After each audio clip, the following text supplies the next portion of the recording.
live. I think we're live. Hello, everybody. This is Defense Politics Asia. My name is Wyatt. Welcome to the DPA Open Mic. Just checking the streams. So, first thing first, the Twitter account JHORRNJHorn, you are a coward if you do not come on the open mic. Blocking me on Twitter doesn't absolve you from becoming a coward. I just want to announce to the whole world, talk shit on Twitter behind an anonymous profile doesn't absolve you from being a coward. Coward is a coward. So anyway, hi everybody. Welcome to DPA Open Mic. That's quite an opening, I know. But this is what I always do to Twitter trolls. Let me close the door. Give me a while. Oops. Okay. So I just want to say hi to the people. That is already here. Hi Joe Koo. Hi EmLill Things. Hi No One. Hi Felix, Karim, Kevin, Rakesh, Drunk Bear, Charles K, Ghost Diaries, and let me see who else. Friedrich Kleinsberg, Rune Thompson. Hi, who else? Corey Stokes. Hi Taville, Maubert, Don Pierman. A lot of new names I haven't seen before. Hi Zukavach. Maybe you guys changed the profile name, right? I don't know. Hi Star Master. Hi Sleazer. Hi Janeman. Hi Sky Milk. Hi Aki Abro. Hi the Oski. Hi Alan. Hi Muhammad Bahari. Hi Zongor Kavach. Hi Jaspal Singh. Hi Balloom. Hi Alex Hound Dog. Hi Little Psycho. Hi Sasa. I think because it's the timing, right? Because usually I think the last one is also around this time. It's a bit late. This is the more like a US time kind of thing. I think this is quite late in Europe now. Let's see what time is London. London time. 8 o'clock, 8 p.m. It's actually not too bad for Europeans, right? It's at night, then talk at night. If there are, I think it's in the afternoon for the Americans. So, hi Gilles. Hi Kinzao, the like button. Hi Julius. Hi Brendan. Hi. Yeah, it's 9 p.m. in Berlin. Oh, okay. Berlin. Oh yeah, Berlin is more towards the east, right? So, okay, I'm gonna drop the link. So without me talking too much nonsense. Yeah, but Jay Horn, you're a coward, blocking me, coward. Anyway, okay, let me find the link. Where's the link? Invite, copy. Okay, invite link to the open mic.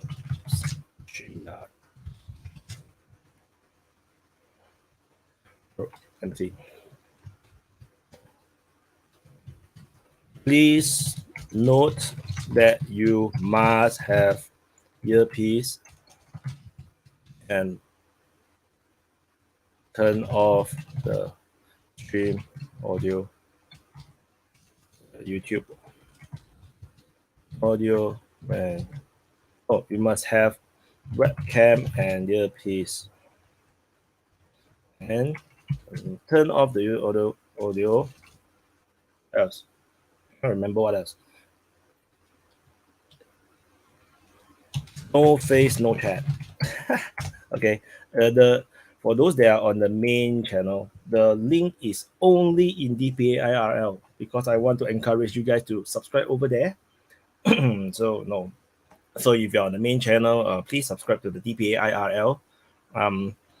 The link is in the pin for the chat for the main channel. So, and the invite link is only on the DPA IRL. 2 p.m. The Oskies, where are you? Iowa. Okay. So it's not too bad. I think this timing is pretty good for the rest of the world, because I know that this is the West, Europe, US, is the rest of the world, including Australia and Singapore, Japan, which we are not important. 9 p.m. in Nigeria. So Nigeria is actually European. Oh yeah, correct. You're on the same line. Hi Nick from Ukraine. Stay safe. Those that are watching from Ukraine, do stay safe. just to note, for those that are in the war zone, please avoid military positions, avoid infrastructures, like power infrastructures. Unless you're working there, then no choice. You have to brave the risk. Just stay safe. And hi James 5373. Hi Donetsk People's Republic. And saw some news from Donetsk People's Republic, but I will check the news later. Hi W. Yeah, a lot of people seems so. W say no, not a lot of people seems to know about DPA IRL.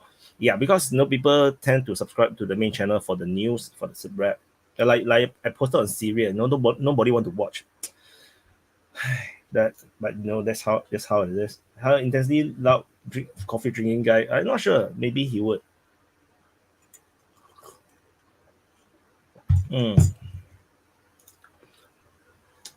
Gilles Hooch say DPA is the best Chanel for SM. SMO, not SM only. So, woohoo! Hi, Alan. Hello. Yeah, our regular. Good morning, I guess. Well, please, I'm just afraid that there might be.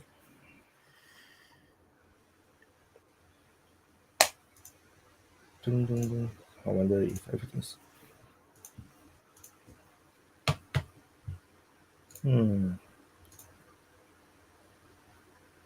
Alan, can you see the chat inside the StreamYard? Is it possible? I have it open on stream. What's this? StreamYard. There's like this comments area. I can see the chat in here. Oh, you can see both chats, right? Yeah, that's cool. All right. Yes, I actually don't know what you see. So this chat is actually from both sides, from both channels. Okay. So it will look a bit different from the one in the individual channels. Okay. So how's life, man? Pretty good. Pretty good. Go ahead. Have you checked out the Twitter files? I have. Jack Dorsey's a hypocrite. He's a liar. Yeah, he lied, but he's not responsible in my opinion. It seems like he's just hands off. He's like he just gave up on life. He just want to go for holidays and enjoys his life. Yeah. Then he just delegate away, and then after that the shit all comes. Then he's like, what the hell is happening? That kind of situation. I mean, hello. Hi. Carry on. There's a lot to talk about in the Twitter files.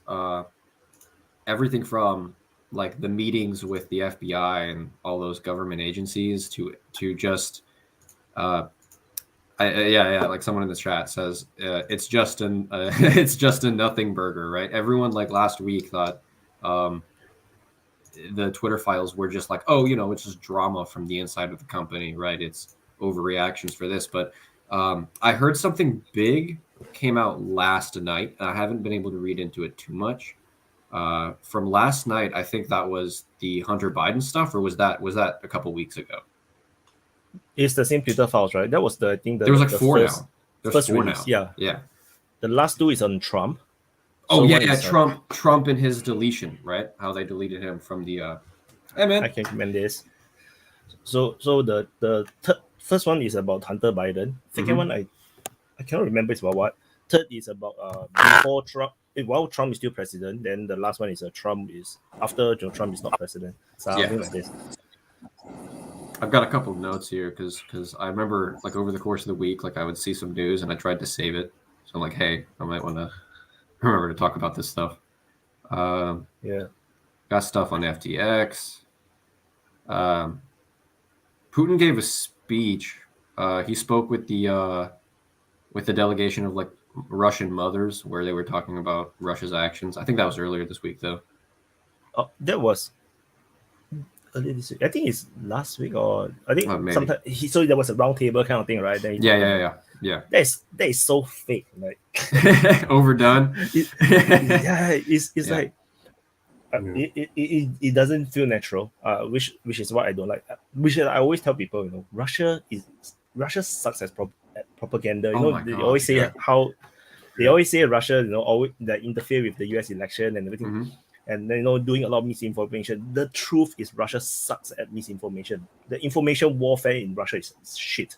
You can see in this war, Ukraine is winning the information war, like clearly. The normal people are just like, oh no, Russia is the bad guy. they don't even know at all about the situation and the stories from the Donbass area. No one because the no one story is knows actually about rather balanced. Mirotvorets. No one knows about the lists in Ukraine and stuff like that either. They don't know the neo-Nazi issue. They do not know the internal politics. They do not know that Ukraine is the freaking second largest army in Europe before the war started. This Most tiny little militarized. country is beating everyone's ass. What are you talking about? Yeah. And it's not even tiny. Yeah, It's people like talk one of about the Ukraine biggest like it's European Moldova, you know? Yeah. Yeah. Well, it's because If in it's every Moldova, movie, it's no- in every already movie gone. it's portrayed in. In every movie it's portrayed in, it's like this backwater, right? And speaking of movies Ukraine was in, Lord of War, Victor Boot got out of prison. They traded him for Ukraine. Your thoughts on that?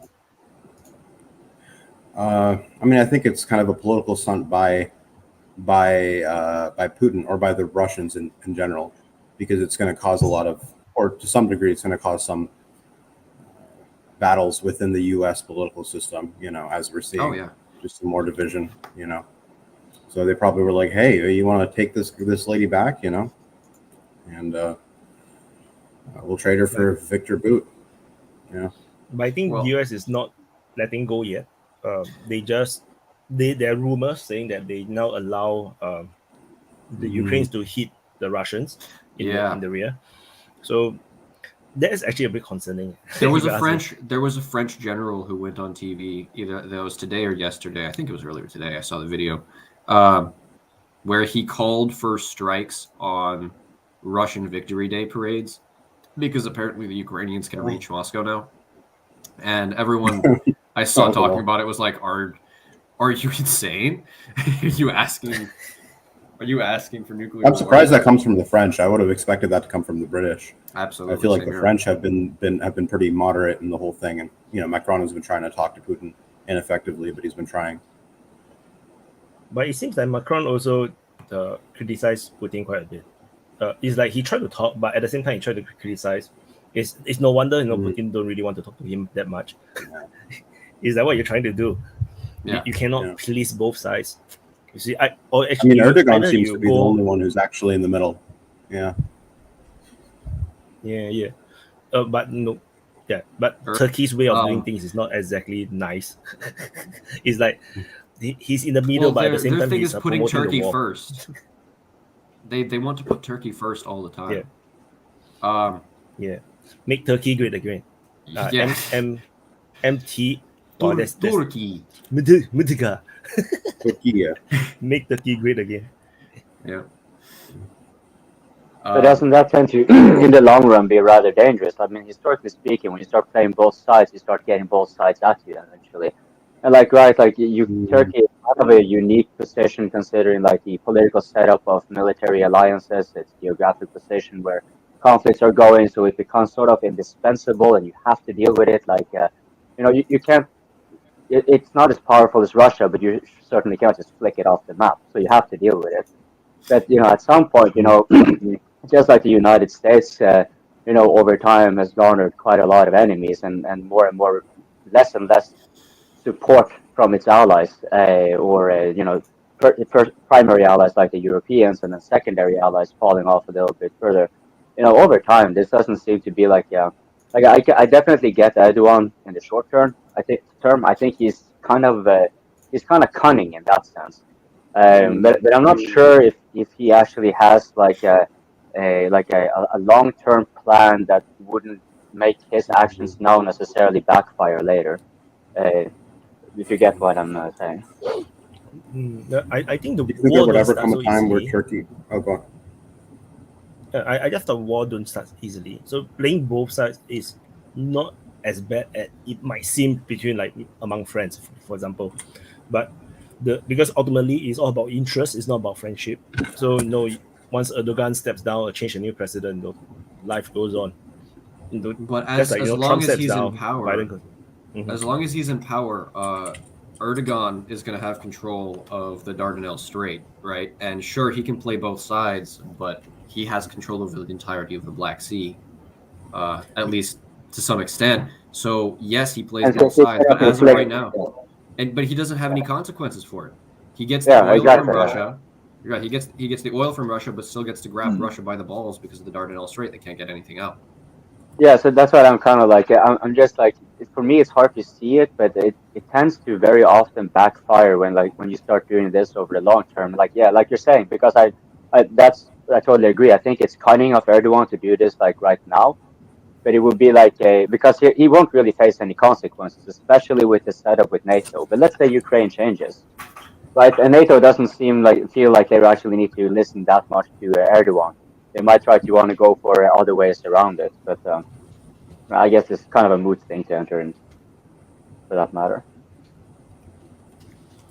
No, I totally understand it because you can't play both sides, and the question is, how is he going to mess this up? How is he gonna kick himself in kicking the balls? You know, eventually, this is going to backfire.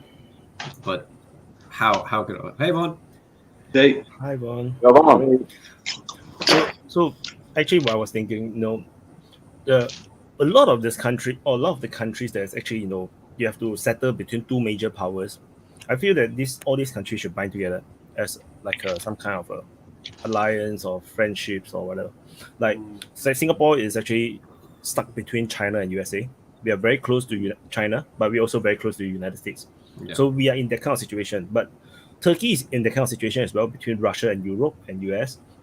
Whereas Ukraine used to be in that situation as well. The Ukraine used to have to play both sides as well, but they played quite badly, which is why we have the war. Belarus was actually playing both sides as well until recently they realized they have no choice. They have to go for Russia, because I think before that Belarus wasn't so leaning into Russia. They were playing both sides as well. I actually wouldn't say that. I mean, it depends. What time period are you talking about? I think before 2014, I guess. So I just thinking that they should bind together, like Turkey, Ukraine, Belarus, all these countries where in the same geopolitical region, they should bind together so that together with a common voice they have power, and because they're in between, then it's much more safer than like what they're all trying to do now. Like Turkey is playing a very dangerous game. I could not agree any more with that. I tried to kind of point that out to my fellow country. Like, for those who do not know, I'm from Norway, and so we are neighbors of Russia, and we are also members of NATO, and we are also kind of heavily involved in this conflict in the Ukraine. We give humanitarian aid, but of course there are some strings attached to that. We do a lot of investment stuff, right? Well, mercenaries, not so much, at least relatively speaking, but we do send quite a lot of advanced weaponaries that, it's kind of precarious situation. I kind of forgot where I was. Oh yeah, right. You were talking about the regional security alliances, and that would be, make perfect sense for like NATO.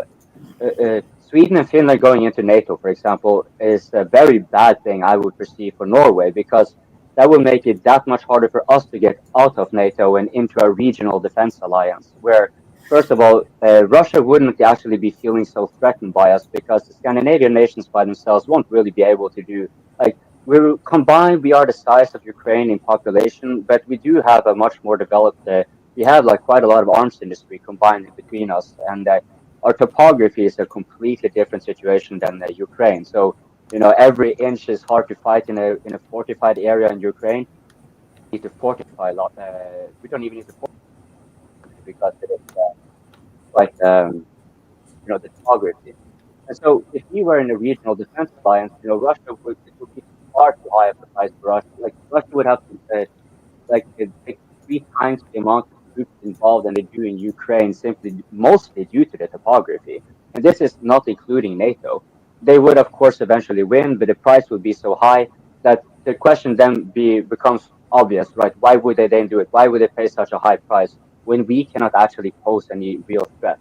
But with NATO, we certainly can pose a real threat, and we are, we are actually in a, whether we as a people or our government likes it or not, since we have kind of given up our military sovereignty to this NATO alliance, effectively becoming a vassal state of the United States.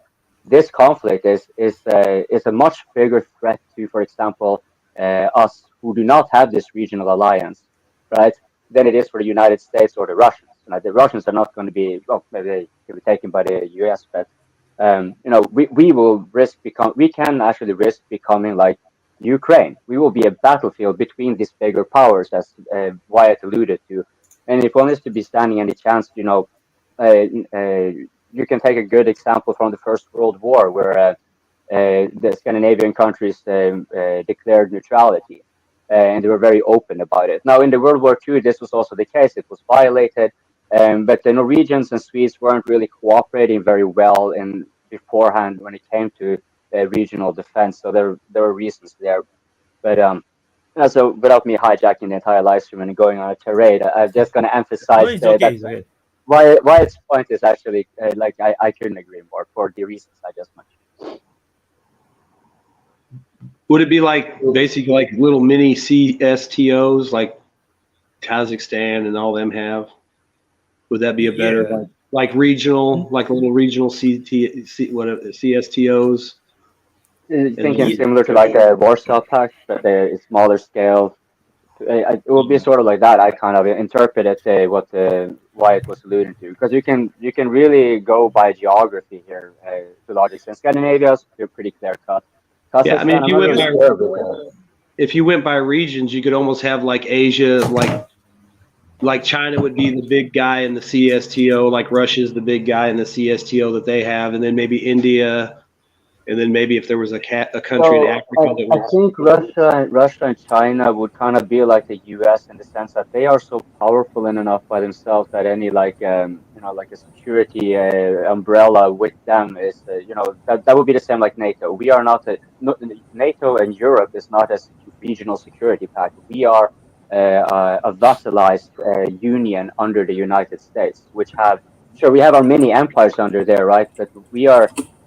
Like take Norway, for example, again, our military, and this is explicit, right? We don't call it vassalage. But when our military explicitly isn't meant to withstand an invasion for more than 48 hours before the alliance can come to relieve us. And the alliance would, of course, be, over half of it would be the United States. This is de facto us relinquishing our military sovereignty, but we are able to have some domestic sovereignty, right? And this becomes then the very definition of a vassal.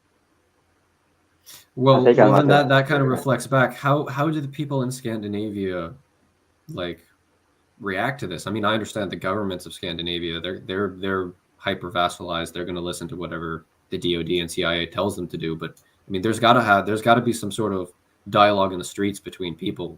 Like, is propaganda as effective as it is here in like the western parts of Europe and the United States, or is it a little bit different?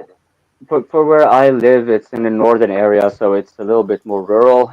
We also have a more aging population, so it's not totally representative for Norway, but the propaganda seems to be more unquestionably effective among the older population, because it seems to be reviving that earlier propaganda regarding commies and all that kind of stuff.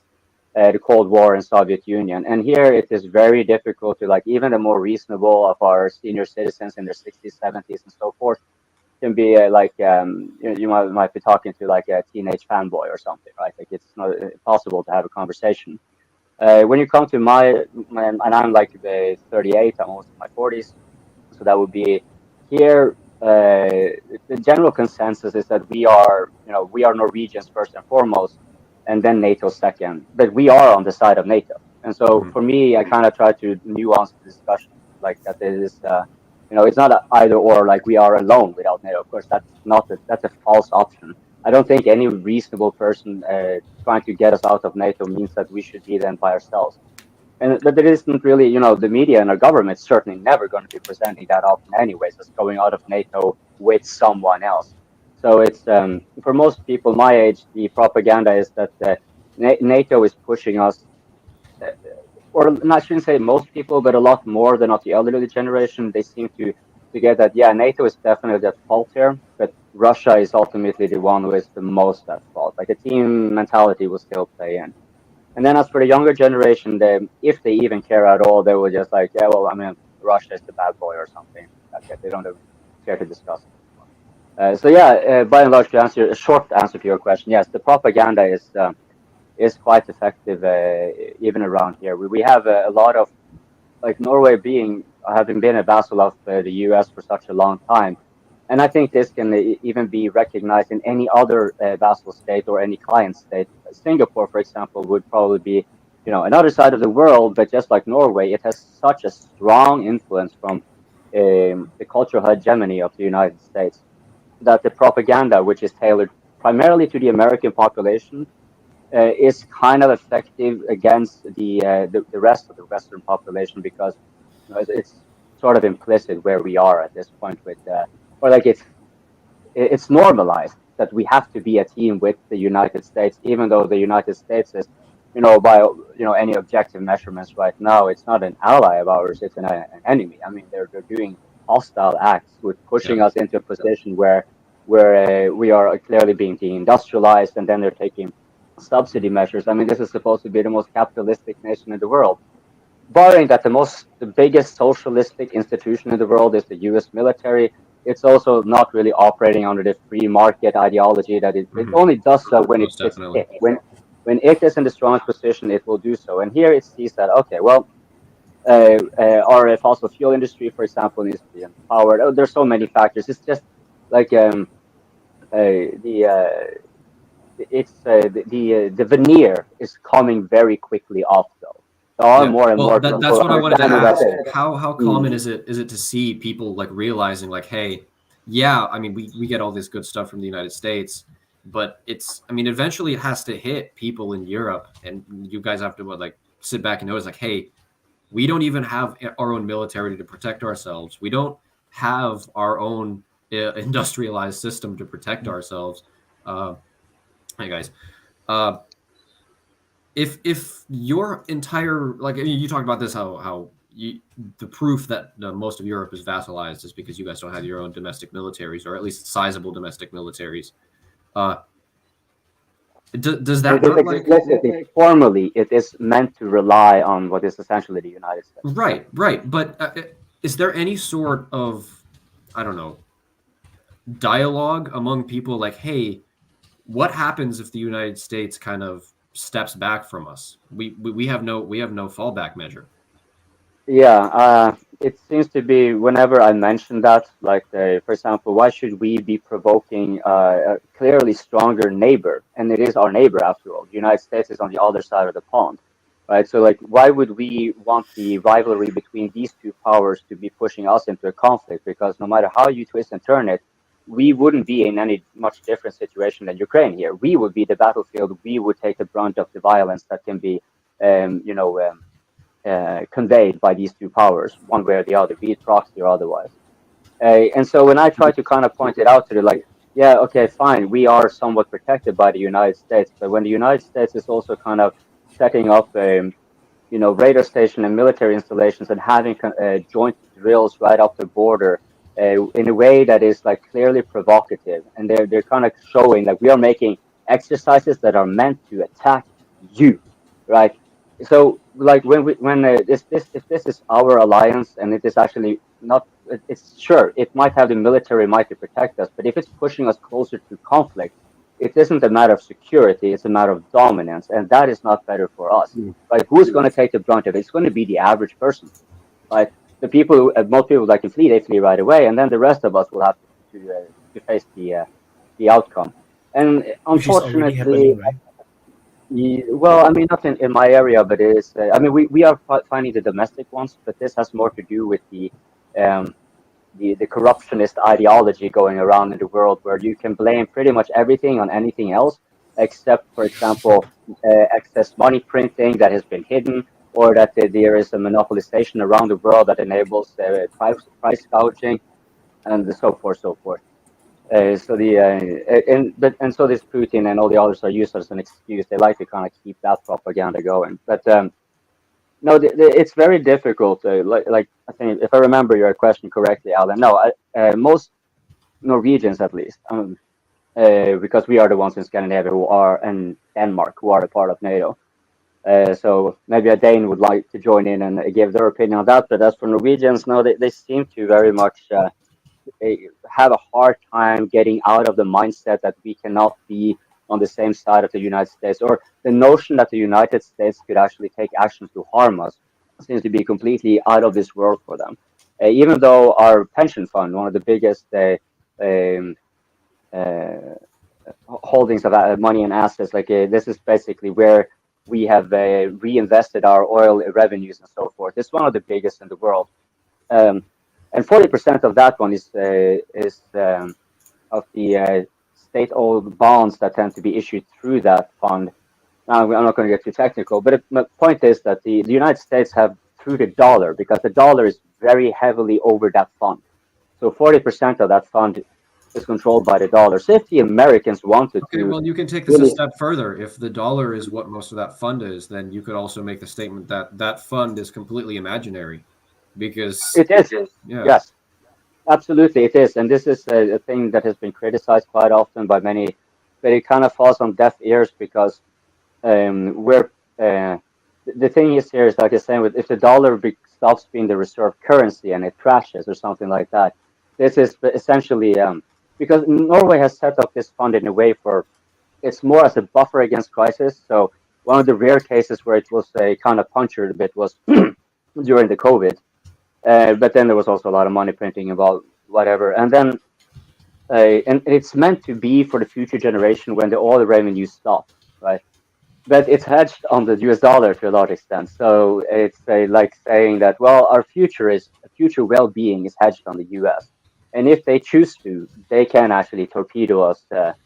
It's not like Russia. Like we could not resist like that at all, right? So, and this same goes for quite a lot of countries. But I think Norway might be somewhat more closely aligned, or maybe I should say tied. It's difficult to say. They seem to be a little bit more closely linked to the US than the rest of the EU is. So if you want to kind of, you perceive NATO, then you would perhaps want to distinguish the UK and Norway as a different kind of NATO ally to the US compared to the rest of the EU. Because the rest of the EU, they will be operating with a lot of their own, like they have a kind of a different framework of interests to operate by. I got a quick question for you guys. You know how Russia is striking the electrical grid in Ukraine?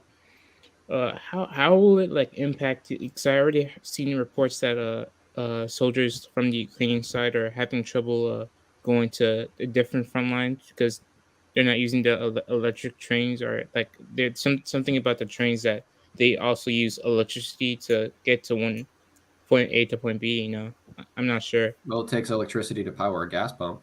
Yeah, definitely. The electricity is needed to power the train as well, because their train is all electrical powered. Yep. It's more like a metro system than the old school trains. So what happened from what I read was that they are trying to change the first machine to fuel or gas or coal powered automotive, I think, locomotive. Yeah, they were trying to. No, they already blew up most of those at the beginning of the war. That was like the whole thing. They targeted diesel and gas locomotives.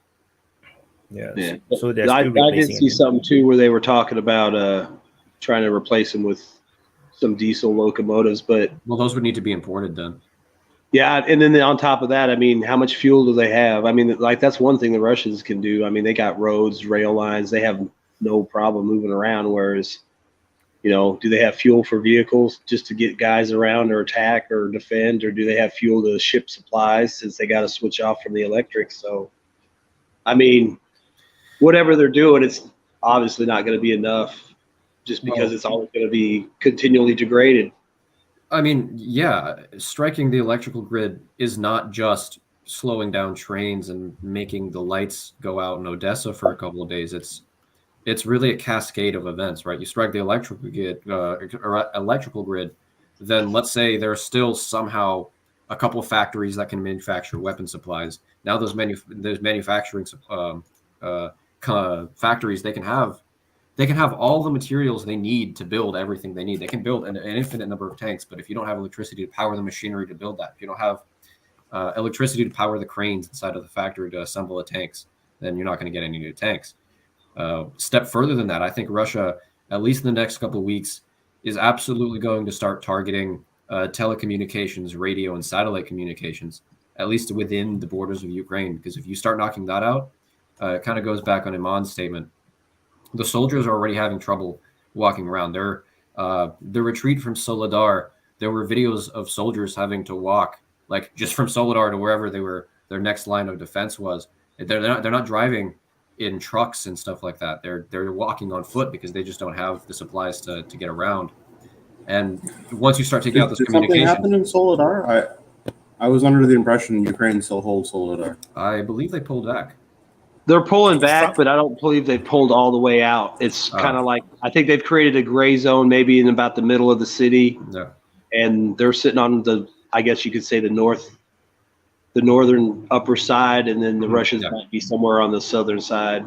I mean, the main point I'm trying to make here is I may have misunderstood that a little bit, but the soldiers who are leaving, right? The soldiers from Kherson who are trying to get to other parts of Ukraine, they just can't do that through trucks and trains. That's just they're not running as efficiently or as reliably as anymore. And once you start hitting these communications lines, I was talking with somebody. It was, I mean, these soldiers. Everyone's like, oh, the Russians are gonna have this big winter offensive come through the north, and then there's half the people saying, well, actually, they're not going to do that again. It's all a feint. Why would you have a feint if you're building up nearly it's like 80,000 soldiers now? It's with some of the most advanced air defense systems and technology you have in your military. There's so many factors going in to striking the electrical grid and communication systems, and to how the rest of this war can play out. It's actually a really fascinating topic of conversation. Yeah, I think one thing they can. I was going to say, I think one thing they can do, like you were saying, is they can just move around their forces. They can create these little groups, battle groups. You know, I mean, they've got 175,000 troops still floating around. Nobody knows where they're really at. And then they can just drive around, and like you said, as they hit the grid, they can just watch, and whenever there's a spot that's weak, they can just push through. I mean, they've talked about just grinding away and then just looking for a spot to exploit when the time comes. And we know for a fact from reportings within the Ukrainian military, they're low on radios. They don't have radios per soldier. They don't even have unit radios for most units anymore. They started this conflict out with, I think it was there's 2-3 radios per I think it was squad, I believe. Yeah, I mean, you see guys all the time that have those little radios clipped on their thing, but you don't really see it no more. You don't see it anymore. You see videos coming out. It's like, we just pulled back because we couldn't reach to anybody. There's no way to communicate with anybody. And if you do have a radio, the Russians are just I'm sorry to interrupt. I just wondered if any of you gentlemen think that might explain why they had more. I just wondered if you think that might explain why they had a little bit more of these human wave-like attacks. As far as I've understood it, many of the offensives, especially in the Kherson area, they were. It's not kind of like how modern warfare tends to be done with like fairly, I would say, more coordinated because of the radio, and it's handed to every unit, right?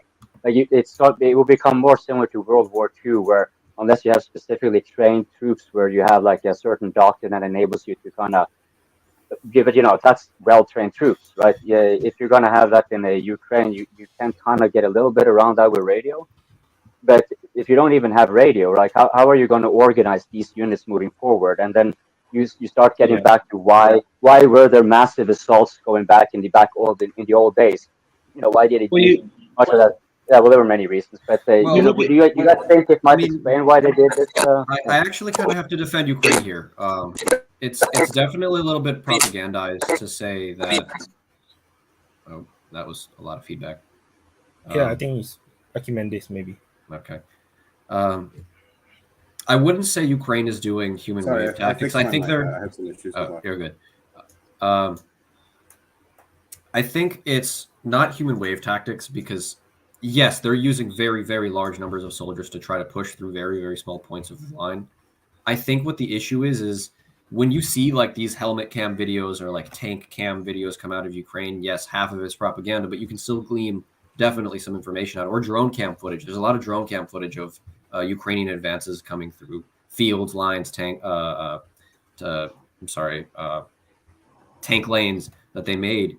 And I think what these losses are actually coming from, these human wave tactics, so to speak, are just the intensity of Russian, I kind of want to say paranoia when it comes to the use of artillery. They'll detect any sort of movement of any sort of armor or infantry through any sort of form, satellite detection, drone detection. Hell, they'll have the artillery spotter call out and just say, I have half the Ukrainian army coming at me, wipe this grid square off the map. And right, so in the sense, it's whether or not the Ukrainians would have radios, they're only like that would only help them so when they're so far into the battle itself. Right, they're not even getting into the heavy conflict. Yeah, so they have to kind of do like this more or less seemingly unorganized, but it is intentional in order to kind of just get through before the artillery, because they can't really muster and then attack, so they kind of have to muster in motion. So they have to muster at the Russian line in one way or another. So if you look at so that would be more in the Kharkiv region, like the northern fronts. That would be because I imagine it would be much more important to have radios in, for example, like in an urban setting, or if you are like kind of detached from your units significantly. But Kherson seemed to me more like where trench warfare, where the proximity of the soldiers were so that maybe that wasn't so important. But what are your guys' thoughts on regarding radios in, for example, the northeastern front and also the Bakhmut area? I think Bakhmut is definitely huge. I'll go ahead. Actually, I'll go after you. Oh, I was just going to say, I mean, if you look at a lot of the videos from like Kherson, where the Ukrainians were retreating and crashing and running over soldiers and driving into ditches, I think that would probably be what you're talking. Dang it! Oh, sorry. You need to repeat your last sentence because you just froze over there. Okay, well, I was going to say that I think that you look at the videos of the Ukrainian attacks where you saw the tanks crashing into each other, driving into ditches, running over Ukrainian troops. I think that's what you're talking about. Like, they would start these attacks. Maybe they're losing their communication vehicles. I mean, you saw how they were just getting hammered driving Humvees through the fields. And it's not that I think they're incompetent, right? They don't know what's going on around them. But they know what they're doing in one way or another. They know how to operate all this stuff. It's just the issue is. Yeah, it's just that they get disorganized when they start getting hit like that, and then nobody knows what they're doing. You know, they might see some guys pulling back because they just got hammered, and the other guys are going forward. And I think that's where you see a lot of those accidents happen and stuff like that, and that's why people might think that they have really bad communication.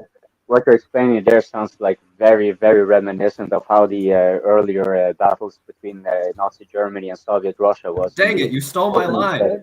I wanted to talk about that. They were like it's a myth that it was like the winter that ultimately stopped Germany. Yes, it certainly didn't make it better. But there's also this myth that the Germans were just like so superior in every single way. And yes, in many ways they certainly were. There were no fair comparison here. No, but the Soviets were communicating.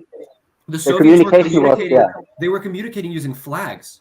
I remember there's a bunch of stories. The T-34 commanders would like stick out like in the middle of combat, right? And there'd be other T-34 commanders sticking out their hatches, and they'd be like, "We got to move this way, move like with all the flags." And so he's shot, and then like who is the next one to pop out and say hello to the other tank over there? Like, and then you have artillery, and you have other shelling fire, like one said, and yeah. And I think that's the biggest advantage Russia has is no matter what Ukraine does, it's met with massive amounts of artillery. It doesn't really matter. I mean, even if they give up territory, it's like everything's probably been pre-marked and designated with targets, reference points. So even if they pull back and retreat, they just bomb the shit out of everybody. It's not just artillery. I wonder if it's one satellite communications, and I guarantee the Russians have tapped every single radio in Ukraine. Oh yeah. You imagine they have the best human intelligence network in Ukraine just because they could easily. I mean, think about it. Every time a train comes, there's probably some old man, old pensioner sitting in his window, gets on the phone, says, "Yeah, a platoon of T-72s just stopped at the train station." An hour later, a cruise missile hits it. I mean, there's probably no way they can even stop that kind of intelligence gathering. I mean, I guarantee you. How many times is that stuff spotted by different Russian assets as it travels from Poland into Ukraine? There was actually a video. What about Apple AirPods? Who's to say there's not some guy dropping AirPods on MRLS launchers and then flicking them on when they're 2 days down the road? That's Speaking actually of hacking, didn't the Ukrainians get assistance from the U.S. using like a way to kind of have like they could mark their own units with a C to confuse the Russians that they would themselves know because they had like an internal mapping they could go by that had like a digital mapping on that part. And so I would assume that one could probably counter a lot of the disorientation that when the Ukrainians try to push through, they can rely on a few people to kind of feel like no, we are still going on, move on forward, right? That if the Russians are hacking this, like, but they're not even hacking it; they're just jamming it. They're just jamming it. So any way you try to communicate, it just jammed. Yeah. Oh, okay. So it's essentially useless then. Mm-hmm. Oh. We talk about the American electronic warfare suites, which are some of the most crazy laser-powered super technology in the world. It doesn't work like the technology we've given to Ukraine if it's just destroyed by Lancet strikes, Giron strikes, and artillery barrages. I mean, I think they've got a lot more variety too. I mean, they've got that one Merman system, which is like these huge towers that supposedly could like black out thousands of kilometers at one time, but you never hear about them using them. So I wonder if they don't use them because maybe it interferes with their equipment too. Like, it's so good it just kills everything, so you can't operate in there. So maybe that's why they haven't used it. Because I would think if they could operate, they would just black out an area and just go to town because nobody would know what was going on. But if we're on the same topic, it's not just that the Russians have like artillery power. It's not like they can just flatten a whole area. If the Ukrainians try to launch aircraft and try to push through a certain area, if the Ukrainians go on the offensive with aircraft, air support, tank support, and all this, the Russians they've got like a lock both on the ground and on the sky because these Buk M1, M2, and M3 systems, the S300 systems, S400 systems. I actually don't think there's any S400 systems in Ukraine, solely because there's no purpose for them at the moment. But they could put them right on the border. Yeah, and they would be hitting. They could put it on the border of Rostov or Belgorod and be shooting aircraft down over Zaporozhye. Same with the S500. I mean, they would probably just put it as close as they could and just turn it on and scare people. So are the Ukrainians at all able to because I get the impression that the Ukrainians can come to more or less to par with the Russians on with a regional parity or like a local parity. They can muster to the point where they are more or less on par with the Russians, but it will be only on few places along the whole front line. And it's such a high cost. If they do it, okay, fine, but then you are compromising the security everywhere else. So that explains kind of why the casualties have been so high, like why they have to rely so much on infantry as well. Because they might have the equipment in theory to kind of apply it. They also have to consider a border all across their most of their country. Actually, it's also Belarus and most of the other border of Russia. They have no reason to assume that the Russians wouldn't just decide that screw it, we're going to cut you off from Europe, for example, or no, now we're going to go and take your capital, or I wonder how much stuff they're holding back in the West, just for the chance that they think Russia might come down from Belarus. Ah, man, that would be a fun one, wouldn't it? That would. Because they got to keep something, but they got to everything they got is going into like Bakhmut and everything else. It's like, plus everything they've lost over the last couple of months in offenses. But I would think they got to be keeping something good back. I mean, you can't be having no M55s protected. A lot of it is held in Poland, perhaps, because M55s, the Slovakian M55s are already in combat. Yeah, that's what I'm saying. I mean, all the equipment that are being donated, right? I'm pretty sure a lot of it is kept in Poland just simply to avoid, because if they start massing tanks and miscellaneous weapons, just whether they're storing it in the West or whatever, the Russians don't care. Now they have entered Ukraine; they're free for us to go after. Yeah. So pretty sure, of a lot of the things that are earmarked for Ukraine and kind of this is delivered, it's still in Poland because the only ones who can actually fire at Poland is Ukraine, apparently. At this point, I think Russia should probably maybe try and at least take Kharkiv because it's just right there, like right next to the border, so they can like stop the shelling in Belgorod, right? If only it was that easy. Right, but it is that's one thing. But it's also an expense for Ukraine because they don't have a power structure to keep this going. Everything else that they keep capturing, like in Kherson and so forth, is also an expense for them. It's because with the infrastructure failing everywhere, they are basically conquering humanitarian catastrophes, which are just basically going to be wearing them more out. So, like, yeah, sure, it looks nice on the map, but the more they are conquering, the more they will defend and hold, and they will. So it's the Russians can also just okay, Kharkiv was lost. Fine, let's keep on with Bakhmut. We're still going on with that one, and it's going slow. But they seem to be like that one. They haven't yielded. Have you guys noticed? They seem to like have a constant one all the time. Like they're not. Bakhmut and Donetsk is like not necessarily like massive offensives or anything, but they're making it very clear for the Ukrainians. Like you guys, you leave one moment, we will come through, right? Like they're making that one sure. And so that's why I think they're like, okay, now we have we are so consolidated that Ukraine, which is actually the weaker side, we can now put them at further disadvantage. They are pressed to do something because of the infrastructure issue and also with the waning support from Europe, but they are also at a further disadvantage because they are now forced to conduct offensives, which are more costly, and they don't have the parity or superiority to actually conduct that even like modestly as successful as the Russians did. And so in the long run, right, it's been noted several times here, right? They are at the sixth or seventh mobilizations, and the Russians haven't even committed their first mobilization. Yeah, they're eighth. Yeah, you see, right?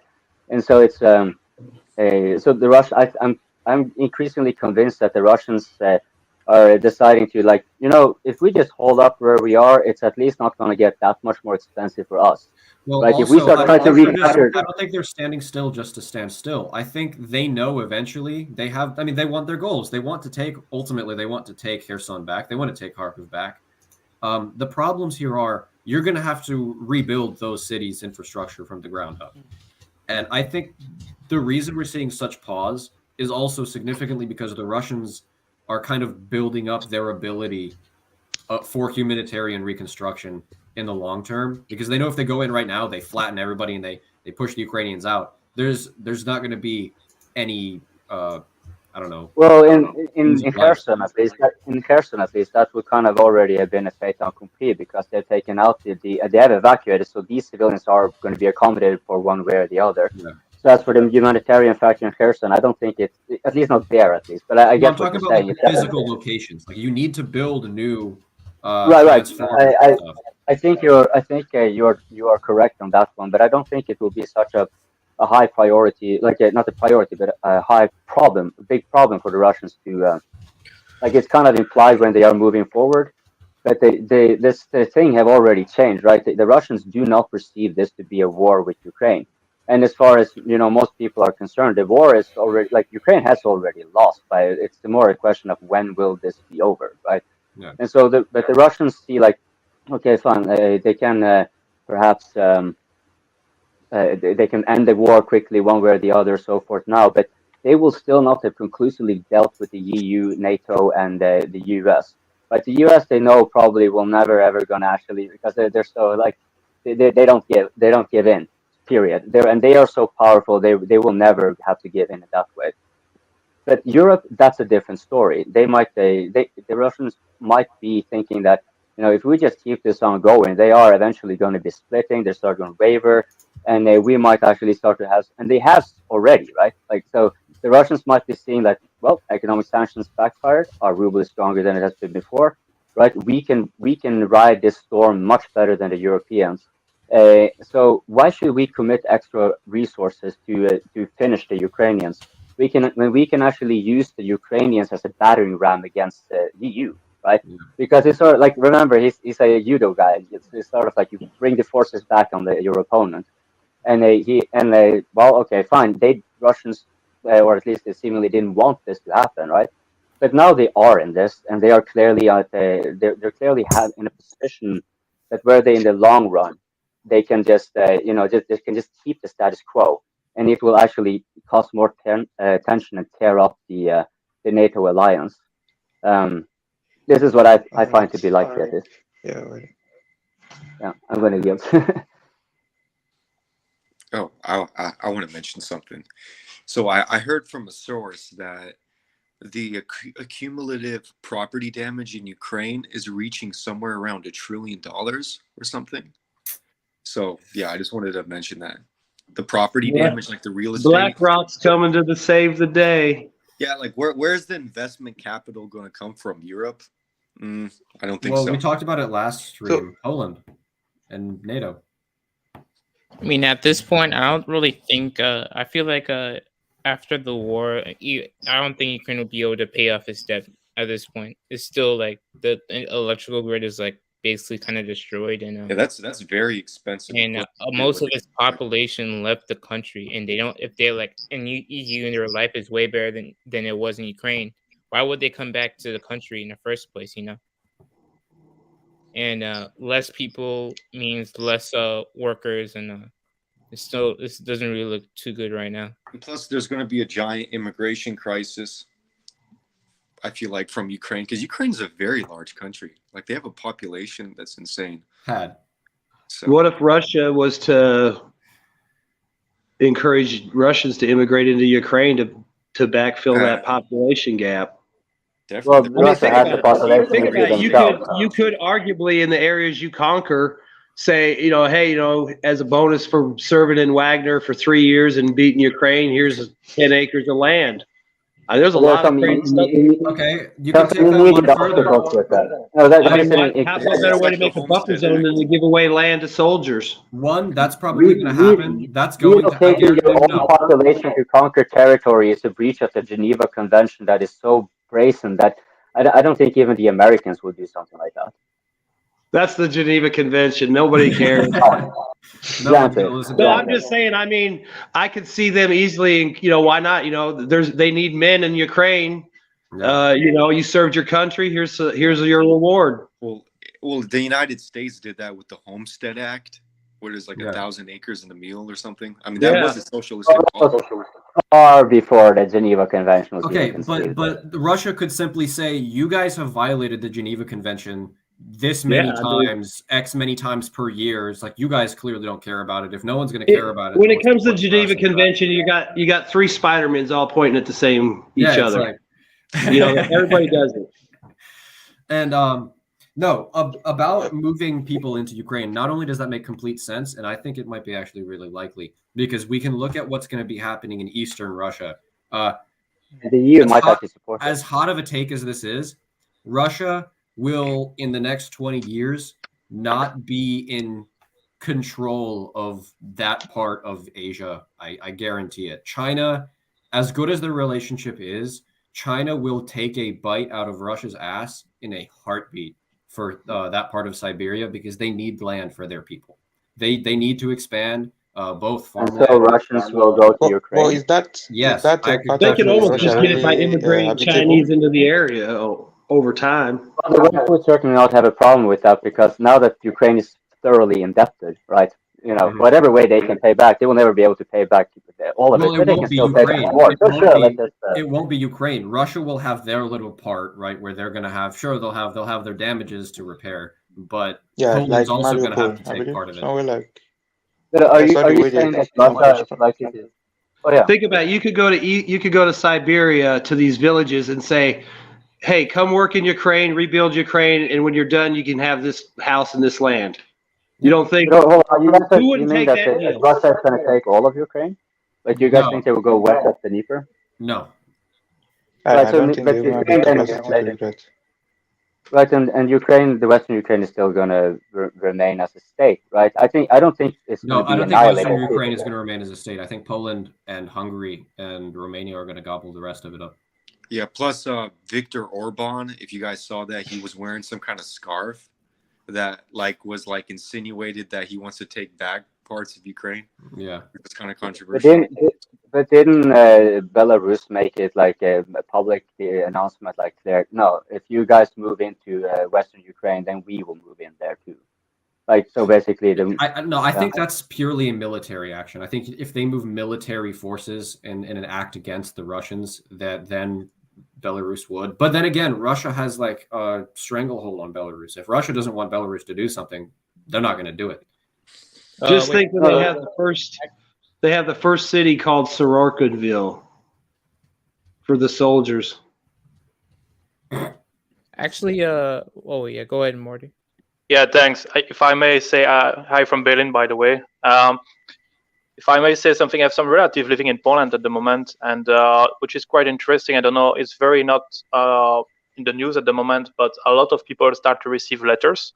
I mean, mails where in the age of the reserved, and those one are being called up to in the next few weeks and months for specific trainings for the next year. And the reserve is estimated for 200,000 people, only for the Polish army on the territories there.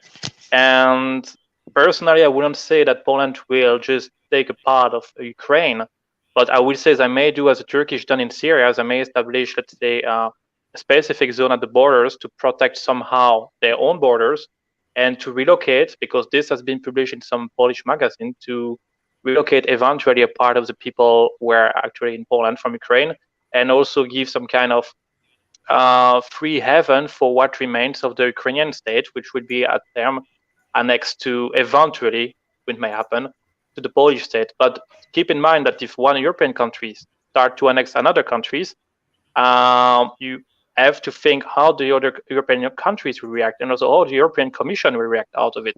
Because there you are in a situation that one of NATO members on European countries and European countries is starting to annex territories, one way or another. And I can tell you that people in Berlin will drastically change their mind regarding Poland after. And there you may have Hungary of this. I fully agree. That's why I think they will try to keep Ukraine, because it's this is how it kind of worked on neocolonialism and so forth as well, right? You have these entities, these structures already in place, and they're subjugating the population, and all you need to do is once in a while prop them up so they're able to maintain the monopoly of violence. But Morty, please, it was very interesting you mentioned that thing with the mobilization, because there's one thing I came across earlier today where there was a guy called Duda, who very obscure guy, not very popular. So he said something about prosecuting Polish military personnel that had been fighting in Ukraine, because according to Polish law, they were actually not allowed to do that unless they were given explicit permission. And as far as I understood it, only 34 Polish service members had actually signed up formally to actually join Ukraine.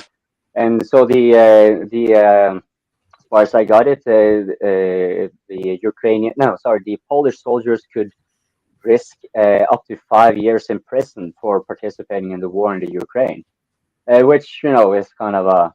So, and then you talk about mobilizations. I wonder, were you aware of that one, or do you think it's just puffing air in the political landscape? Personally, I mean, I'm for private and professional reason. I'm there quite often. I would say, first of all, the ruling party, which is ruling in a way that, I mean, it's quite, we not say authoritarian, but I mean, there's a lot of similarity with what's happening in Hungary, in Russia. There's no free media anymore in Poland. The justice is not independent anymore. A few years ago, I think it's already 6 years ago, they were used to have a reform in the army, and you get out of nowhere a huge batch of army commanders, generals, chief of staff being removed, pushed to retirement, stuff like that. So the country, let's say, has been reshaped somehow from inside, in administration and so on. We have a huge Catholic Church. The power of the Catholic Church in Poland is very important. They have the lobbying there is very important as well. But will Poland do something? Well, they host few millions of Ukrainians already before the war for economical reasons who work there. Now they have refugees, and they used to receive various type of benefits from the state. Poland is not receiving any more support from the EU because the European Commission in the EU doesn't agree how Poland is ruling the country. So they're expecting to receive money, they don't. The Polish people are very upset regarding the benefits that the Ukrainians receive there. And the election are coming in 1 year in Poland. And this is very important for the current ruling party. So you mentioned Duda, he's the president of Poland, but he's called Długopis in Polish, which means that you give him a pen, he's just signing because he's not deciding anything. It's Jarosław Kaczyński, the head of the Peace Party ruling, which is actually leading the country behind the stage. But yeah, there may be a reason to focus on Ukraine and say, hey, everybody, we have, let's say, a situation we all need to put our attention in Ukraine, and we may go there and so on. They may take actions, but is the Polish army capable of going there with what they have at the moment? Eventually, I'm not an expert in the matter. Logistically, I have no idea if they're capable of sustaining any kind of operation behind the borders. However, if you have follow-up, today they started to receive the first batch of equipment from South Korea, and they seem to develop a bigger cooperation with South Korea for the long term. But personally, I don't want to monopolize the stage. I think Poland is becoming one of their big player in European theater as Turkey at the moment, and Hungary is also somehow coming back on a very lower scale.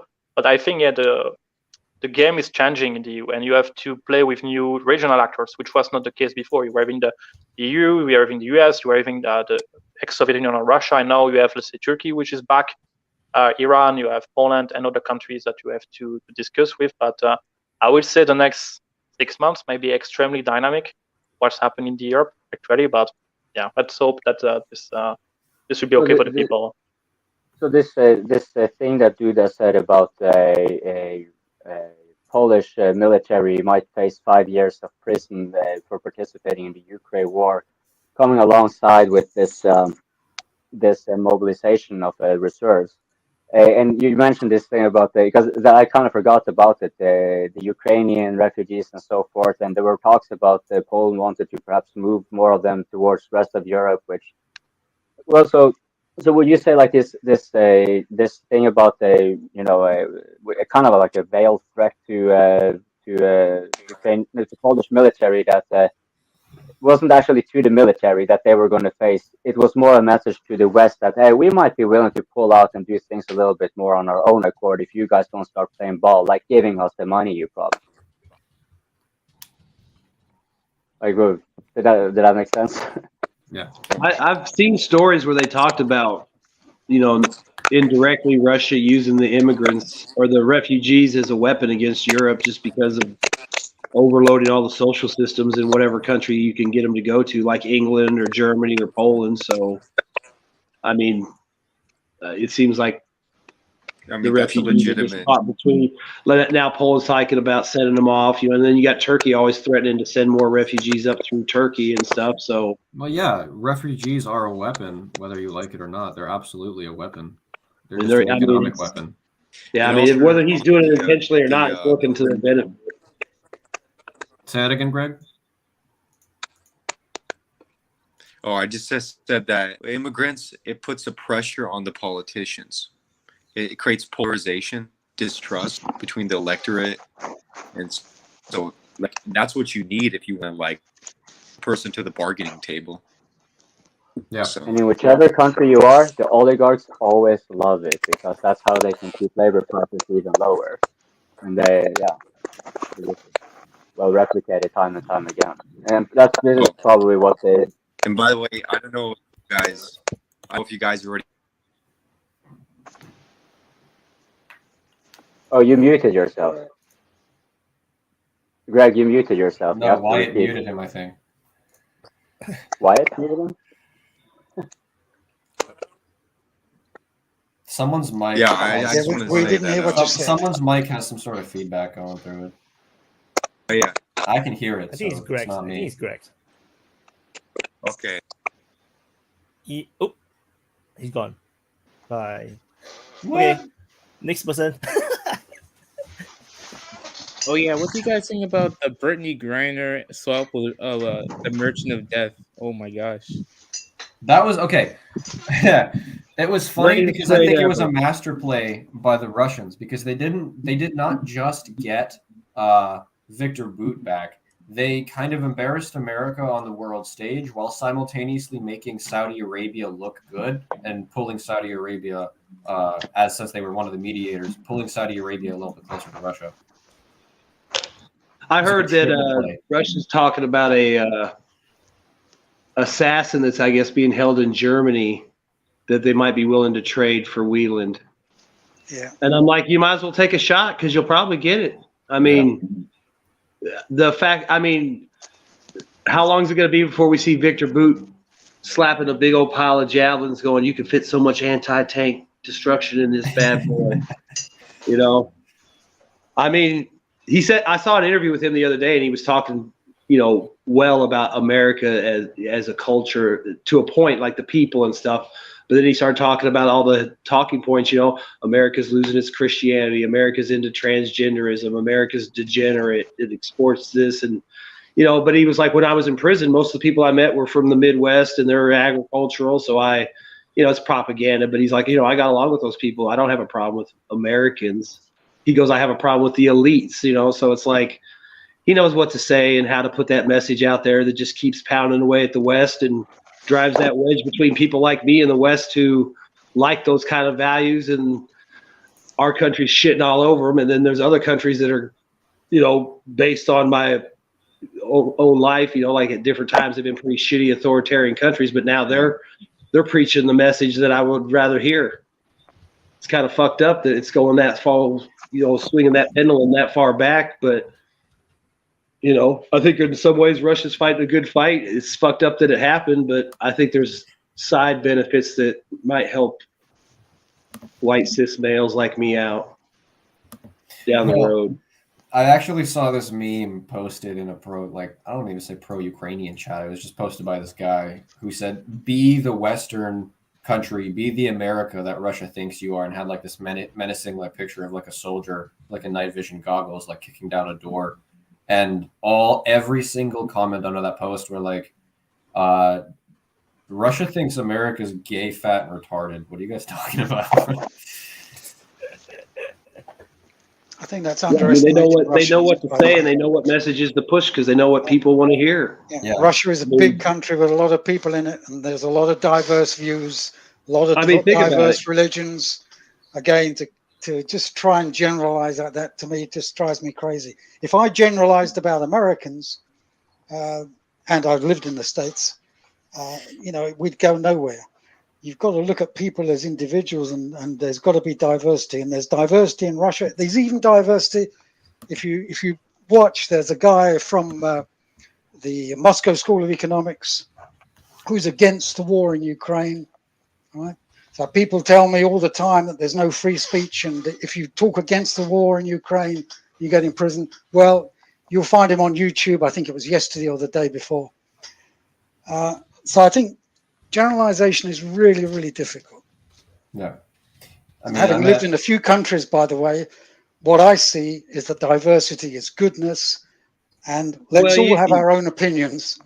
You can look at the United States. 80 million people voted for Trump, but those are 80 million Hispanics, blacks, Asians, whites of every possible background. And all I'm saying is there, our country, a lot of people believe certain things in certain things. They may not all be uniform, the 50s traditional family, but most people would agree, regardless of their race or background, that two parents are good. A dad who can support their family is good. The ability to afford an education and have opportunities is good. I think you can broaden that. A parent who can support the family, at least. Yeah, even that. Yeah, exactly. The fact that they would have an opportunity to, as a single parent, to support a family. Let me just give you an idea. And right now, we're not doing that. They shit on the family. They shit on men. They shit on traditional values. They shit on the things that work. Okay, let's accept that the majority of any country might like traditional values. However, the secret of democracy is to look after minority rights. Because if you don't have a democracy that looks after minority rights, you're in an unstable situation, and it will be continuously unstable. And that's what democracy is all about. It's not about the majority oppressing the minority. But see, it's about the majority working with the minority. The minority's rights are amplified to the point that they're oppressing the majority. I mean, in America, we don't throw gays off roofs, but we will bend over backwards for the LGBT community, and we obviously have. It's very apparent that we have. So the idea that we don't support minorities or protect minorities, I mean, I would dare say if you're a minority, despite how bad America is, you can come here and be safer. That's not the point. The point is that a democracy can only exist and function correctly if it recognizes minorities. Yeah, I'm not saying the United States doesn't do that, but to try to oppress minorities on the basis that the majority thinks like this is fundamentally undemocratic.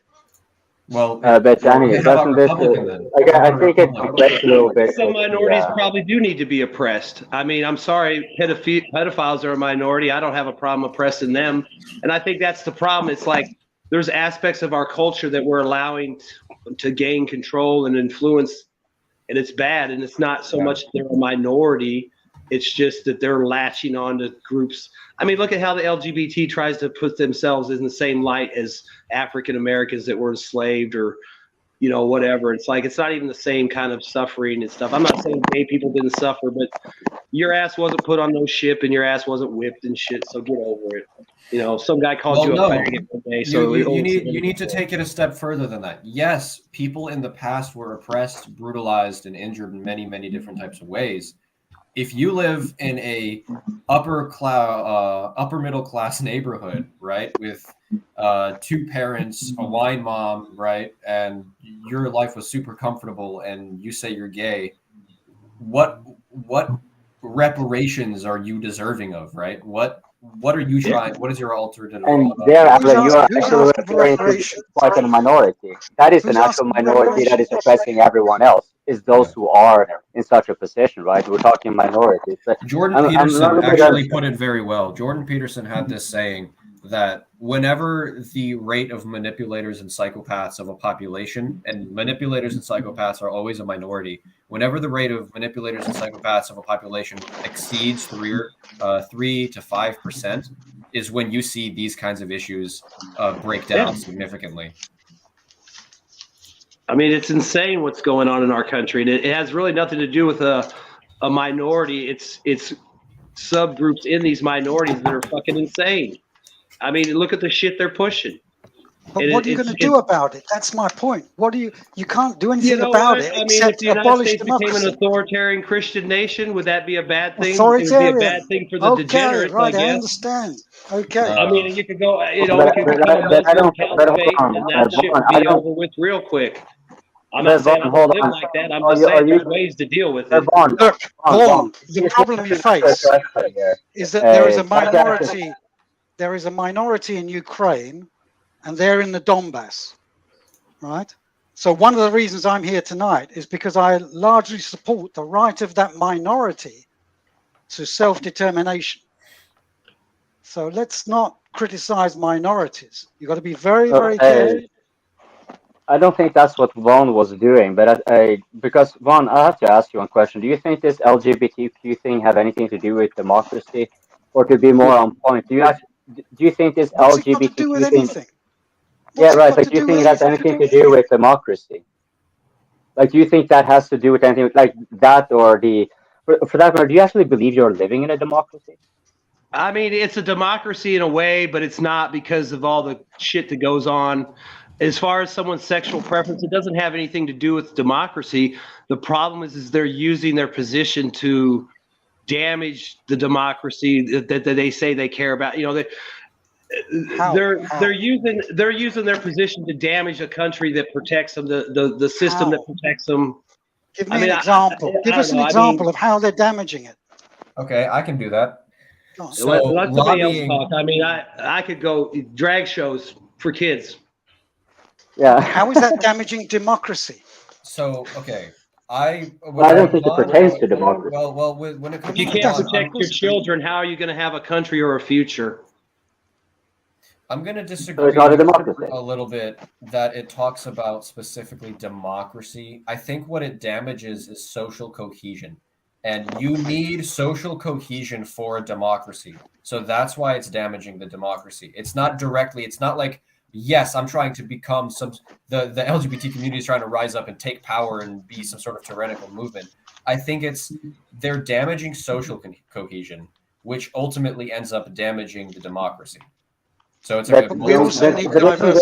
technical kind of endemic to the United States. Like, it's always using any kind of there may be some real social injustice or things that need to be dealt with, but then it's always blown into a spectacle, right? So like this thing with the LGBTQ, sure, there may be something to it, but it seems to me to be the habit, right? Basically, all little things, once you cannot ignore it, instead of actually addressing it in a sane, reasonable way, they blow it up into like a spectacle, which is out of proportions, and then you either get a reactionary backlash, or it just fizzles out and die, and you don't deal with it. Or like that's why my impression is that this has nothing to do with democracy. It's more like the using the maybe there are some the issues that LGBTQ communities be facing, and using that as a tool, twisting it around, and then using that against the general population, right? They tend to do this on every single level. As I understand it, there are debates within the LGBT community as well, right? There are normal gay people that get don't attacked like too, because there's not enough of them. Those people get attacked too. Anyone that doesn't toe the line, gay or not, they fucking destroy. They go after it. There are gay people that are having legitimate arguments and discussions about what's going on. There's gay people that think it's wrong to expose children to this stuff at an early age, and those people get shut down. They get attacked. They get you might as well be a gay Uncle Tom if you're going to say anything that doesn't toe the line. Yeah, and that's it's true. that's the problem. These people they abuse their power, they abuse their position to inflict damage on the society as a whole, and they don't care. Yeah.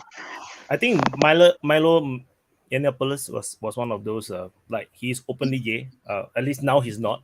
I'm not sure what he is now. But he was openly gay, and he was like arguing he's supporting Trump, and then he was calling out all the hypocrisies in society, in politics, and he got totally demonetized the platform entirely, totally. So he was like totally off the platform for like 2-3 years. So you talk about Yiannopoulos? Milo. It was very scary because he's so well spoken, he's very knowledgeable, and he made very good arguments. But they destroyed him. Yeah, he's totally destroyed, and now he's coming back with a vengeance. He's one of the guys that is backing Kanye West, and he's creating a lot of chaos now. I think he got let go from Kanye's campaign, but it doesn't matter. He's already back in. Yeah, he achieved what he wanted. He got the fame he needed off of that. But yeah, I mean, that's a perfect example. Milo Yiannopoulos is a guy who expresses conservative values, traditional values, even though he was a homosexual at the time. And because he doesn't toe the line, they completely destroyed that guy's life. I mean, he just disappeared. Like he never. It has nothing to do with him being a minority. It has nothing to do with his race, gender, belief, creed. It's about identity politics. It's identity politics through and through. Well, that's a minority. That's a minority. Like I say things which people don't like, and they insult me.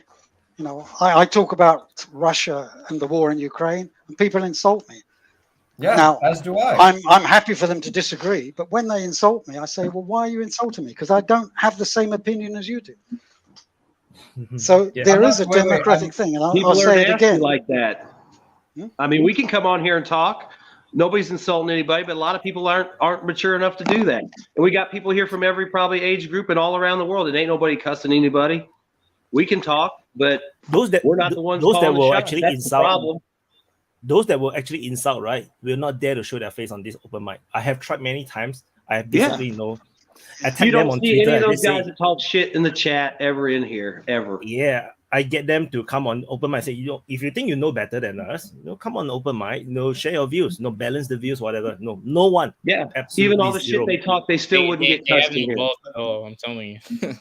I literally just call them out as cowards. I literally don't just publish them all over the place. It's not enough. They just wouldn't. And that kind of goes back on Danny's point. To a degree, it is democracy. You have the right to do that. You can come out here. You can express whatever you want to express. That's exactly the point I was making. But if what you're expressing is just illogical and completely coming from a point that cannot be defended, then we have that choice to counter it. And if our argument wins in the end, then that's the point here.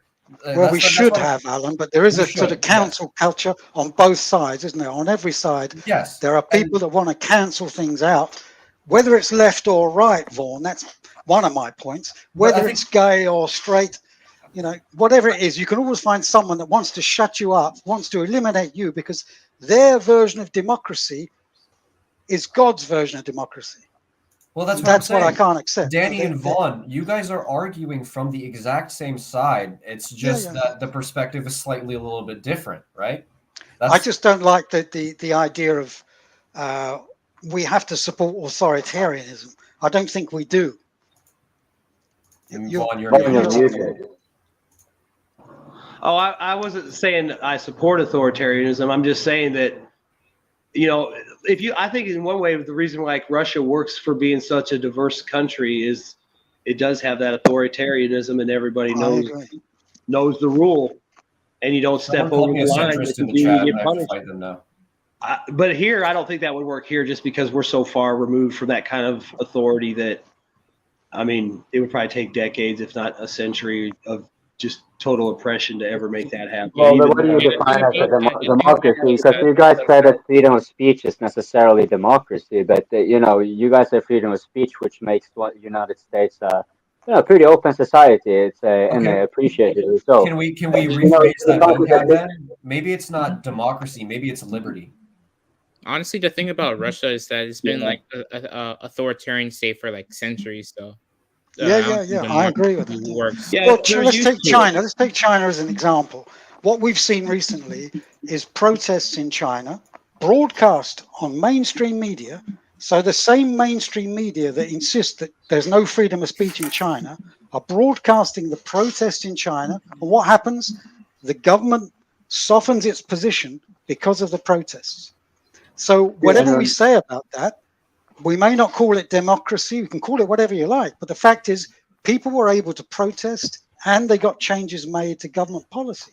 So one way or another, Europe. We had protests against the COVID regulations in Europe, and they were dealt with it not too differently than the Chinese.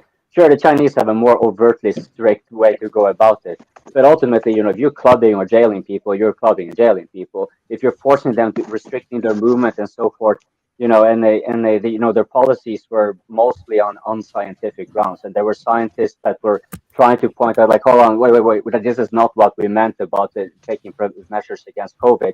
They were censored, like in many cases, and they praised China's efficiency of preventing COVID because they love China's authoritarianism. But now that of course, also China is an adversary, so I don't remember who said this. There are three spiders talking. Vaun and the Geneva Convention, right? This is the same thing. Three spiders pointing at each other, right? Like the U.S., Europe, and China are, it's just on the surface. It's like saying the Republicans and Democrats are any different. Like, well, look at the policies. They're basically trying to outdo each other, right? On how to screw over the American people mostly.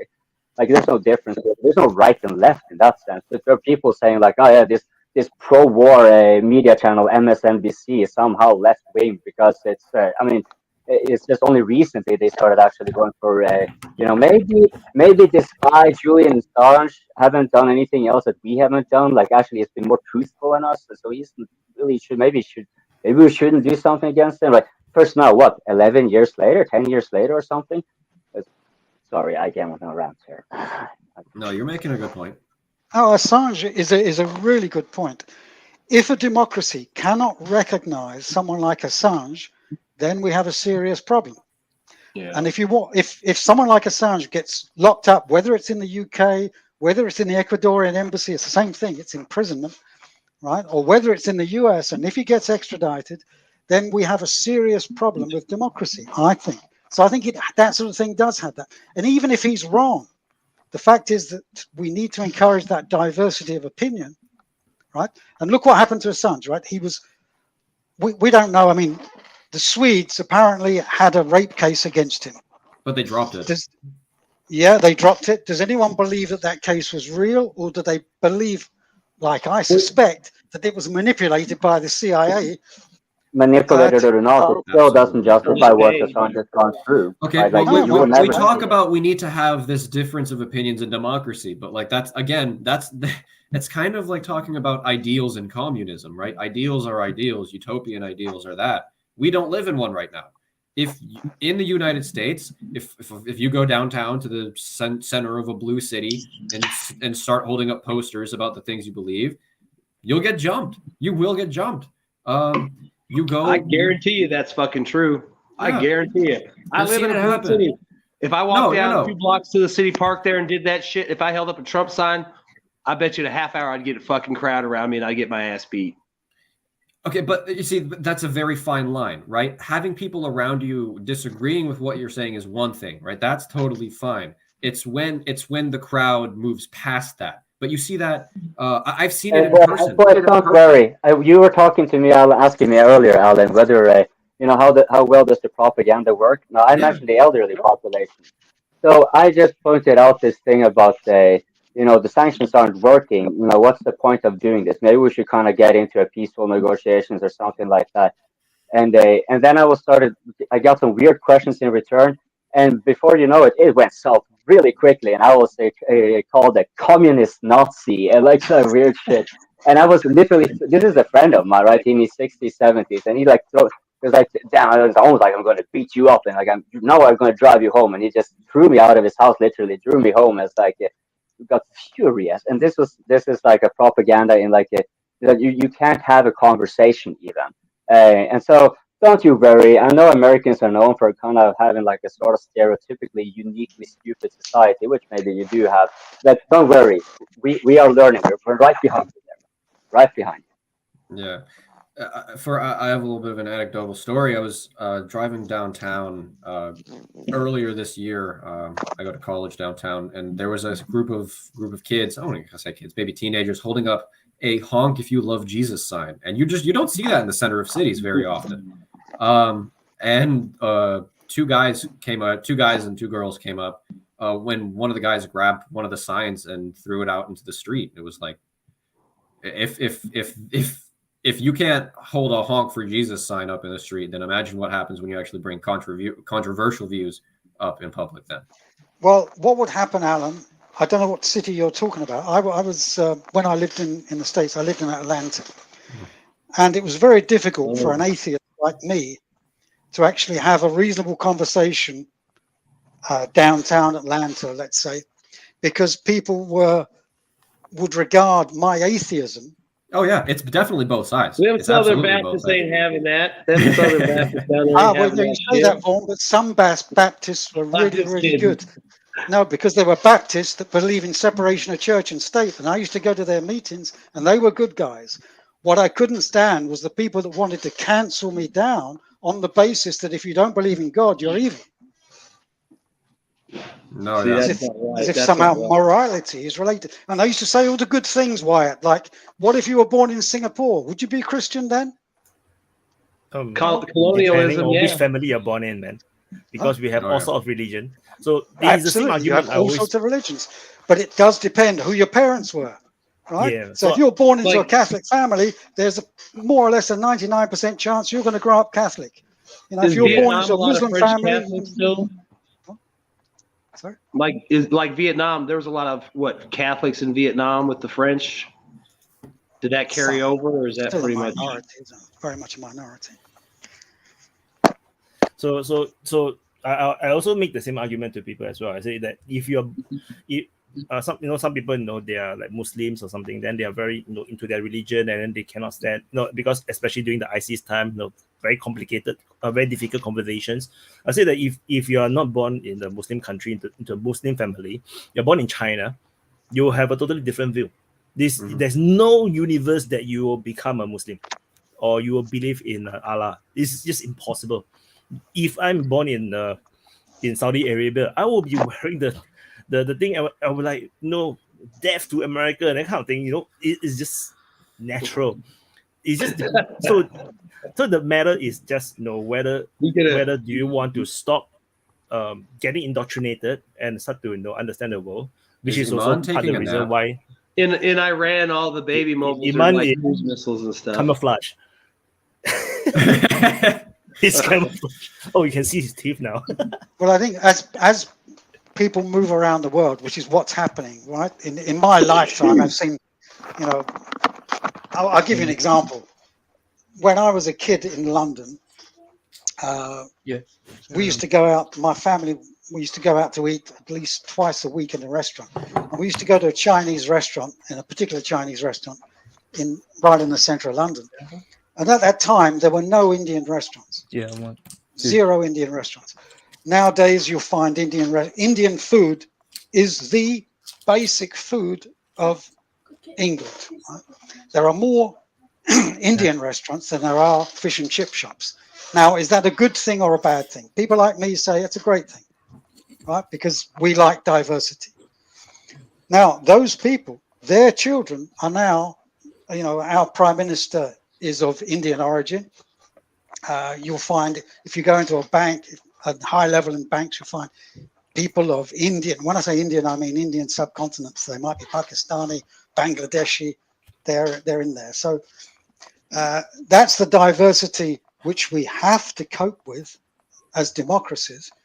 And you can't impose any, even a worldview. You can't do it anymore. But again, come back to the point that if you happen to be born, not just being born in a Muslim country, but let's suppose you're born in the UK, but you're born to a Muslim family. Up until the age of, 13 or 14 or something, you're probably going to be a Muslim. And so the assimilation of that, the ability to assimilate that is an important step.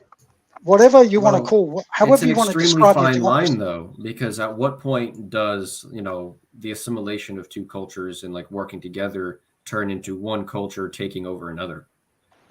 No. Well, that's the replacement theory, which it's just impossible. Alan, if you go back in time, you'll find that the UK or England was invaded by the Normans. Prior to that, it was invaded by the Romans.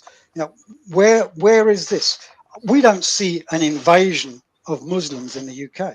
It's no invasion. No, I'm not talking about that. I'm just talking about just like a general population shifts. I'm not talking about like replacements. I'm just talking about as more people come in, right? And like in the United States.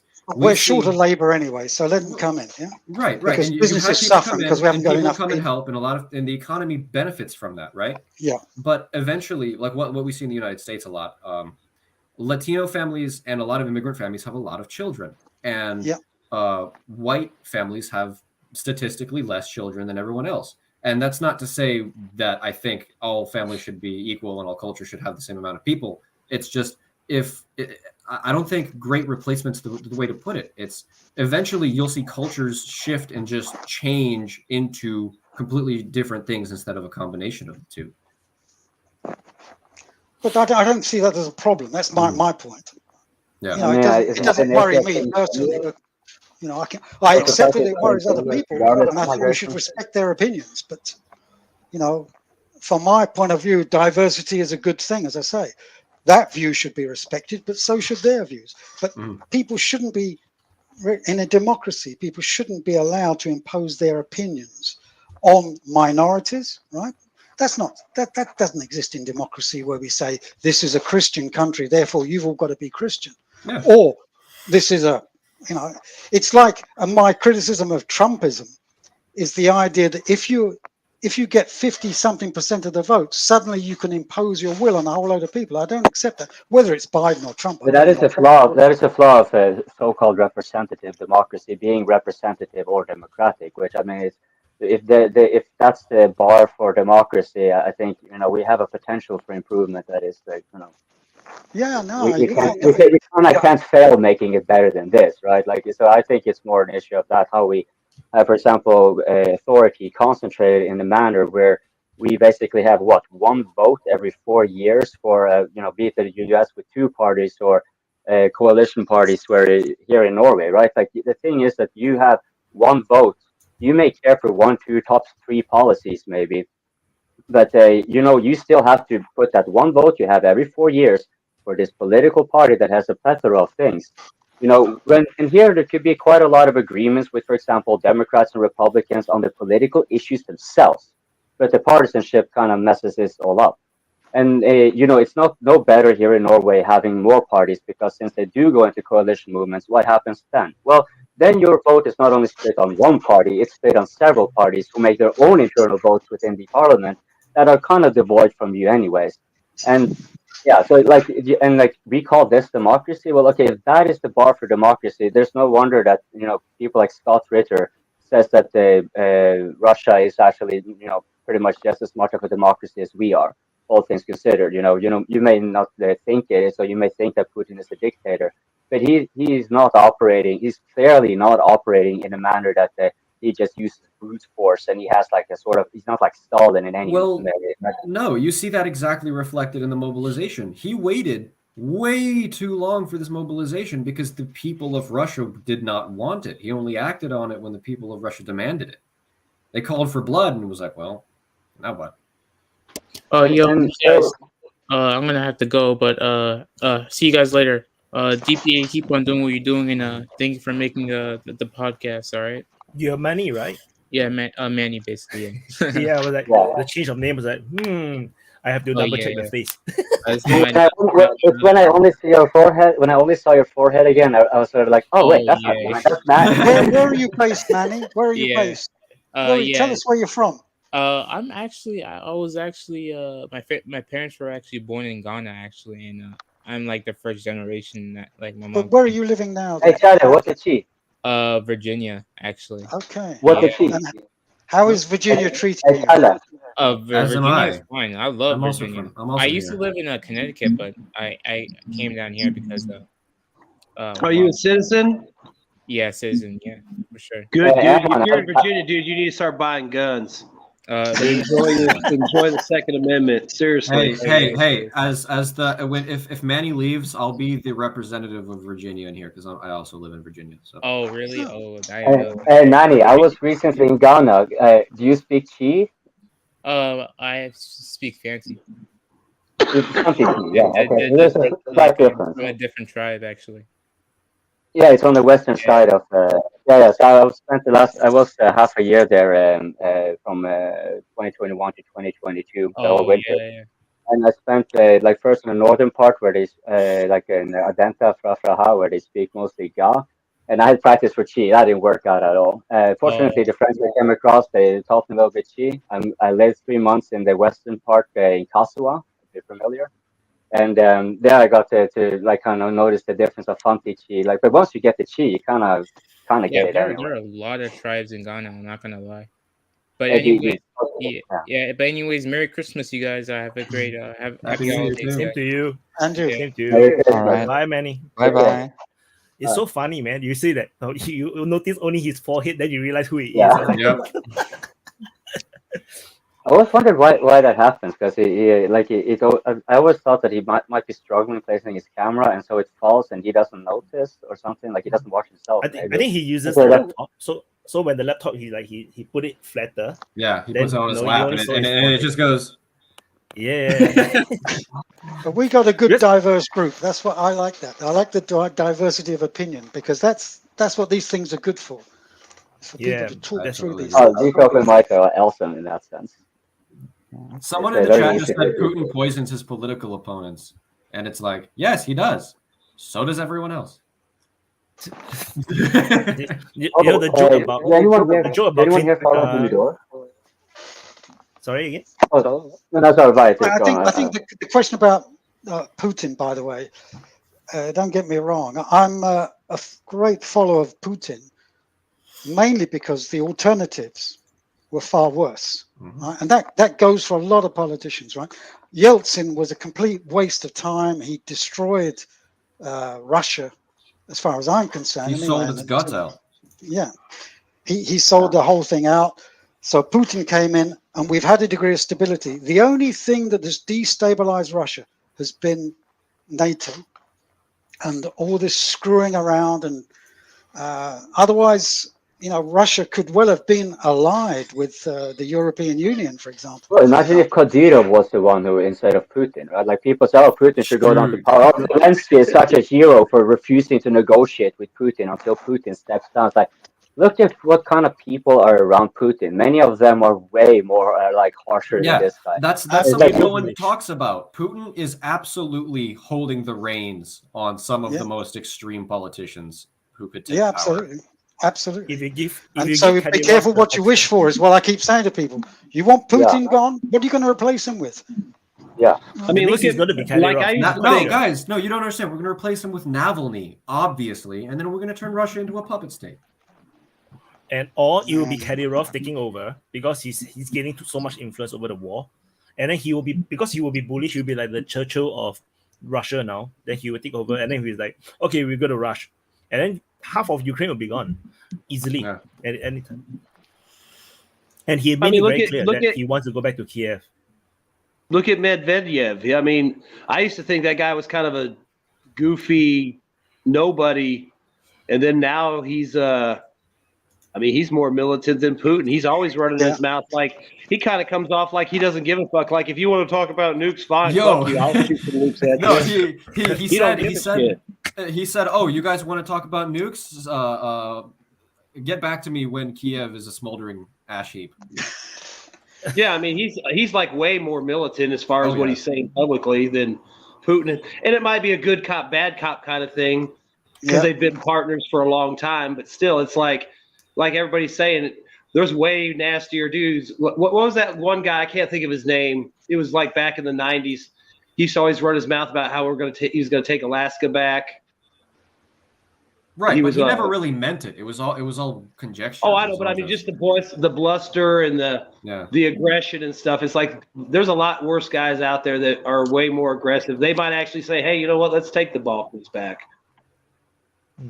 I think you got to look at competence as well. I mean, Putin he's been around for a long time, and that does prove something. It's like Erdogan. You know, people in Turkey, people criticize Erdogan because he's authoritarian. But, you know, he has kept the country stable and he's grown the economy. And at the end of the day, as Xi Jinping would say, you know, we have taken 750 million people out of poverty. Now, talk to me about human rights when you've taken that many people out of poverty. You know, and you just can't beat the argument. It's ridiculous. You know, if you speak to a mother in Afghanistan and you say to her, what would you prefer? To be able to take off your veil or feed your children? What would you prefer? She's always going to say, I'm going to feed my children first, and then I'm going to worry about the rest. And so Xi Jinping says, you know, fundamental human right is, can you clothe your children? Can you feed your children? Can you house your children? Are you safe? Safety being the primary role of the state. Coming from Xi Jinping, that's kind of funny because he's got that own problem in China. He can't feed his people. But he can't feed his people? Are you sure? He can't feed most of his people. They had to redefine what poverty was 3 years ago because they couldn't decrease that. You can't really trust. Very careful, Alan. I'd look at the facts before that. I really would. I could send you something, Alan. I could send you lots of things about China. I mean, most people, you know, China has got more high-speed rail lines than the whole of Europe. They built, in 1 year, more high-speed rail lines than the whole of Europe. Right? So their authoritarianism allows them to take decisions which we can only dream about. Right? Yeah, but also some of that stuff too. I mean, you can remember the earthquakes in the substandard construction that they said, per Chinese media, wiped out an entire generation of Chinese children that were in schools when those schools collapsed. So, I mean, they get a lot of stuff done, but it doesn't mean it's good. It doesn't mean it's quality, and it doesn't mean it's lasting. It's a huge. I think you've got cities over there that are completely empty. I think we're pointing out the correct thing here because what Danny is referring here to is that they are very effective in the sense that they get things. I'll say that. I'm just saying. I mean, they're not necessarily efficient. There can be a lot of flaws in that, and this tend to be an inherent thing you tend to see with centralized planning on a large scale. That it tends to be like that when you kind of have like almost like snap decisions going on, and you have a system that can kind of move along with it.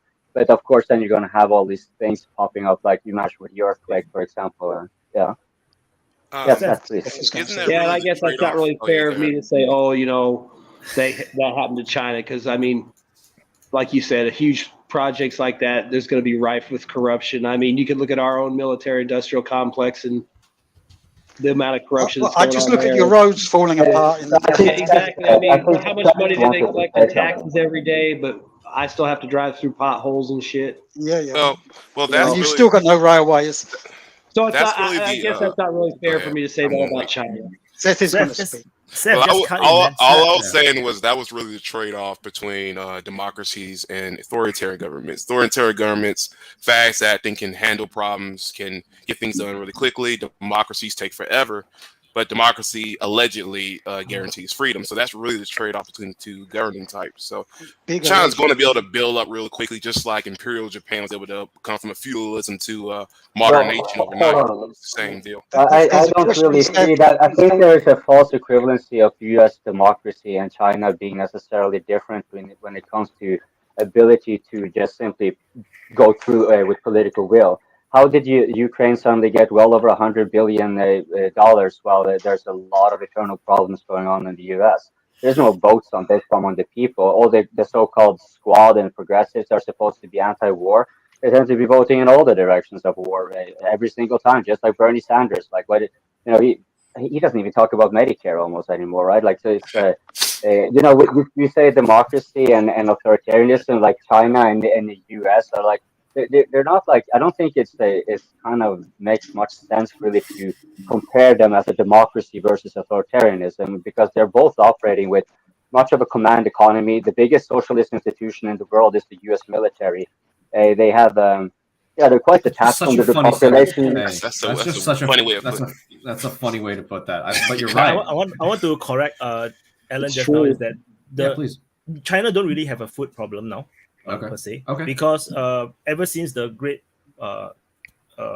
Starvation, during the Cultural Revolution, they have put everything into food. So so they actually make enough food for themselves. What they don't have enough is grains for the pigs. So what they do is that they have rice and everything, and soy for consumption. Then they do not have enough grain or soy for the pigs, so they import the soy from USA. Now they are moving all this import to South America. Like they actually encourage Argentina and I think, I'm not sure, Chile, Brazil to make all this soy. So because they want to diversify away from United States. So all these grains that they import, the food import is actually for the pigs. Yeah. So because Chinese love to eat pork, so they just import the soy. So in terms of food, they don't really have an issue per se. So the problem they have is actually energy. So energy is one of the big imports that they need, and then a lot of high tech stuff they do not have. Like for example, we have a lot of we say that they are the factory of the world. They build all the TV, they make all the TVs and everything. Like all the LED TVs, all the flat TVs is all made in China. But the thing is that the core technology that projects the LED is all from South Korea, from LG and Samsung. And all these parts is imported OEM. So all the different brands you can see, regardless. Like for example, I'm using Prism Plus. I'm not sure you guys have it or not. All these brands, all the inside, the hardware is actually all South Korean. The Chinese are only doing the putting together of the assembly. The assembly. The most high tech parts, they don't really have it. So what about the aircraft industry, Wyatt? I mean, they've just brought into or bringing into service that new plane which competes with the Airbus A320. And with the Boeing 737, and so they've managed to make an aircraft now, and an airliner, and the first orders have been placed. They're going to be flying. I mean, they're certainly going to be flying into Singapore. Yeah. So when we and you can see this here, like I learned something. I didn't know that information, Wyatt, and I appreciate that you told me. It's just, I guess there's so much. I mean, I'll call it propaganda. I probably fell for some heavy propaganda. It's the anti-Chinese propaganda in the States is terrible. No, it's terrible. I can acknowledge that it's very intense. Yeah, Vaun, go ahead. Does China have any nuclear plants, or is there a reason why China wouldn't go nuclear to meet that need? Just because it's building nuclear plants in the UK. They have China, like he says, Wyatt's saying China's got an energy problem. It seems like a nuclear plant would be a quick fix. They have nuclear energy, but I don't think they have the uranium. I don't think they mine enough uraniums. This is my Russia that's got from memory. I thought China has the largest. Because I mean, I know they've got nuclear submarines and stuff, so I would assume they could do a reactor. Yeah, they've got nuclear power. They've got nuclear power. It's no problem. They just haven't got enough.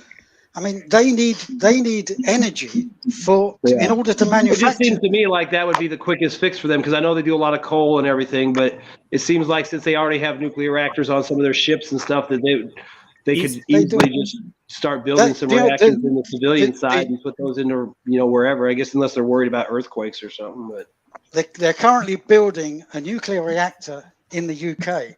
So there's a plant called Sizewell C, I think it's not only funded by China, but it's actually the technologies. Well, it's Franco-Chinese. So it's French type technology built by the Chinese and financed by the Chinese. And that's the UK. I think so the UK is incapable of building on its own a nuclear power plant. Okay. Well, that's the same thing with the United States. I don't know why the technology is. Well, the technology is easier. Coal is easier, which is why they put a lot more into coal, because they themselves produce coal. They have more than enough. They can do export of coal. The problem is that quality of coal is not as good. And then they did something weird. They start to change a lot of their coal plants into a different type of coal plant that actually uses Australian coal, a higher quality coal. And then, so what happens during the sanction, they sanction Australia. They essentially sanction themselves. So then their power plants cannot use the Chinese coal because the quality of the coal is different. So, so I believe the reason not going full nuclear was probably because of self-sufficient problem. I think coal is easier, is cheaper, and they have a lot of it. I'm not sure they have enough uranium. Well, energy is one thing, but what about population stability? Because I know that's actually something Russia and China both might be facing. China's population is aging and dropping. That's kind of what I'm getting at. You have to thank Singapore for it, I used to always hear, like, in the 80s and 90s, I used to always hear, like, China's got an overpopulation of men, and those men can't find mates. Yes. And that's going to lead to China having a war because it's just all that testosterone is going to go somewhere. And, I mean, because I don't know if that's true or not. I guess I could see them, they have a lot of guys and they're going to fight. But I think China would rather get everything as cheap as they could as far as not having a war. If they can get Taiwan without shooting or have more influence in the Pacific, I don't think, and they don't have to fire anything off, I'm sure they'd like to do that. But at the same time, simply because they have an aging population that economically, simply because they have an aging population and economically they really can't afford wars so much. Well, that was that was the argument for reason why they say Russia started this war now, because their population is getting older, so they want to get this fight out the way before they don't have the manpower to do so. So that's a problem across the entire developed world of the declining population. Yeah, but the problem across the developed world is propaganda, I think, and certainly there's plenty of anti-Chinese propaganda and there's masses of anti-Russian propaganda. I just never heard anything like it. I mean, Russia is the source of all evil at the moment. Certainly in the UK mainstream media, you'd think that really Putin is Satan. And see, I think that's one problem in the Western media. They always overplay shit so much that if you even remotely pay attention to stuff, you're just like, really? Is that what's going on? Is that what happened? It's like they can't ever just tell you enough or maybe make it sound a little bad. It's like they got to just go overboard, and then you're like, again, really? Is that what happened? It's like always the most extreme, exciting thing, and you're like the boy who cries wolf all the time. And then after a while, I mean, a lot of people don't catch on and they still believe stuff, but there's a lot. I think, like in the United States, you see a lot of people, pockets of people waking up for different reasons, different agendas. They also play defense. Alan and Vaun, I have to ask you too, since you guys are Americans, I'm pretty sure you guys are familiar with Noam Chomsky. Yeah, absolutely. So he actually referred, because this thing he referred to this as a part of a cornerstone of the U.S. propaganda model, which is arguably like the spectacle, right? It's as a distraction, because since you have the freedom of speech, and the freedom of speech is kind of a very useful tool for the ruling elite, because it also enables them to take a pulse and know when to react. And so they can have the media, which is much controlled through the monetary incentive, right? But they cannot censor, really. Like, they can censor to some extent, but censorship has a bad tendency of attracting attention. So what Noam Chomsky and Eman, I forgot his name, they found, so the tactic, the strategy is then generally to distract, right? Because you can only be at one place at one time and take so much information at one time. So especially when we take a media landscape that tends to replicate itself across the whole board, all these companies owned by the same corporation, And so they tend to have the more or less same, Fox News and CNN aren't really that different. It's only on the surface. They tend to make a spectacle, right? And so they divert the attention of people in that direction to the spectacle, such as this thing with the LGBTQ thing. Like, we cannot make enough spectacle in the media. Let's try to see if we can let's see if we can make more drama by having this drag show in front of kids. Which is like, even other gay people like it pointed that out. It's like, that's just simply, this is for adults. It's simply inappropriate behavior. It's like someone else doing that. You'd be like, oh, they're a narcissist. But for some reason, like some people aren't labeled that way, even though it's the exact destructive narcissistic behavior they're exhibiting. It's like, it's sort of like tokenism 2.0. You kind of take tokenism and you weaponize it even further, right? It's not just like, we have tolerance. Now we're going to use this generally kind of disenfranchised or whatever. We're going to take it to the extreme the other way and use it as a cudgel against you. And don't you you're going to use dare tolerance as a weapon because it's one of the most efficient weapons you can use. You literally don't have to do anything. It's your enemies who dig themselves their own grave, essentially. Yo, it's selective tolerance is the worst thing. Right, we're getting to my bedtime, guys. So okay, I have to nourish my mind by going to sleep sometimes. It's been great. I'm sorry, Vaun, if I was a bit aggressive, but you understand what I mean, I think. No, you all have good points to make. Yeah. A lot See you soon. I enjoyed it. For me as well, sorry that I stayed silent for so long. It's my first stream ever, so I just wanted to say, to see how it goes. Where are you living, Erik? I'm basically from South Germany, but right now I'm in Budapest, so in Hungary. Oh, that's interesting. Okay. Well, we can talk about Hungary. It's a good place to talk about. For next time, sure. See you guys. Bye. I'll see you. And thank you. Just an announcement, I guess. Anyone watching the chat, guys, you can join in. There's nothing you guys got to pay, right? It's a good conversation. Alan is absolutely correct. The more, the merrier. Yeah. And if you know someone else that might want to join, sharing is caring. Yes, sir. Yeah. The link Don't be afraid. Yeah, don't be afraid, especially a pro-Ukrainian. I want pro-Ukrainian people to come on, but okay, well that's labeling people, right? I don't think it's pro-Ukrainian, pro-Russian. I think it's you need to have a conversation to understand what you know. I tend to read on the comments of Wyatt's videos and also regarding the open mics and stuff, and I think it was on one of them I would never join on this kind of panel with only pro-Russian people, right? And like you point out, we are not necessarily pro-Russians. We're just this is how it seems to be like, right? But some would be explicitly pro-Ukrainian, and that would actually be, okay. If you have a strong stance in that regard, we haven't had really much of that so far, but yeah. Oh, there's a guy in the chat says I'm a glowy. Dude, you got to delete the stream. We've been infiltrated. Oh no! What's a glowy? That's a federal agent. Federal agent. I would love to have CIA or FBI come in, man. Bro, no. No, you wouldn't. No, because you get shadow banned because Twitter and shit would get you. They call their buddy up. Yeah, see, that's another thing too. I mean, actually, it's fake. If you look at all the stuff with the war, I mean.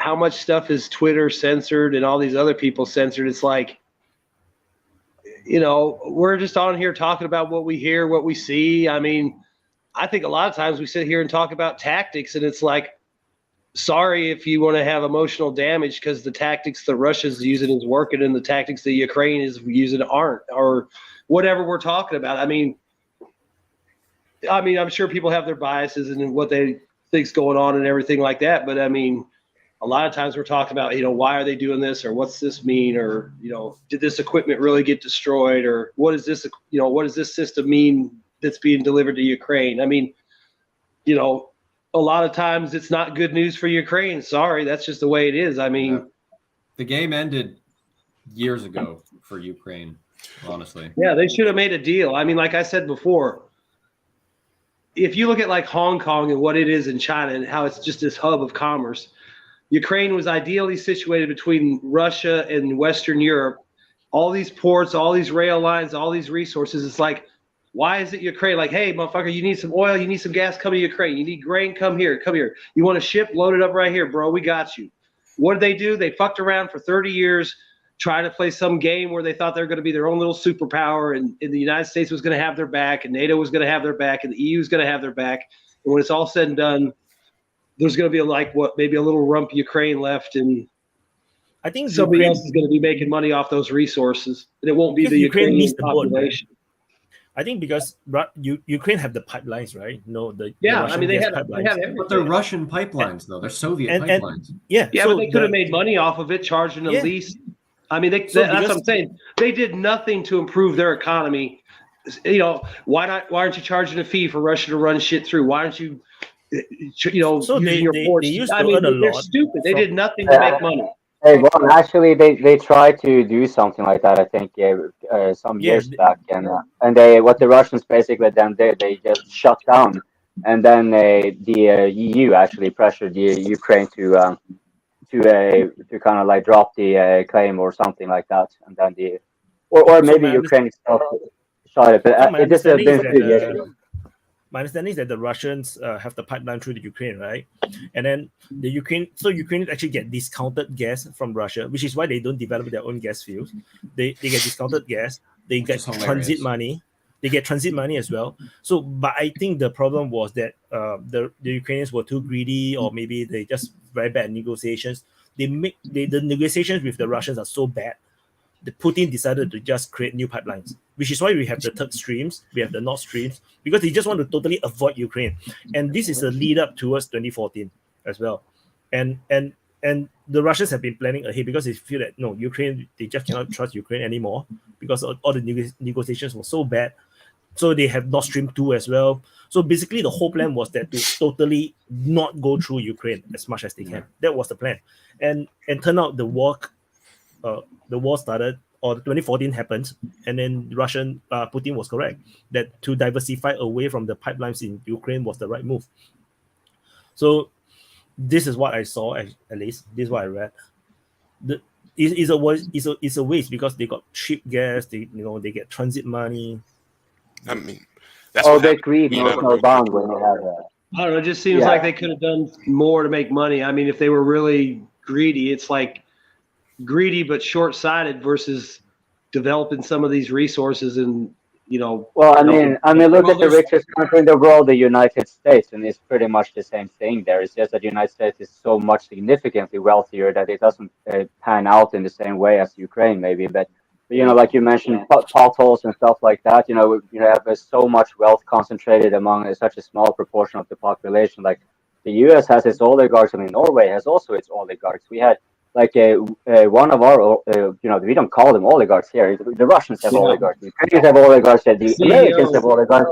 But we don't have oligarchs, right? And so we have this guy who he got the amount is irrelevant because I have to do currency exchange, but it's essentially he got an extra profit in billions of dollars, which constituted over 10% of Norway's national export. That is what this one guy got in extra profit, right? And what do you think happens to some people? Like if you point that out, they were like, "Oh, are you a communist or something like that?" The only response I can give when they're that ridiculous is like, "What are you, a corruptionist?" It's like, we support our oligarchs. That's something we cannot ever say anything about that. In America, cry when Steve Jobs die, right? No, in America, all the rich billionaires are called entrepreneurs and creative masterminds. But if you're a billionaire in any other part of the world, you're an oligarch manipulating and destroying the lives of the people who you live around. It depends on where you politically lean. If you're Elon Musk and you start, playing around with the right a little bit, also you become a demon. So it really is in your politics in America. Big time. That's a good point. That's a good point. I never thought about that Elon Musk and Steve Jobs are all oligarchs. They are. Bezos is an oligarch. So in Russia they try to suppress the oligarchs. In America they cry when the oligarchs die. Yeah. Well, I mean, thinking about Twitter and none of our oligarchs fall it's been like a JP. it's revealed that Elon has a lot of like connections with the like the Starlink thing and NASA. That's a lot. Like Elon is rich to a large extent through government subsidies. Well, yeah. Do you know how much money he received for subsidies for SpaceX? It was like $11 billion a month. 10 times more than NASA, I think it was, or something like that. Mm-hmm. But it's a strategic asset. Well, yeah. He said we're not going to use SpaceX for weapons, and then then 2 weeks later they announced that they're using it for weapons. Right, and so this is how it works in the United States, where the election is more like an illusion of democracy, and not so much of a democracy, because where this money is basically being funneled through the public sector, be it space programs or the military, or whatever, and handed over to the private sector, which are owned, monopolized at this point by a few people. And this goes from Bezos and Bill Gates in particular, right? That's why this COVID he had a lot to do with this. The United States isn't a democracy or republic anymore. It is 100% an oligarchy, and we hear about how Russia is an oligarchy and China is run by oligarchs, this, that, and the other. And like, no, like you want to talk about real oligarchy? You want to look at the United States. Try and go do any action outside of your house that involves using your money that will not directly benefit like one of 4 or 5 oligarchs in this country. And this applies for much of the world where because these are transnational as well, so they kind of in some countries they have roped them completely in. So like Manny, who was here, his family from Ghana, they're like, that's very easy for me to see when I'm down there that these IMF restructurings, first of all, the World Bank sets conditions where a lot of investments cannot be done that makes them independent on food production, for example, and a lot of manufacturing development. So these institutions that cloak themselves as kind of helping these countries with investments are actually setting terms that do the opposite. And then the IMF comes in and sets terms for economic restructuring where they are forced to sell off their public assets. And this is where you see that, they cannot have a trade protection, so they cannot subsidize their own industries. And so and they have to open their markets, right? So this is called free trade, right? And they all have to open their market again and not subsidize their own industries against multinational industries that are subsidized by some of the wealthiest nations in the world. So of course, their industries, the local industries, get wiped out. And then once that has happened, monopoly is firmly entrenched. And so you see, whatever the people do there, like they unless they're living in the village, then they might do okay because they can make their own food and rely on stuff, but they can't move anywhere else in the world, right? So money becomes a scarcity that always is funneled out from this countries in this way. And the thing is that this is the same that happens in the United States as well. It's the same with our corporations in Norway are doing the same, for example, in Ghana to a lesser degree. Guys, but they're concentrated. Say the craziest shit you can. Nobody? All right. No hot takes? Oh, I don't know what will be defined as Singapore is not a democracy. Hot take. Yes, you guys. No, it's not. He even openly admitted it. It's not. Well, it's a republic, but it don't have to be a democracy. So they're not the same thing. Where is everyone from? I am from, my family is from Russia and Belarus, but I live here in the U.S. in Virginia. Can I ask what generation? He's one of those Americans from I'm a Russian American. I'm a first generation. My parents immigrated here. Right, so they have a fake Russian accent, for example, and you probably speak Russian, right? Yes, I can speak Russian. It was my first language. I wouldn't say they have accent. They came here when they were 20, 21, 22. So. Okay, so you're around that. And it's both of them. Both of my parents, yeah. Belarusian. Where in the U.S. were you from again? Virginia. Virginia, yeah. So yeah. Okay. Where are you guys from? So I am from Norway. It's a place. It's a village a little bit north of the Arctic Circle. And since I guess I can just continue the trend of Alan. So my father and my family on that side is like completely Norwegian, and then and some Laplander as well. And then on my mother's side, she's from Israel, born and raised there. And my family prior to that so she's a first generation Israeli, but her mother and father was from Iraq because there were some tensions down there, so they had to fuck off. And I tend to kind of have a fairly good view of the things regarding the Middle East, but I also have family in the U.S. In Florida. Because my uncle on my father's side went there, so that's one of the reasons I'm kind of like perhaps a little bit unusually involved in what American affairs are. But I'm Norwegian though, like I'm born and raised Norwegian, and like and all that kind of stuff. Like so, I like the I'm Norwegian. Yeah, no, well, but because Alan is American, whether he likes it or not, he's shaped by the environment, right? Like I'm not a nationalist. I don't give a shit about that part. I think it's all kind of like silly, arbitrary things that have been normalized over time. Yeah. That if we need people to live the best lives they can. Like we can definitely, if we just move out of that box, we can definitely make it a whole lot better. And this issue with immigration and stuff like that, why do these people flee, right? It's like, yo, Payton. I asked everyone where they were from while you were gone. I hope everyone gives their email to Wyatt. I think we've got a great group of eclectic people from all over the world. There could be a news organization out of this eventually, if done right. Yo, let's just start a podcast, guys. Come on.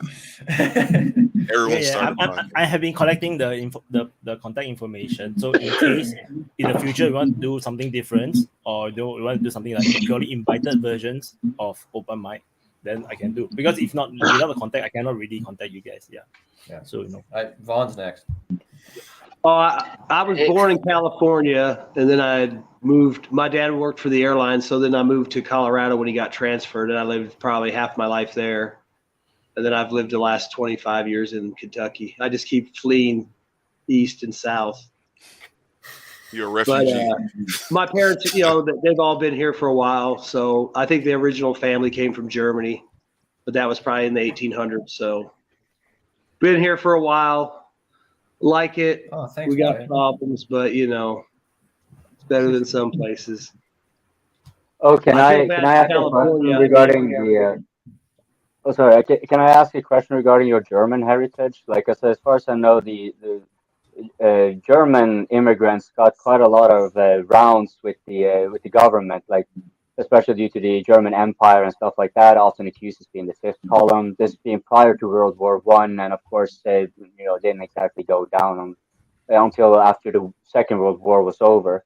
Like, have you ever heard like stories or something like that from your family that from old times, like? Yeah, and then because we were German, they didn't welcome us, or they thought that we were. I don't think they really had any problem. They might have just left because they were poor. I mean, they came from a town that was north of Berlin, and I think it was about like 1864. But they settled out in Iowa, and it was I think my great grandfather. His name was Adolf, and he started a hardware store. And I think that hardware store still had it was carved in stone like the old building, so it has his name in the hardware. I think that's still standing, but I think they just immigrated here probably economically and then just made their way west and settled in. I don't know if Iowa was a state then yet, it was a territory. I wanted to make a very bad joke. I was like, I never knew you call a political party the hardware store. Seth, where are you from, man? I'm from Georgia. I'm from the best state in the union. Been here my whole life. Oh man! Yeah, it is. Spicy. Yeah. Been here my whole life. My ancestry. Well, let's not talk about that. But I'm a Georgian. Okay. Let's say I'm English. That's the only ancestor I know. I have English ancestors, so I'm an Englishman.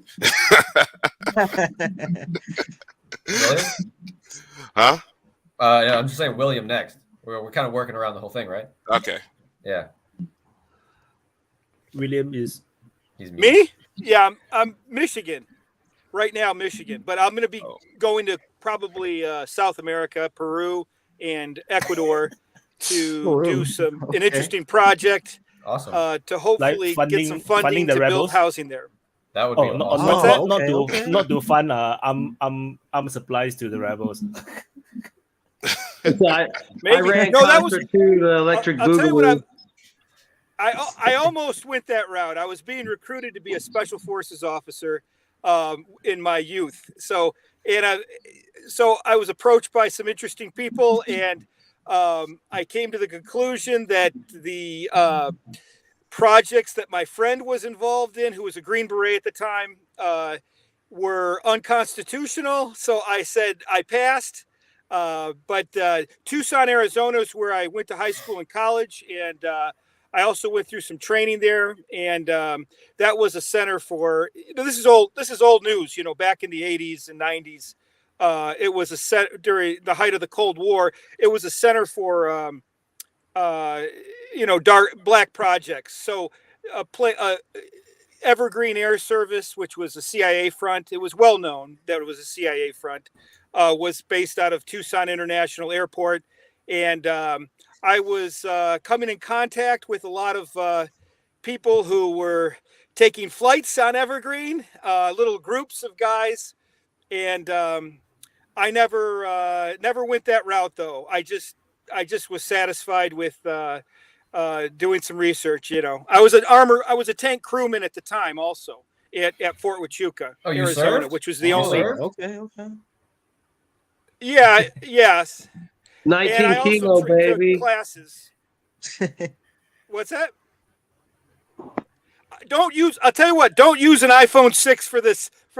For these exchanges, it's very choppy. 6. I'm going to either get a better phone or be on a PC next time, so I'll be able to hear you guys, and it won't be as choppy for me, at least.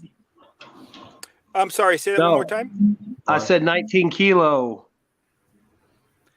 I was on 19 the kilo, so. 19 Echo, and then it went to 19. Then it went to the Abrams. You're a dyno tanker. I started out as a. What's that? You're a dyno tanker. Yes. Well, it was.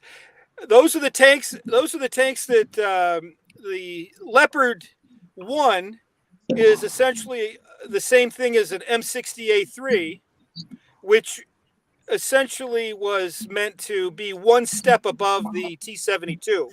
Hi.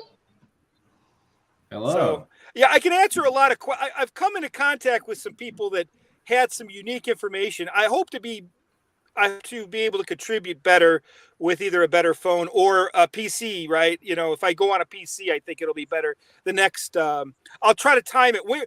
Wyatt, where do you announce the live streams? You do it at DPA or Patreon or both?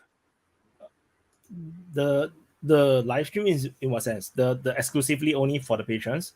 It will be just where do you post? Where do you post like that? I share everywhere actually. For at least for this one, I share everywhere, like Twitter, Telegram. I didn't post on Patreon and Coffee though. But if let's say there's a is that Hezbollah on there?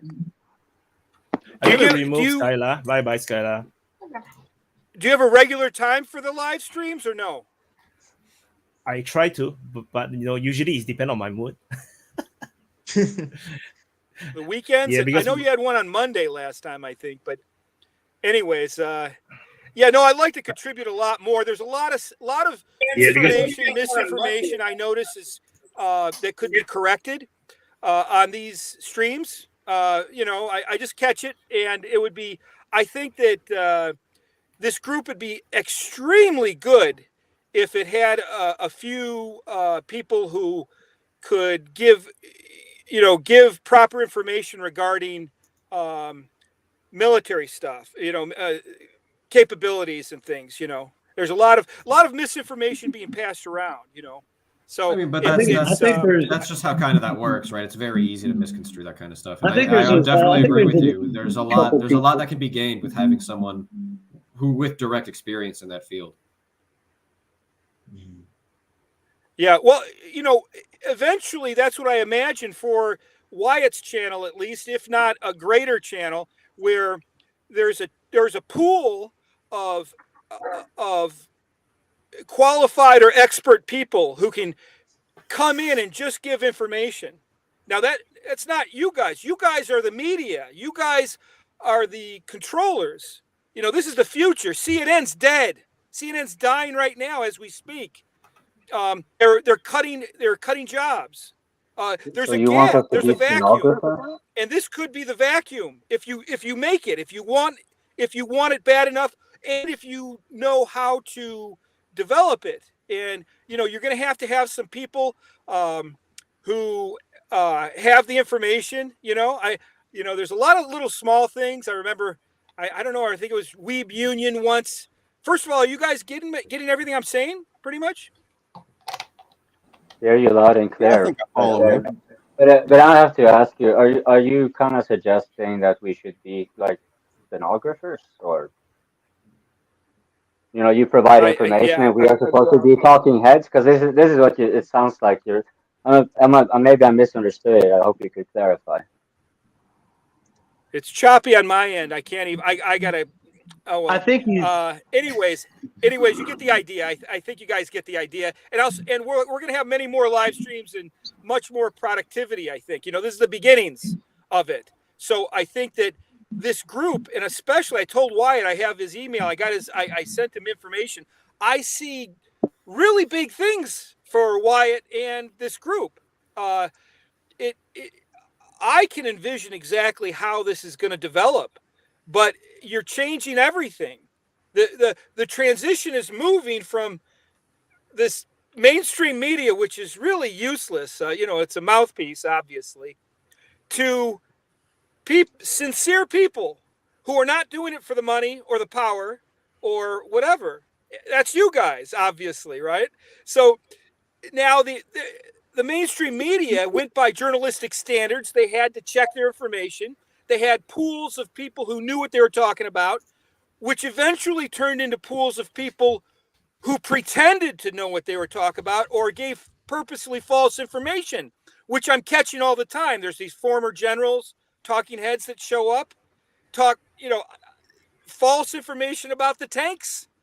The M1, the last general said the M1 ran on jet fuel. Well, typically it didn't run on. It runs on anything. It has a turbine. It runs on anything, and typically the Abrams ran on a mixture of diesel and regular gas, but it could run on men's cologne, kerosene or whatever. So he was lying on CNN purposefully, and for his own reasons. He wanted boots on the ground to support what possibly could be a Ukrainian offensive with the only weaponry, I believe, that can change the course of the war for Ukraine, which is modern composite armor tanks, which Poland now has. So is Poland going to either transfer that, or is it going to take on Russia itself?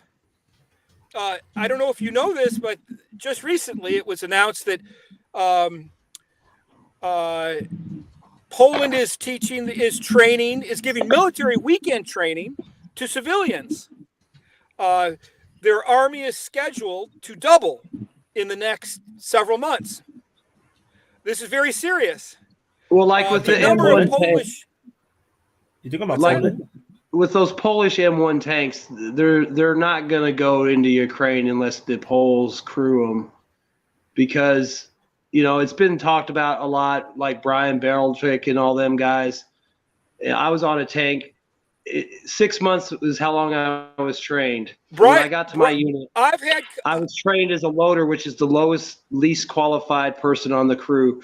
So, I mean, unless they're going to go take crews and train them to gunnery standards and then take those crews and put them into an M1, it's never going to work. I mean, they could train guys all day long, but you're just basically training the least qualified crewman on the tank, because the loader gets there, and then if he works hard, maybe he can become the driver. The driver will work hard, maybe he becomes the gunner. The gunner becomes the tank commander. The tank commander moves on. That's how it works. And just because I got trained 6 months. Gentlemen, sorry if I may interrupt, just so we can kind of close the thread here, because I think it was William who proposed the question of asking, so we can get acquainted who people here are. Right, so William is from Michigan, right? So can you tell us? We want to ask everybody where they're from. We never finished asking everybody where they're from. Okay. Yeah, and if you could also, I want to finish the tank point real quick, and then we can finish. Since I asked the question about where we're from, the tank point. I've discussed this with people very close to Brian Berletic. He knows nothing about tanks. I was a tank crewman. I was a tank commander at one point. Were you a tank crewman? Yeah, I was on the M1, M1A1. Yeah, in addition to that, I also had a keen interest in it. So I had conversations with the mechanics and things like that. You said you were on the M1A1. You were 19 kilo? Yes. Yeah. Okay. Okay. I mean, it's a good tank. Don't get me wrong, but my point is, it's just the amount of training it would take for those guys to get up to par to be able to use that tank the way it was made to be used is just not possible. And the footprint I can go into it. What? Yeah. I mean, if you're a tank commander, you know you had to do battalion gunnery and you had to score, and you were Top Gun or not, and all the other crews and everything like that. Those guys are not going to transfer from a T-72 into an M1 and be anywhere near able to make that tank work like it needs. This is an example. This is an example of information that could be refined.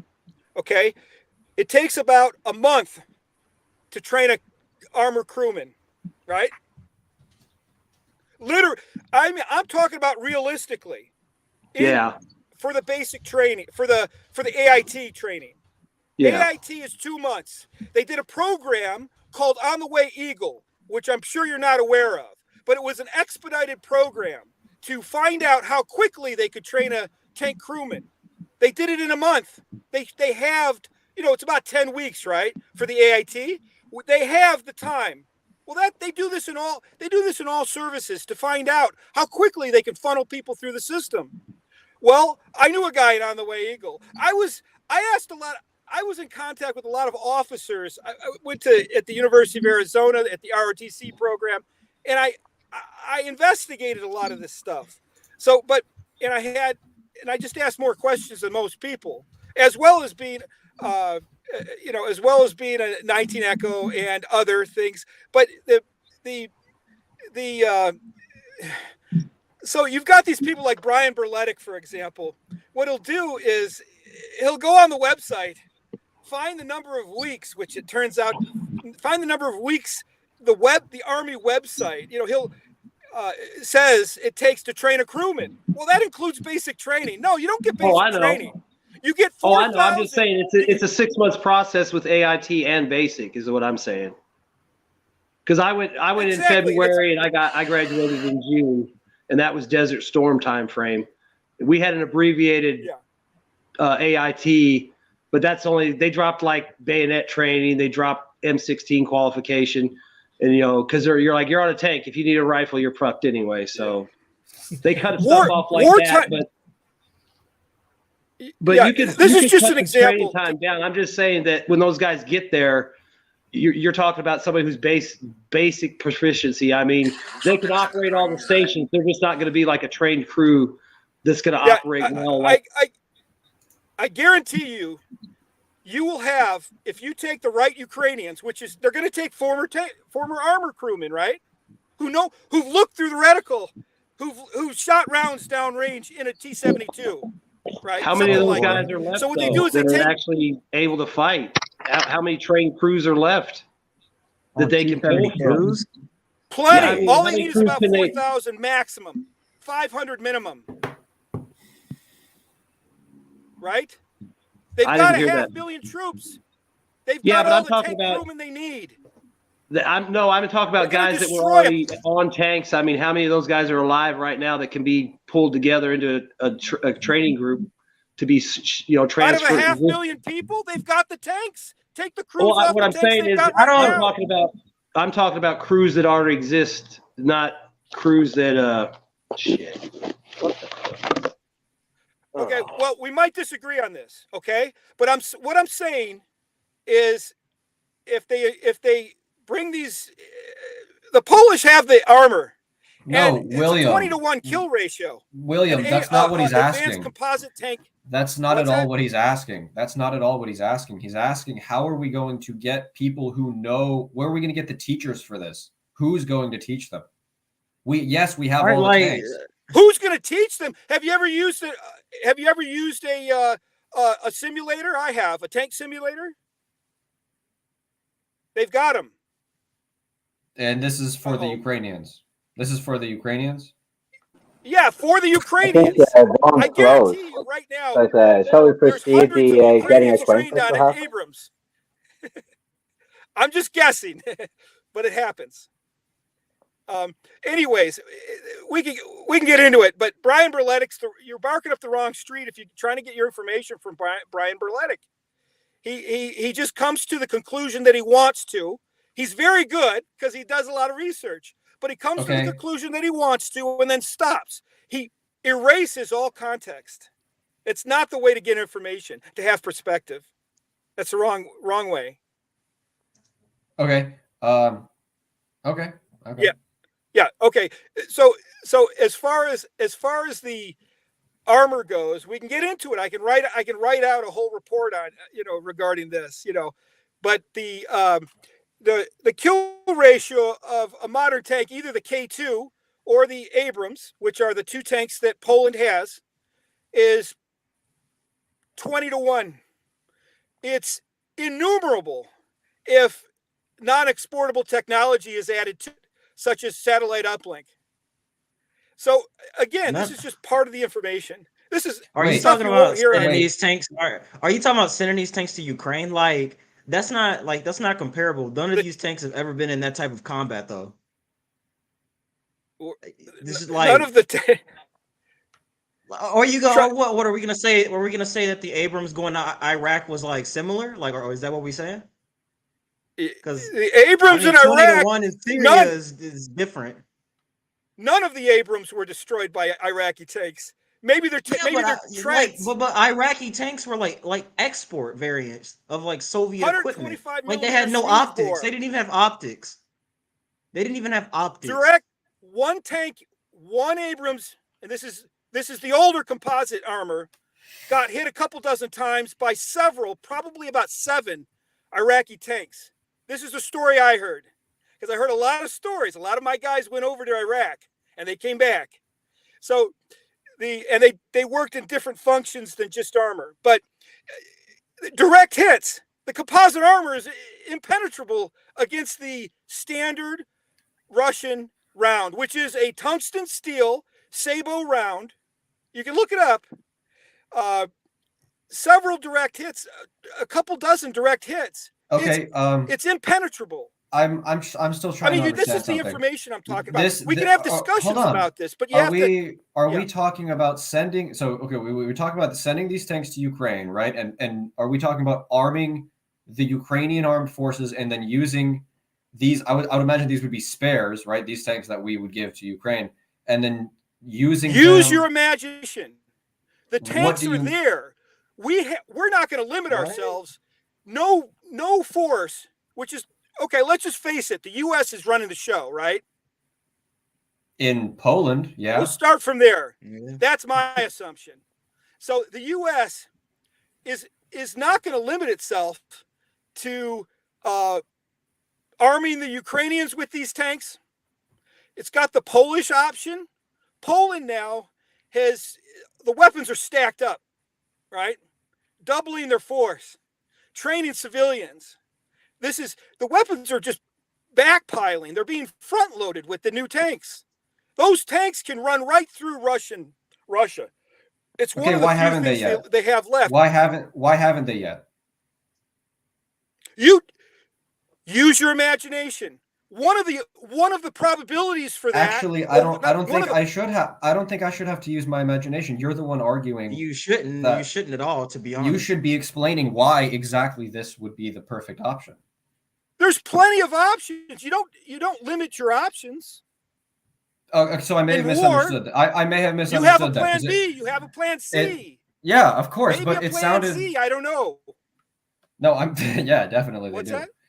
No, I think I may have misunderstood because it sounded like you were saying if Ukraine magically got Ukrainian Abrams tanks, this conflict would be over. That's one possibility. So the problem, there's a couple problems. I mean, we can get into it quite a bit. One of the problems is having Western tanks dead on the battlefield, which there would be a few if we only had Ukraine do it. There's only two ways to go, and both of them include combined arms with tanks, with Patriot systems, with Paladin systems. They're all in Poland. Poland has enough tanks right now. They got minimum two shipments, maybe three, of Abrams. The first one was 250. Then they got K2s, 180. K2s, absolutely one of the best things on the battlefield. Every option with the M1, every weapons option, every the satellite uplink is cross platformed with the K2. Yeah, these are amazing tanks. No. I know exactly what they can do. This is information. Classified Leo, you're muted. Abrams. Leo's trying to say something. He's William, muted. I've got a question, but it's kind of slightly on a different topic. Because you seem to be an expert on this kind of subject matter. What do you make of all the hype that's been going on? Because usually when it comes to news about Ukraine, mainstream media like New York Times, etc., Atlantic, they tend to be very pro Ukraine. But even these mainstream sources are making much ado about American stockpiles being depleted, stockpiles of ammunition or artillery being depleted. And I really find it hard to believe because I keep on hearing things about how America can wage proxy wars for forever. So I find it hard to believe that America would run out of stockpiles and ammunition on, well, anything, and that it's always in my imagination that they could keep on producing more and more. Is there any truth to this claim? Well, America is on a defense economy. We, producing weapons is an interesting economic enigma and issue and formula. That's it. It's instant GDP. It shifts the spending to from. In the United States, it shifts the spending from Chinese goods, sometimes cheap Chinese goods, to domestic production. I never had a stitch of clothing in the military that was not made in the United States. And I never had a stitch of clothing outside of the military that wasn't made in China or Singapore or Panama or some other place. So it's a great way. It's unfortunately... let's face it, it's a great way to shift GDP and productivity home. That's partially why China would do it also. You're turning, as long as you've got the natural resources, you don't want to, as long as you've got those natural resources, your steel production, things like that, it's economic benefit to move it, at least that's the argument, right? To move the production into military. The question that's partially is not why. about. No, I mean the question I was asking was: is there any truth to what a lot of mainstream media outlets have been saying lately, that American ammunition stockpiles in artillery that they're shipping to Ukraine are getting depleted? Wait, I want to mention something. I don't even know if it was solely artillery or if there were other types of ammunition. Anti-tank, it's anti-aircraft, anti-tank, and artillery weapons. Why don't we exploit the opportunity and then we continue explaining who we are? Payton, please tell us who you are. I'm from Mississippi. I'm in the United States Air Force right now. Just joined. It's been like almost a year now, or half a year. Yeah. Are you in the Yeah, I'm in the dorm. I'm in the dorm right now. I'm graduating next week. I'm getting stationed in Japan, actually, Yokota Air Base. Awesome. Yeah, I work as aircrew flight equipment. So my expertise is mostly about pilots and the aircraft generally and all the equipment. So when we talk about the Ukraine air war, that's kind of where I kind of know what's going on, kind of how it works generally, I want to say. Yeah, I'm in Texas, Shepherd Air Force Base. So, hey, bro, dude, you're violating OPSEC, bro. You just exposed yourself. Yeah. Well, who's gonna come to a military base? Dude, you don't know, man. Russia might miss one of their Russia might strikes miss and it, land okay. it and accidentally land it in Texas, like we talked about last. That's one hell of a miss. No, because that's a comment on the joke from last week. Last week we were talking about they got a lot of the spare S-300s, right? Yeah, there was a Ukrainian missile that landed in Poland. Yeah, I know that one. Here. That was people talking about World War III, and I'm like all the missiles hitting like Ukrainian buildings, and like half of them are like literally like Ukrainian S-300 systems just missing like cruise missiles. All right, who's next? Archimedes? Really? It's pretty fucked up. Shadow banned. I dropped off suspiciously. Yeah, I'm here in the States. Oh, shadow ban. Yeah, but Texas. And, no, where's your family? Sorry if I missed Can you please repeat that, Archimedes? The audio wasn't. Can you repeat that a little? I couldn't hear you. Is the audio okay? Yeah. Yeah, thank you. Yeah, okay, yeah, I'm in Michigan. I'm in the States. Where are you from? Where's your family from? Texas. Oh, so, I'm from Bangladesh. Oh, I feel like everybody's from Texas. Lord. Greg, what about you? Where you said your family from? I'm from Archimedes. From Bangladesh. From Dhaka. Yeah. Well, actually, originally, believe it or not, I was born in Ukraine. And awesome. Now I'm in the United States. I'm actually similar to you, Alan, since we're both ethnic Russian United Statians. So, something along those lines. We kind of have a shared experience as immigrants. So you're saying you're from your family in the Ukraine is from the side that is mostly Russian dominated, or like Russian speaking. I mean, I definitely support the independence of the breakaway republics, which I'm just as Ukrainian as the Western Ukrainians are. There's no difference. Like the Donetsk Ukrainians are just as Ukrainian as the Western ones. I mean, Ukraine is not an ethnicity. It's a multi-ethnic province, a former, Lenin made it up at the borders.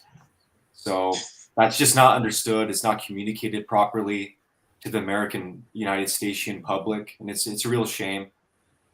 And do you say independent? Like, if I heard you correctly, maybe I misunderstood. But did you mean like, would you support, for example, perhaps a fully sovereign eastern and southern Ukraine, for example, where they're mostly Russian speaking there, because Russia is so huge that I can if I was a Russian, I would have apprehension to joining that federation. The funny part is like my mom and dad grew up in Ukraine, right? So it's funny because the people who spoke Ukrainian were considered like rednecks and like lower class people, because in the city, Russian was the only, it's funny, the only city that speaks Ukrainian is Lviv. That's the only city that majority speaks Ukrainian. The only people that speak Ukrainian are the people in the rural places. No, that's actually a story I heard from my parents back when they lived. It's funny because Ukrainian is considered like a simpleton language. No, it really is. It was held in it's like how you would explain like deep Southern draw to somebody in the United States. No, it was that's exactly what I was thinking. Exactly the same. But hold on, didn't this Dan guy from Israel who also had a family from Ukraine? I think it was more in Dnipro area, and he kind of was familiar with both Russian and Ukraine. And as far as I got from him, he said that the Russian was the simpler one, sort of. But like the Ukraine was more complicated. But you're saying it's the opposite, if I get it correct. What do you mean? Like this Dan guy from Israel, he was also like his family was from Ukraine, center of this Ukraine, and as far as I remember, maybe I'm remembering wrong, but I remember that guy was smart. That guy, and I believe he said that that the Ukrainian was actually slightly more difficult, more complicated than Russian, and Russian was actually the simpler language, which I find like a little bit ensnaring because the Russian is quite complicated for me. But let's just get that started. Okay, and so another historical fact that is not communicated is that Ukrainian and Russian would have been the same language during the convergence of the old Slavonic languages to Muscovite Russian in the 15th century. But Western Ukraine was a part of the Polish-Lithuanian Commonwealth. So that's the only reason why Ukrainian's even in existence. Is because again, we can talk about what does Ukraine mean? What's Ukraine mean? It's like it's a made up. Like by the way, Ruthenian is the ethnicity that Ukrainian is supposed to be. You know what I mean?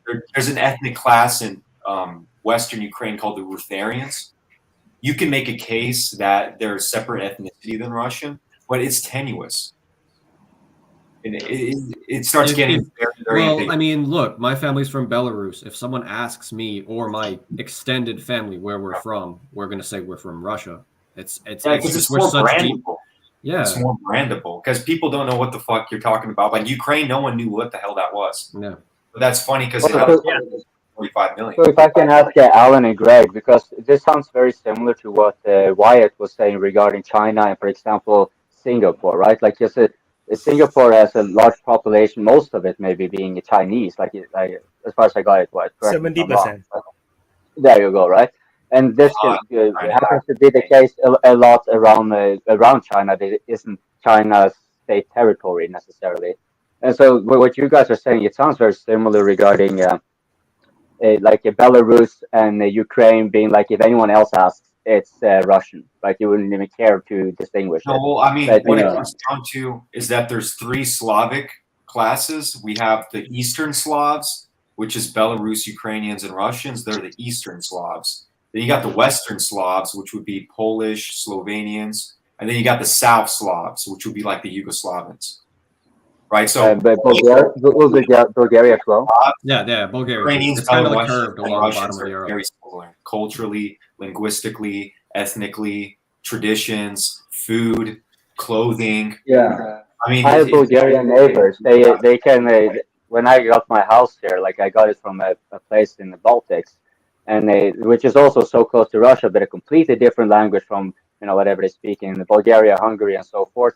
But they all understood Russian, for example. So my neighbors they could like there were some boards that had to be put up afterwards that were written in Russian, and I had no clue who I was. And they're saying like, oh no, this goes there and this goes there, and like, oh, you speak Russian? Yeah, most of it. It's also kind of it's pretty sad because Russian is such a beautiful culture and language with hundreds of years of history. Why would Ukrainians just want to throw that away just for being a part of the West? That's a dysfunctional in the first place. Well, they have that they have really intense ethno-nationalism kicking. Yeah, by the way, all that was bullshit. Like because Hitler just gave them propaganda. Hitler and Goebbels were telling the Ruthenian.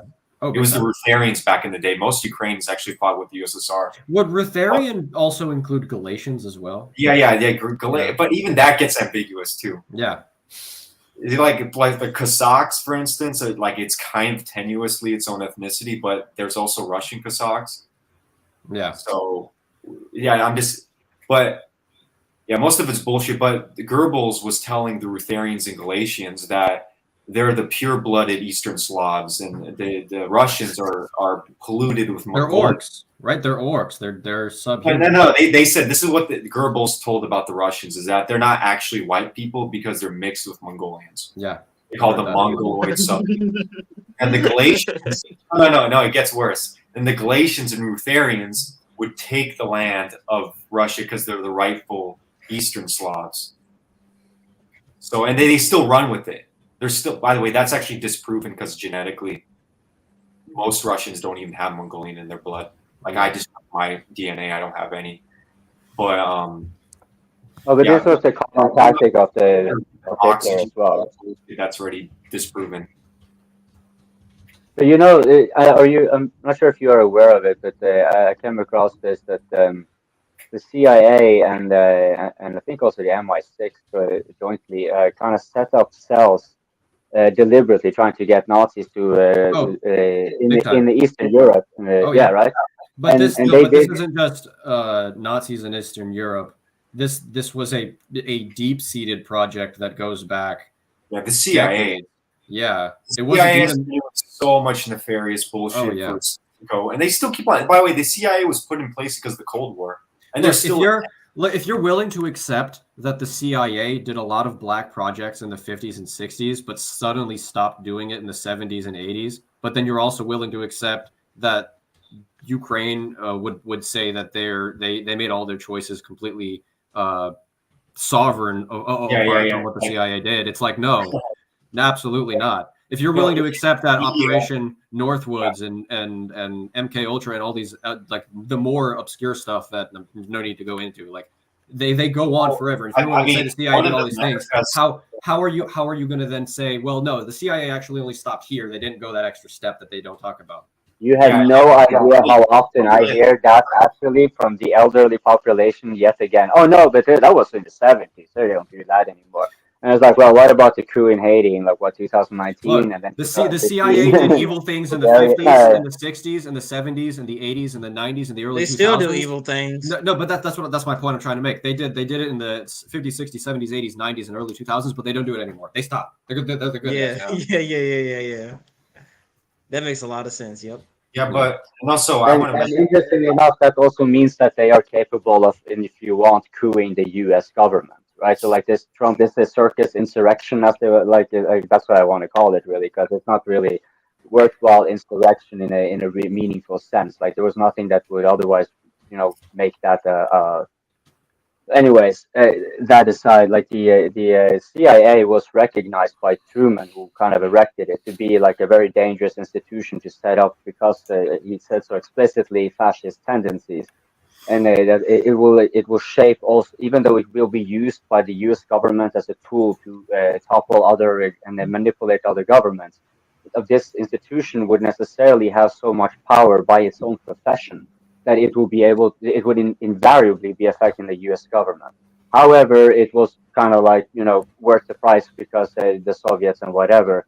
And then, later with a lot of declassified information regarding John F. Kennedy and such, there's a lot of, it seems to be like a kind of like a foregone conclusion now that the CIA definitely set up the assassination of Kennedy, and this to a large extent is because Kennedy started having some quite a lot of misgivings regarding the CIA, and then he publicly stated he was going to break up the CIA into 1,000 pieces, and then at some point Kennedy dies, and the CIA sort of becomes normalized like the FBI as the back in the day, right? But then because it is around that time, it suddenly becomes, the norm is that it stops there. I'm not sure if that's just a correlation, but or maybe if I went in with too many digressions.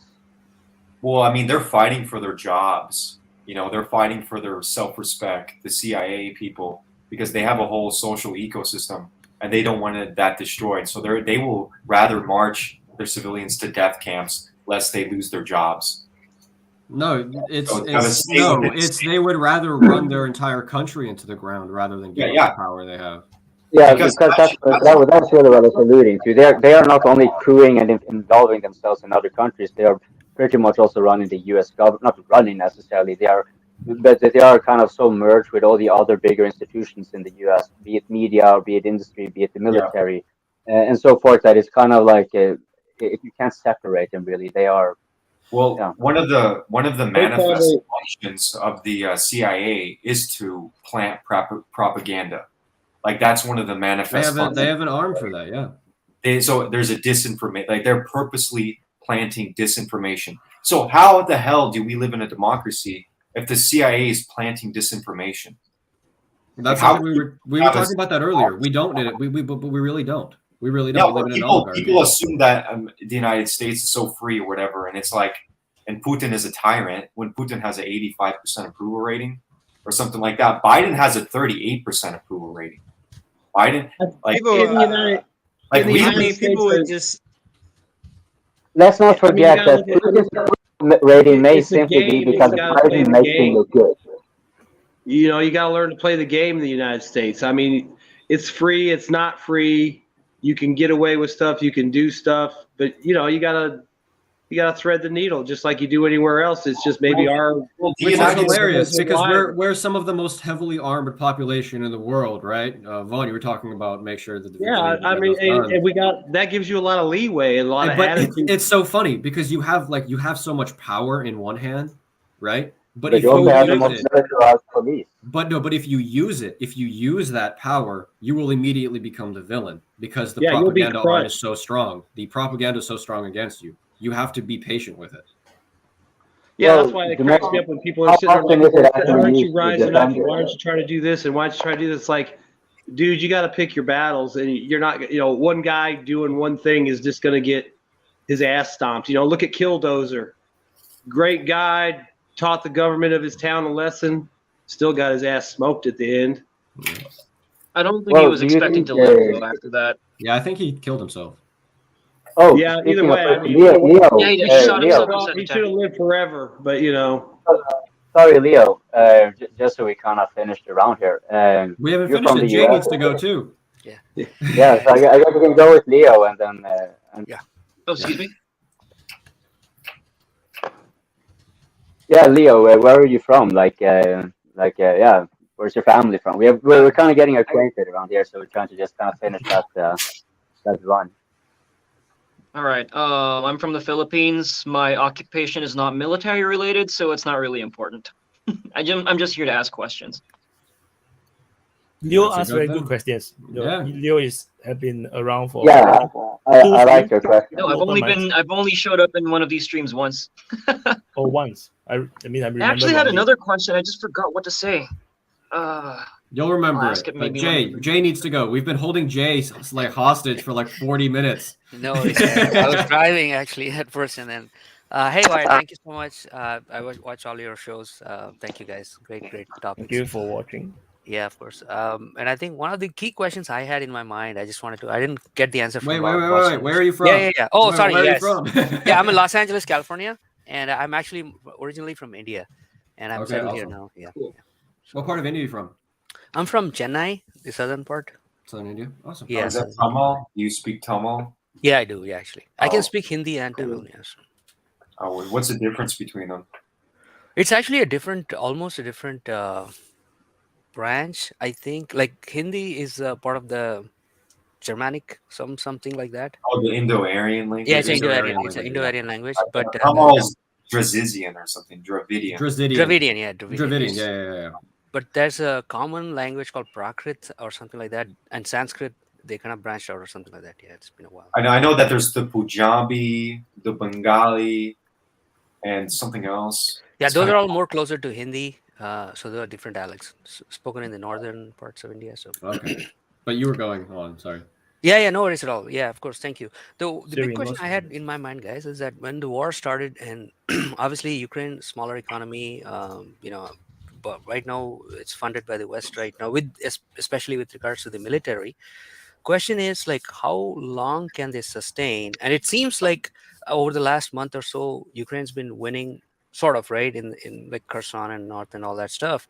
And it seems to be. So my question is, is there any way to kind of look at like, okay, so let's say the military is like what, 500,000 million, and how long, economy-wise, how long can they sustain this? That was my question. Well, there is no economy in Ukraine. Ukraine doesn't have a functioning economy. But you were asking about victories. I mean, okay, if you and me are sitting in front of each other, this is for me and Jay, just for a quick little example. If you and I are sitting in two chairs in front of each other, right? And we're sitting there staring at each other, and then I get up and I go downstairs to go get a drink, right? And then you go sit in my chair, as opposed to instead of if you got up and beat the crap out of me and threw me out of the chair and threw me down the stairs and then sat in my chair, where does the line for having wins and victory lie? Because yes, they had Kherson and Kharkov, but they had such heavy those weren't really wins though. Those weren't wins. Those were just the Russians consolidating their lines. Like you want to look at Russians Kharkov. had initiative. The Russians had initiative. They had no Ukraine couldn't have done anything to stop those retreats. I remember Literally in the nothing. first days. I remember in the first days of the Kharkov push, like when the Russians pulled out, Ukraine said, "Oh, we have 5,000 Russian casualties. Like we're just obliterating them." And then Russia comes around and says, "Can I?" Yeah. It's just cope. That's coping. It's big cope, right? I may answer the Jai question. Yeah. I'm also a Russian myself. I have been born in Russia, near Crimea, so I understand Ukrainian language, and I can compare myself to Greg because I think myself as Ukrainian as well as Russians, because even in the region which I live, we had a lot of Ukrainian people coming and going for work, for example, from Donbass, Donetsk, and etc. And I think the question that you ask is not who is winning it. The question should be asked, the one who will win from this war, who will profit, in my opinion, is the United States and the Arab company. Because for Russia, as I see now, and for the Ukraine, this war is already lost. We had two countries which were really friendly to each other. We consider ourselves brothers, as Greg said before. We didn't consider ourselves Ukrainians or Russians. We were brothers of each other. And a lot of my friends, even here where I live in Southern Europe. Before the conflict, they were telling me that I asked them, "Where are you from?" And they say Ukrainian, for example, from Odessa. And they will say we were from Russia. Now, if you go ask them, we'll say we're Ukrainians and we hate Russia. So the relation to our brotherhood has been totally destroyed, and it's not been only destroyed. We are now arch enemies, or at least that's what the politics made us, or at least even as the West sees us. The common folks, even in Russia now, as I'm watching news every day, it's the idea that we are one nation is like it's going away slowly but surely. Like I consider myself Ukrainian. That is Russian, right? You can be Ukrainian and Russian. They're not mutually exclusive. There's this even those, for example, the Odessa, which I mentioned, it was built by Catherine the Great, which was a Russian empress, and now it's like even the name Ukraine is I think it's coming from Ukraine, which is the far land of a country. And the victors here, I think Russia has really lost the conflict since 2014, and now it's trying to gain some gains on the territories which still considers themselves Russian. Totally, there can be no victor in this war. It's a humanitarian disaster, for those who have, it's like, for me, I don't see this war like Russia and Ukraine. I don't see like Afghanistan, Iraq. For me, I see this war as brother to brother. I see this as a civil war. It's a deep tragedy. Yeah. Any Ukrainian soldier and any Russian soldier dying on the battlefield is a tragedy for me. Forget the authoritarian democratic states. Let's not talk about it. Those are ideas that, okay, they are just up in the air. But we have real people dying there. And that's a real tragedy. Yeah, well, it's kind of tough. It's tough because we should focus on this and on this. And the more the conflict will continue. And I think for my experience, the Russians won't back down. That's what I think. Russians never back down. I imagine when Zelensky wakes up, he's like Hitler on the movie Downfall. He's like, why won't they stop? Why won't they stop? Why won't they stop? Like, I just imagine that's how he is every day, because the Russians, they fight for something just as much as the Ukrainians fight. I think even if Russians are out of people, because we are so patriotic, we will send more until it ends. And if it escalates, Here's the thing, though. I really do understand where you're coming from, because this tragedy is it's greater than just this sucks, right? This is a obliteration of entire generations. And it's all because of the United States and NATO. Right. Well, but here's the thing. If someone says we shouldn't talk about it or talk about this, I mean, we're here to really analyze what we believe with the experience that we have and the knowledge we have, where this is going and how people's lives are going to be affected. Now, yes, we can say, yes, I have this experience because I'm from here, or yes, I've read all this information so I can say this, but we need to reasonably be able to talk about it instead of kind of stopping in our tracks and imagining that we can't have this conversation. And that's what it sounds like. I want us to be able to talk about this, but we need to understand it's not even people's lives anymore. It's whole generations, right? That are going to be obliterated. And by obliterated, I do mean it, right? The young generations in Ukraine, like the kids like from 18 and below, those children, their lives have officially been thrown out the window in every regard. But here's the problem. Yes, these people have their lives been destroyed. But why isn't this stopping? Where is the supposed utopian ideals from both sides? Where is the NATO defense pact saying that coming to the table and being diplomatic? Where is Russia's analysis of the situation back in 2014? Right? I will answer.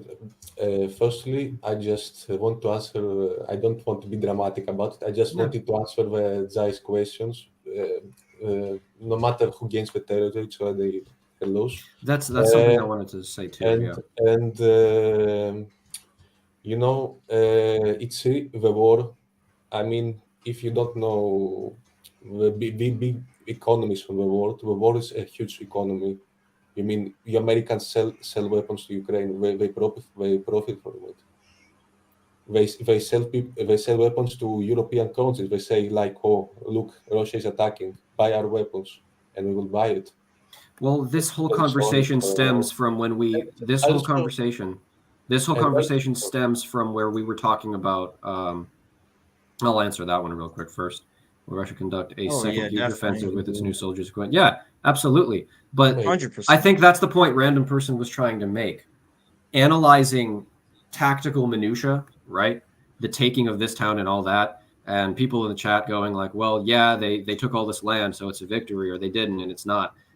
Territorial victories in the Ukraine war mean nothing, though. It's what this war is going to be, right? We need to look at what comes next, right? You know, I think Russia's actually fighting this war very efficiently. I think so too. I agree. Fighting very efficiently. They're doing a good job. Yep. Ukraine, no. I mean, there's such a backwards. Everything is backwards. I'll agree to that one. No, but this is also like we have to also keep in mind that the war is kind of escalating out of control in some sense. The Russians have made it clear they are no longer negotiating, and like I honestly can't blame them really. But I can't blame them either, to be honest. No, right? Like, but you see, to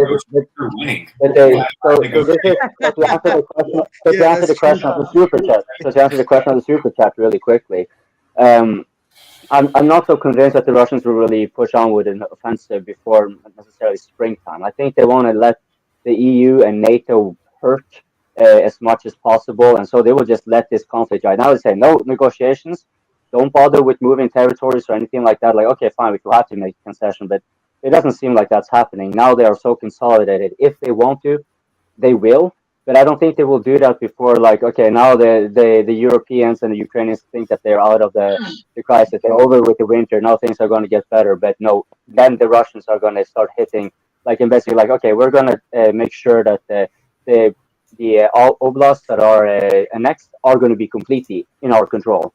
And then we may consider Dnipro or Odessa. I'm not sure which one they will take. They will probably have to. They will assess that. I think it's the Dnipro. There will be others. The Russians in like the long term are definitely like winning this war. Like, it's not even close. Like, I mean, just like a few days ago, the EU foreign affairs minister was like, the EU's like depleted of weapons. Like Russia is just because Russia's losing territory in Ukraine doesn't mean they're losing the war. Like territory in this type of war means absolutely nothing. We're looking at attritional war like we've never seen it before. This is worse than World War I, Verdun, basically. Like, well, you're making a fantastic point. I like it that you bring that up because that's exactly the strategy the Germans use. Russia is eating so much stronger. That this is like Russia is ridiculous. eating NATO equipment. Russia is eating NATO equipment. No NATO equipment is prepared or built or maintained for this type of war. None. M4s, no. Abrams, no. That's why when you start talking about this type of NATO equipment going into Ukraine, we start looking at issues that Ukraine just can't solve if that type of equipment went to Ukraine. Plus, Abrams, they're efficiently impossible to maintain. M4s, impossible to maintain. Logistically, F-16, they need so much equipment to maintain an F-16 that even one sortie of an F-16 would probably be down for a day or two at max. Like at minimum, it'd be down for a day or two. Is that I actually want to hear Payton expand on that a bit more because that's I find that pretty curious. That I was asking if Payton can expand on that a bit more. The intricacies of how much maintenance these things require, because that's actually pretty interesting. Man hours is huge. Let's talk specifically about pilot equipment. I want to explain. They don't come without that's maintenance. What I specifically do. They don't come without maintenance. You're right. There's so much equipment for the pilots. If we're talking about 1, 3, 4, 5 sorties a day, that is extensive use of equipment that even in the U.S. military doesn't even get used that often. Like, I mean, parachutes, like one parachute a day that I could do takes like 1 day, one parachute for one pilot, mind you. And a lot of the times, like I imagine for Ukraine that they're sacrificing a lot of like safety for just getting their jets in the air. I can't imagine that they're spending full time keeping their pilots like safe. I imagine pilots are so valuable. That's why I'm like, there's no way that Ukraine is effectively and efficiently letting their pilots survive. I don't think they allow them the training time or the flight time that they need to even do effective missions, to be honest. I can't imagine that. I especially when people start talking about send F-16s to Ukraine, like you know how much flight time it would take just to get one pilot efficiently trained in an F-16. I thought it was F-15s. I thought it was F-15s, the Eagles. No, they're talking about F-16s. I didn't hear about that. That's crazy.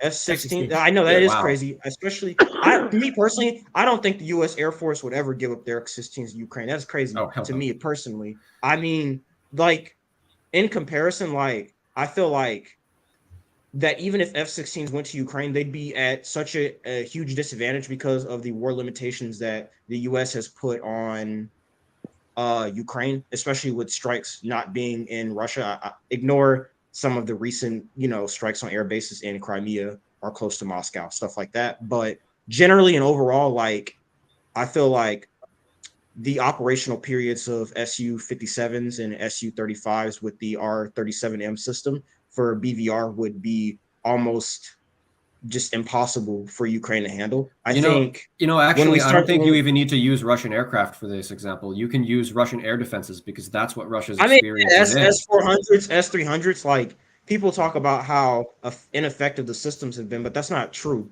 Like those are the old 80s versions.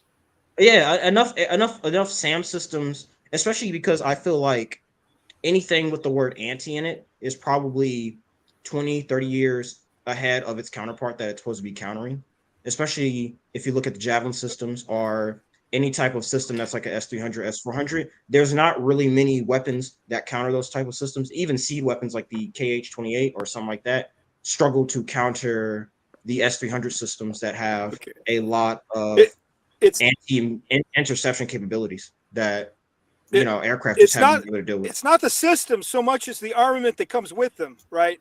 So the F-16 in itself doesn't mean anything. The missiles that come with it mean everything. With the Abrams, for example, in 2020, a new round was introduced by the U.S. It's a top-down round. Now that round alone changed or compared to the standard Russian gun tube, which is 125 millimeter smoothbore tungsten steel Sabo round, which the Abrams is invincible against by itself. Its armor is invincible against. But even if you this new top-down round that was introduced, which can be used by the K2 also, is 11.5 to 1 is the advantage that it gives it. Now that doesn't include all the other. I don't think that matters though. I don't think that matters. I want to just focus. Like, I want to focus purely on the maintenance part of the war because that's what really matters. The logistics of the war that's what matters. It doesn't matter. If you fire one missile, maintenance doesn't matter. It doesn't matter. Maintenance. I think very accurate there because if you the thing with maintenance is complicated if you take electricity and infrastructure, right? If you send an F-16, logistical nightmare. Look, if you send like 15 F-16s to Ukraine and arm them with the most advanced weapons you can, and then all six F-16s get shot down, it doesn't matter because the F-16 is the platform that has to be operated. Exactly. Like even if you slap, F-16 in particular requires quite a lot of maintenance. It's the standard fleet in Norway, and it's notorious for being this isn't an air war. This is a tank war. Yeah. This isn't. This isn't even an artillery war. Actually, for the tankers in the chat, I do have a couple questions. From what I understand about shaped charges, right, is it's not an actual explosive. It's a jet of liquefied metal that is so hot that it cuts through the armor of an armored vehicle. So why is the Abrams? Well, you're talking about a high explosive anti-tank. Yes. Not a Sabo. So, not a Sabo. No. Sabo is depleted. Sabo is either depleted uranium Sabo or is that dart-looking thing. A Sabo is like a dart where the sides fall off and it flies off at very high velocity. I'm talking specifically about heat rounds, right? High explosive anti-tank. Yes. That's not the round. That's not the best round to kill a tank. But go ahead. Okay. Well, then why is it not? That's why I'm asking. I'm curious. Why is it not? Vaun, you're muted. Vaun, you're muted. The heat round, that's more effective against like BMPs and lighter vehicles, just because it's able to penetrate that armor better and do more damage as far as igniting the ammunition. You know, you can get a kill on a tank from a side shot. You know, the reactive armor would help defeat the heat round, but generally an M1 is going to go Sabo on a main battle tank because that's a guaranteed kill pretty much. Well, this is what I'm talking about. What makes the Abrams so many times more advanced better is my question. Yeah. Is it immune to heat and Sabo? Well, we have heat Sabo. There's an impact round. There might, and I think there's another round now. There's a new multi-purpose round. But like generally, like in a tank warfare, you would load up with heat and Sabo. Maybe some impact rounds to shoot down a Hind, but generally you're going to go heat rounds and Sabo. Okay, that's what the American armament would be. But how is it that the Russians have no counter to the Abrams? Do they not have anti-tank, man-portable weapons? Yeah, they have. Their weapons systems would work against the Abrams depending on, the shots they're getting on the Abrams. Because a lot of the armor on the Abrams is designed to defeat heat rounds, which most of your ATGM, which is your anti-tank guided missiles, are heat rounds.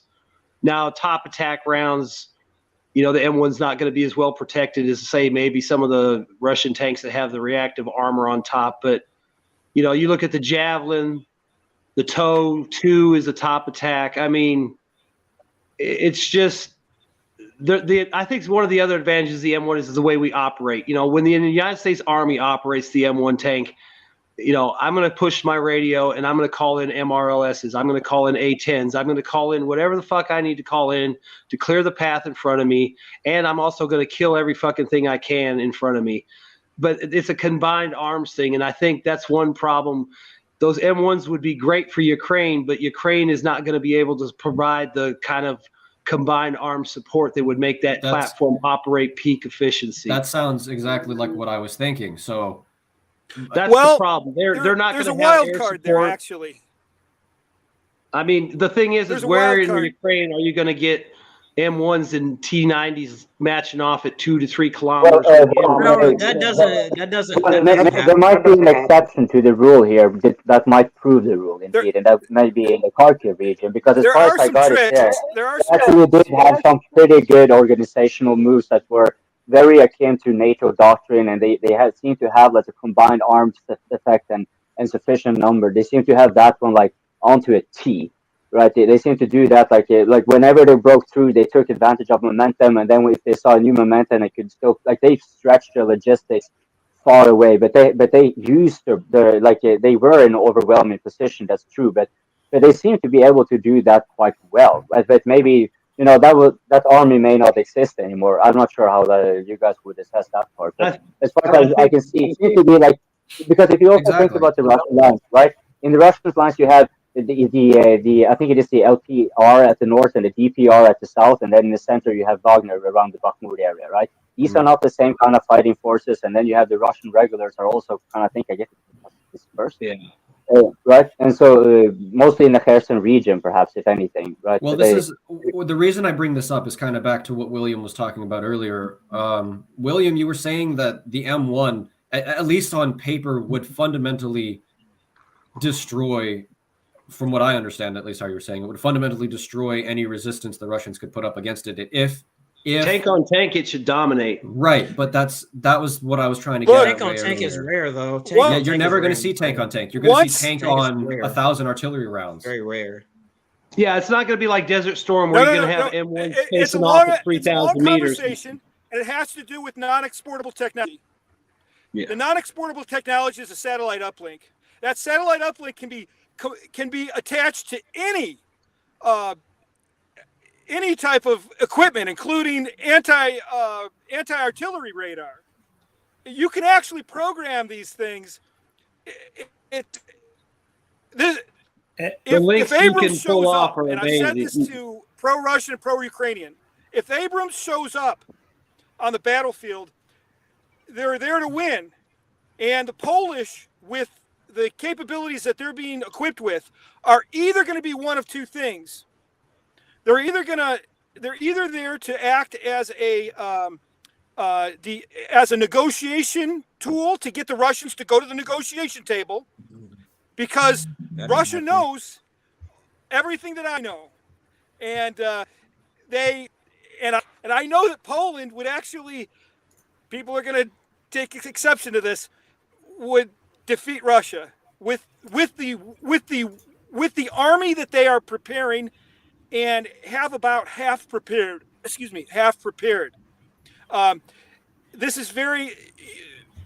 interesting. It's a wild card. I didn't see this coming, but Poland's hopefully it's just a threat to get the Russians to go to the negotiation table, and we can end this carnage. Again, before I forget, I'd like to answer what I know about Leo's question. Can I say something? Leo asked the question when I got disconnected. Okay, artillery. Is that okay? What's that? There's a 1 hour tour. Okay, that was like a 30-minute detour. I looked up. Jesus. I looked up what one Russian manufacturer does. Now, this is Russia's strong point. You have to understand, no one's going to outproduce ever. No one in the world is ever going to outproduce Russia on artillery rounds. And this artillery is devastating. That's why I think me and Wyatt have agreed privately in the emails that Russia's doing a lot better than what's being that we've been getting. So one of their manufacturers, from what I read, I could be wrong, can produce 1 million rounds in 1 year. They've got several manufacturers. Are you fucking kidding me? Their production capability is enormous. It's scary, man. Russia's military industrial complex is like the war in Ukraine is like such an excuse for Putin, though, to just expand the I'm pretty sure the Russian military budget increased from 40 billion to 86 billion. Yeah. Okay. So even if 1,000 of the smart rounds are, American smart rounds are spent every day, Okay, it's $7,000 each round. I should know the name of the smart. I just had a brain fart and forgot it. But anyways, that's over $200 million a month right now just on smart rounds. $7,000 per round for the smart rounds. They're not cheap. The American production. Now about American production, yeah, they probably are running short. America can do that. They probably also have some stores in South Korea, that type of thing, you know. But Russia's going to outproduce America all day long on these rounds, and the smart rounds are just too expensive. The other thing is that America has, in the past, over history, surprised its adversaries with production capacity. It's that the wild card that America can offer Russia or threaten Russia with is the wild card of its production capacity. Overnight, you might find out that they've put together some insane factory that produces a lot of these rounds. The United States shipped their factory jobs. This is getting very expensive. Well, yeah, that actually goes to the next question. Russia will always outdo the United States in rounds. Are there enough people? It's not like World War II. Are there enough people who would work in these factories? 60% of America's jobs. I doubt it. I doubt it nowadays, though. When that happened, most of their jobs was already in manufacturing. Yeah, you know, this isn't World War II. This is like but you can good. Look, the U.S. has shitty artillery manufacturing. This is what we were expecting. That's true. We weren't expecting this. But again, the wild card is that tradition over history, America sometimes, if it wants to, overnight can suddenly produce a massive amount of any item. That's the wild card. Well, I think you're talking a pretty good. I tend to agree with William, to be honest. Like, I just don't think it would be comparable to like what history would indicate nowadays. Generally, well, I mean, that's an example of that. You know, the American service sector was grossly overvalued, whereas the Russians had a proper. The Japanese didn't think we'd be able to produce what we did. Yeah, but this isn't World War II, though. This is not. We shipped all our jobs. We couldn't produce as much as they produced either. You got to look at his calling shots right now. Joe Biden is not building a secret factory somewhere. Yeah, for real. I mean, the people in charge are not doing those things. If Donald Trump was president, there might be a secret factory getting built somewhere, but you got to look at who's in charge. I mean, we're years away from getting production up. But I want to remind, have you all recall that how America developed the COVID vaccine is within a year. The United States can retool very quickly. Things. That's true. So I mean, who have imagined that United States can produce enough vaccines, not just for America, but to export? So I would never. Well, I mean, Bill Gates is the biggest funder. Well, Bill Gates is the biggest funder of WHO, and he's one of the U.S. oligarchs, the biggest indeed. And he has a lot of investment in Bill Gates, and he has a lot of investments within. Like he's been pushing on for the vaccine, and he's obviously a big influencer for what policies are pushed through and so forth. So who could imagine that happening? Well, if you have kind of like the equivalent of a mini dictator, because that's how it kind of works with oligarchs, especially if they all get together, if they're more on board with it. And in this case, it didn't seem to be enough of the U.S. oligarchs being against a lot of, for example, COVID measures, and for that matter, the Ukraine war. And this can have a lot of reasons for it, but yeah. Sorry to interject. Okay, Wyatt, though, I don't think America really retooled over the course of a year, because you need to look at what we really did in the long run. We completely destroyed the supply chain of material transport across the world. Mm-hmm. So to say that we somehow retooled everything over the course of a year and had some sort of massive production capacity, yes, we produced a lot of stuff, but look how many things key factors of production we destroyed along the way. But to put it in perspective, like Russia, can I add something to this? Russia is expending 20,000 artillery shells a day versus Ukraine's barely getting 6,000. That was America's producing like 5,000. This is a artillery war. Random want to add something? Yes, of course. Yeah. The American war economy is insane. I think that its power is projecting throughout the world, and we all know that its military spending is the highest. And I think even President Putin mentions it in its conversation with others. And he knows that. And I know that America can produce a lot, and it may produce a lot of guns. But are Americans really that keen to helping Ukraine indefinitely? I don't think so. Well, what do you define as help? Because they're not doing this of the goodness of their heart. How many years? How many years do you think we will still be supporting? Afghanistan took 20 years, so I'm pretty sure the Americans are quite resilient on this one too. Yeah, that's fair. But I mean, Afghanistan wasn't affecting us locally like Ukraine is. Did someone just suggest that America was purposefully not helping Ukraine? No, nobody said that. No. Because I'm suggesting that as one possibility, that part of the purpose of this war was essentially to castrate Ukraine as well as Russia.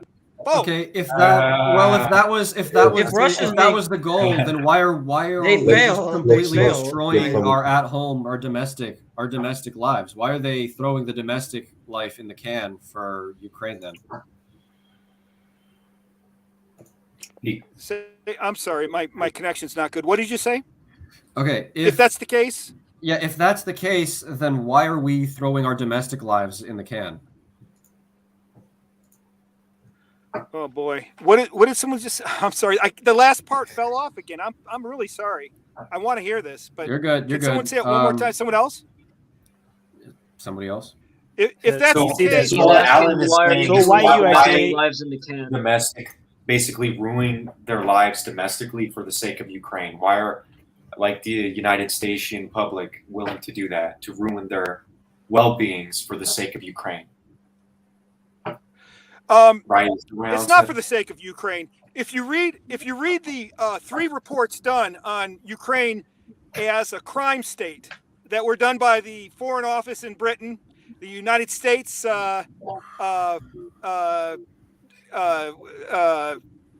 Secretary of State, I think, did a report. These are all reports done in the late 90s and early 2000s, mid to early 2000s. They've been updated, but these are reports that essentially describe Ukraine as a criminal state, which it is. I hate to say this, run by oligarchs. Totally. They siphon off the money through the government. I'm just saying what has been established by these independent reports done by university professors and the British Foreign Service. Yeah, over time, of course,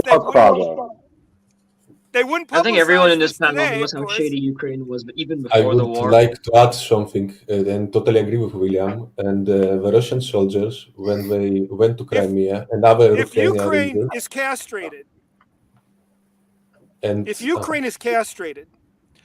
then we own them. Why would we own them? $20 trillion, over $20 trillion that no one's talking about that Ukraine has in the ground. In 2 provinces. Those 2 provinces are the 2 provinces where most of the movement of troops have been. Kharkiv province up there, and just below that. That's where, by coincidence, a lot of the troop movement has been. That's $20 trillion worth of gas at today's prices. At today's prices, 5.4 trillion cubic meters of gas is under there. No one's talking about that. No one. Well, the one that you can also compound that with the fact that because of this war, the prices on gas are artificially increased, especially in Europe. So here they have to pay 4 to 5 times the gas prices. And who's benefiting of that? That is the U.S. U.S. is pushing Europe into making sanctions so they can take the gas markets from Russia and they are good, and this has been criticized publicly by several increasing amount of European leaders, pointing out that the actions of the Americans are pretty much to be considered hostile when they are if they are not putting a price cap themselves on their own gas, while demanding that from Russia, and the price that they are selling to the Europeans are considerably higher than what will be on market prices. So like who have the interest in keeping this war going? Well, you have at least that facet of the U.S. economy, including the arms industry, and there are probably several others. And yeah. Hey, if anyone, I'm interested in that point. My phone is choppy. I can't understand a lot of this. Please get. I give Wyatt permission to give any of you guys my email, and just ask him for it, and then send me either information like what you just said or questions.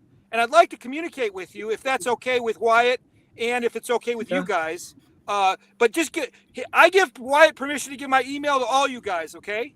So just contact him, and any on here is okay with me. It looks like there's a lot of, there's a lot of people who are biased on either side here, but that's okay.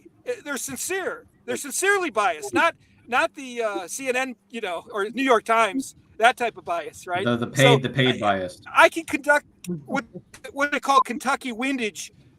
I feel confident Kentucky windaging the perspective of the people here. You got families in Russia, Ukraine, right?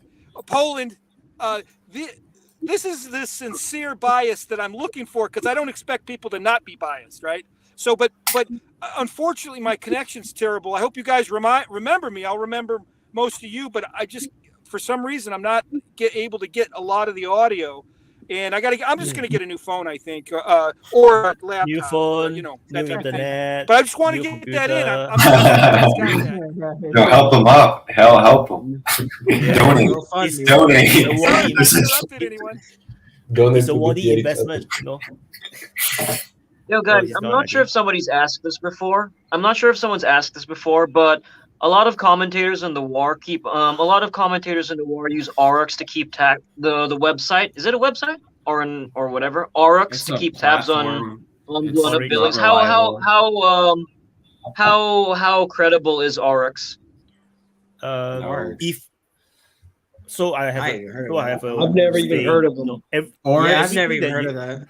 Oryx is basically a platform where photos of equipment and personnel that have been destroyed are basically collected and counted. That's definitely not. I've been on there before. I've been on there before and seen a little compilation of like 4 or 5 photos of the same tank from different angles counted as like 5 different tanks destroyed. That's crazy. I know who you're talking about. That's funny. Yeah, see, that's one thing too. I know what you're talking about. It's like the tank's taken from different angles, and then it's rusted, then it's burned, then it's, there was one of the best ones I ever saw like that was early in the war. There was like 3 of those Russian M-ramps, and they got knocked out. And when you first saw them, you just see them knocked out, and they're getting tore up, and we kicked these Russians' ass. Well, then a video came out about a month later, and it showed the vehicles get knocked out by small arms. But then a tank pulled up and provided covering fire while the crews basically took all their gear out in a fairly calm manner, walked back, threw it on a truck, and left.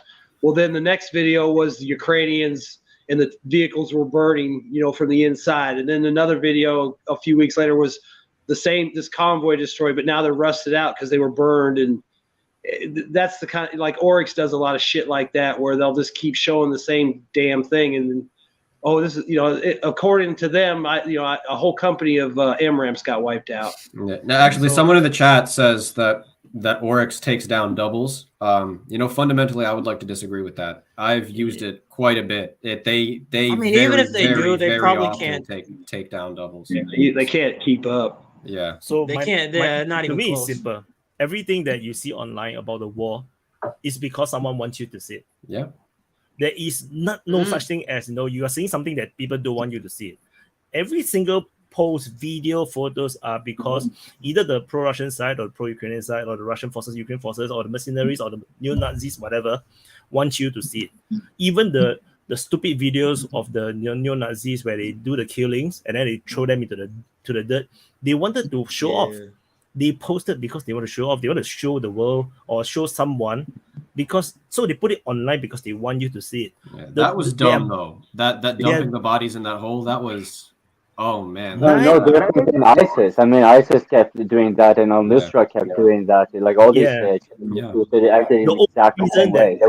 They would film and were like, hey, get this on film, and shoot the guy right in the head, right? And then have you guys seen this one with the white helmet, which was like kind of a front group for the MI6, and they used the white, and then there was this film where they kind of like shoot the people, and then afterwards they take selfies of them shooting the people, laughing as they kill them, and then they have the white helmets come in afterwards, take a photo shoot of them, like heroically saving the place, everything. It's just like making a massive, just basically executing to make a Photoshop, like a photo, like a PR. I mean, for Ukraine, the only reason we're gonna find out. Like eventually, this bullshit's gonna be to the surface, and they're gonna be in some trouble. Like Russia is like playing the PR game long term, because you can't like lie this much. Like maybe in the short term you can get away with it, but eventually this shit's going to be unraveled. So I feel that the only difference between ISIS and the neo-Nazis in Ukraine is that the Ukrainians needed the Western support, and they cannot allow this kind of footages to go around, to go viral. So this is the reason why it get pulled down. They backtrack, they change the descriptions and everything. So that's one thing. And 99% of the things that happen on the battleground, we don't see it. So whatever we are seeing is only 1%. Like a single day of combat, there is so many front lines. Sometimes we only see like a few, 2 or 3 videos, a few photos. We are hardly seeing the big picture. So when websites like Oryx, we are so PC, you see, we are going to track every single losses through every single photo and video that we can find. Literally impossible. That's nonsensical. You're never going to see anything.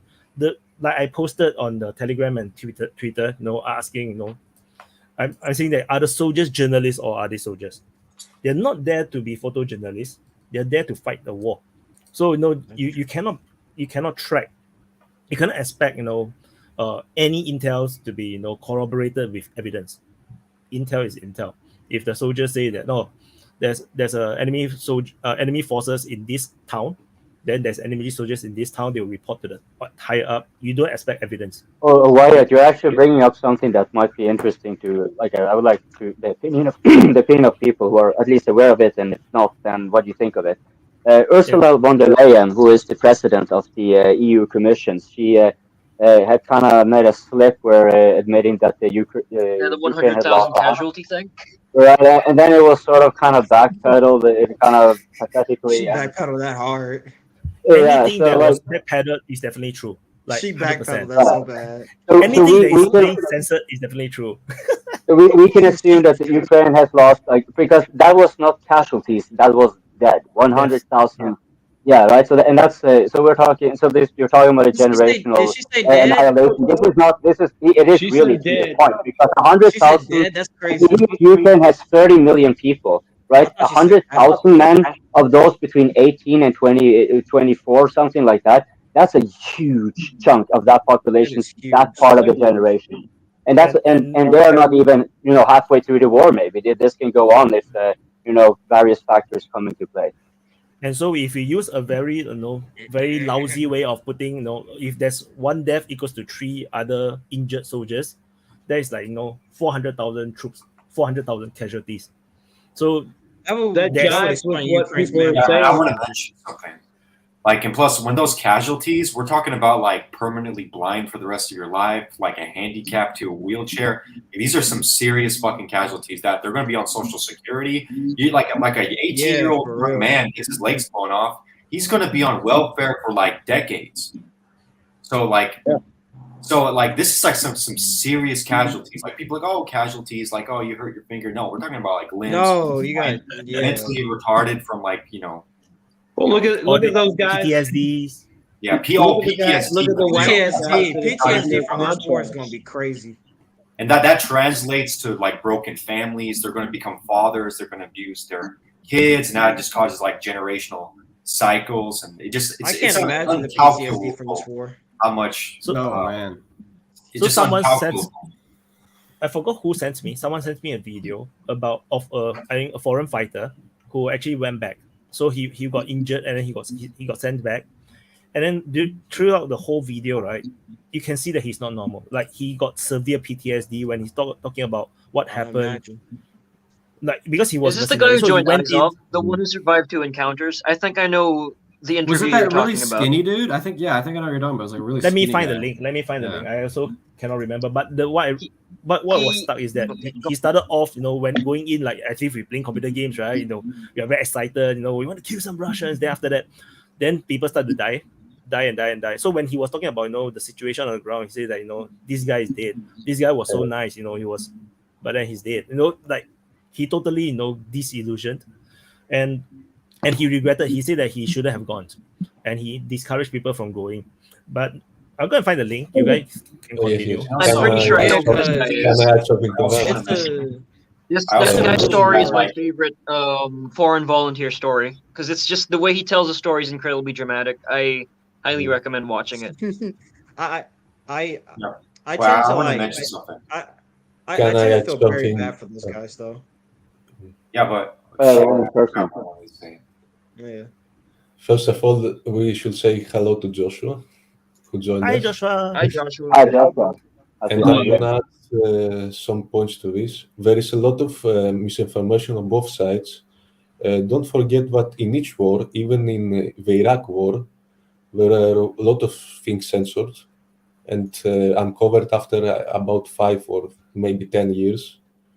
Everybody was, like they got nuclear power, nuclear bombs, and they had nothing. And it really plays an important role in psychology for both sides.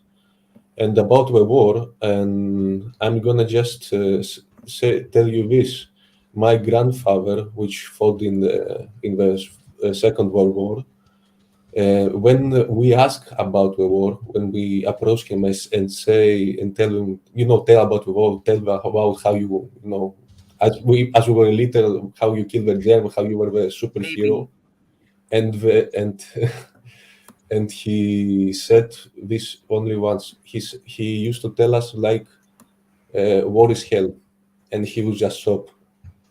And he never said, I killed that many Germans. And he usually, if we ask him consistently, he started crying. So the psychological condition of those people, even after many years, it doesn't improve. You are scarred for life. And guys, war is truly hell. And yes. But the other thing I want to mention is that not only do the people get PTSD, but their family members also get PTSD because they have to deal with this, because whatever happens to one person, it spills over to the family. Yes. For example, my great-grandfather used to wake up at nights and scream a lot from the horror we have seen. And even if we ask him, what's going on, he usually just went for smoking and drinks of vodka. That's what he did. All my great grandfathers served on the Soviet Union as well as yours, and my grandfather lost a leg because he stepped on a landmine, ended up killing himself because of PTSD. So even my personal bloodline, I already have my bloodline was affected by PTSD big time, alcoholism, all that stuff. But another thing I want to mention is that the psychological effects of soldiers, when they feel like their sacrifices were in vain, that exacerbates the PTSD. That's why Vietnam was such a devastating war on the collective conscience of the United States, because the Vietnam soldiers didn't see their sacrifices pay the price, because Saigon was taken over, and that's devastating because it's all my homies died for something that for what you didn't even win. That's even because when you lose, you can get more PTSD. Look at Afghanistan after 20 years. Isn't that just Afghanistan is even worse though? Yeah, because Afghanistan is a war. That makes it even worse. I fear for a lot of the foreign volunteers who get sent back home, because many of the foreign volunteers from the interviews I listened to are guys who who were veterans of Afghanistan and shit, and they felt they felt like they needed purpose to find a place where they'd be appreciated. So if Ukraine loses this war, and a lot of these guys who were sent home because of injuries, a lot of these guys who were veterans of Afghanistan who felt like their sacrifices were in vain, if Russia wins this war, Zelensky's these making guys it are work going to get so because he's messed up in embarrassing the the head, veterans. even more than they already are. I think it's just funny that we conceptualize this like by Western PTSD, right? Like soldiers come home, they have PTSD in this war. All those Ukrainians, they're going to have PTSD. It's going to be in a country that's littered with tens of billions of uncontrolled weapons, essentially. So it's chaos, and that's what's really sad. Like it's that our PTSD. I'm scared for it. It sucks, but it's dwarfed by how PTSD is going to affect Ukraine at this point. It's like a giant social experiment, like in a lot of ways, because we haven't experienced a war like this on this level ever. So it's a chance for all of Europe to like, they're basically using Ukraine as like, I don't know, crash dummy, like experiment. I mean, we as Europeans, but in other continents, they are experiencing it. I mean, Syria, Libya, etc. I think a lot of people experience. Plus, another thing that exacerbates PTSD is when the soldiers are conscripted. They don't even want to be there and they're forced to fight. Oh, that even like takes it another level of PTSD because your volition is taken away, your autonomy is taken away. You're used as for your body, basically. You're basically prostituted in a lot of sense. Yeah, I do so know another level of unethical. I do know somebody that's been over to Ukraine once as a foreign volunteer, and they're probably going to be heading back there again. And the guy is a British vet, and it kind of plays into that because he was in Afghanistan a bunch of times, and he's always been a drifter. He's never really gotten back into it. And it's not like he's a warmonger, but he likes that lifestyle, that it's adrenaline. He likes that military regimen and all that. So I know he's getting ready to go back over there again, and it sucks because I really don't want him to go over there. But at the same time, it's like the only thing I guess that brings him contentment because of all the shit he went through in Afghanistan, and it's just PTSD probably. Yeah, like his nervous system is like his nervous system is calibrated for a particular environment now. So like transitioning into like the average daily activities is just. Yeah, he sent me pictures. That's like, to be honest. He sent me pictures, and you can tell he's really happy over there doing humanitarian work. That's what he was doing, supposedly. But I think he was providing like security for humanitarian aid. But this second time, I don't think that's what's going to be going on. But I hope the best for him. But like you said, that's just the way he's wired now, and it's sad because he's a young guy. I mean, you look at him with baby face in Afghanistan, and now he's just rough looking, and that's just where he wants to be. And it's kind of sad. He just chases that shit. Well, and also the other thing I can imagine, I don't have any like military prior history, but I can imagine it's like constantly adrenaline rush, even when there's not fighting, because there's the anticipation of a potential fight any second. So you always got your adrenal glands pumping a certain level of hormones and neurotransmitters that you just get acclimated to that level, and it's like a drug addiction basically. I mean, because war can be very exciting. I mean, because a lot of guys. Vaun, sorry for interrupting, Greg, but I think what you're saying can be like concomitant to more factors. But I would like to ask Vaun this regarding your friend. Like, what was his prior circumstance before going into the war? Because as far as I understand it, there's quite it's pretty much the economic incentive, and it's quite often people who, of course, do not have necessarily the best economic opportunities beforehand that they quite often tend to join the military because it offers so many benefits. I think he was probably like, I mean, he was pretty young, so he was probably right out of high school, but he went into the infantry. Yeah, I think he did 3 tours in Afghanistan, and and this was all back early on, so it was the bad old days. It wasn't at the end, where it's, not saying it was a cakewalk, but a lot less dangerous. And I think when he got back, he just worked odd jobs, security stuff like always something kind of like had to be regimented. Like that's just his primary years of becoming a man were in the military doing that, and obviously all the stuff he saw affected him. But I think it's just he never was able to fit back into normal society. Would it kind of be a little bit accurate to perception that because like when he came back, the way you kind of described it, maybe I misunderstood, but he kind of ended up kind of doing a lot of odd jobs, so it's a lot of temp jobs, as a strong contrast to it, and also would he have a lot to come back to? Because I kind of have gotten the impression for some people in the military, coming back would be after a long time in the military, coming back is sort of similar to coming back from prison. You've been a long time out of society, so it's and you maybe didn't even feel like you fit properly before you entered it. Like, what are you going to do when you come back out again? You're going to go to the people you knew, probably. Probably private, right? A lot of him, it's all his army buddies. I mean, they're all. That's what he's about. He gets together with them. He reminisces with them.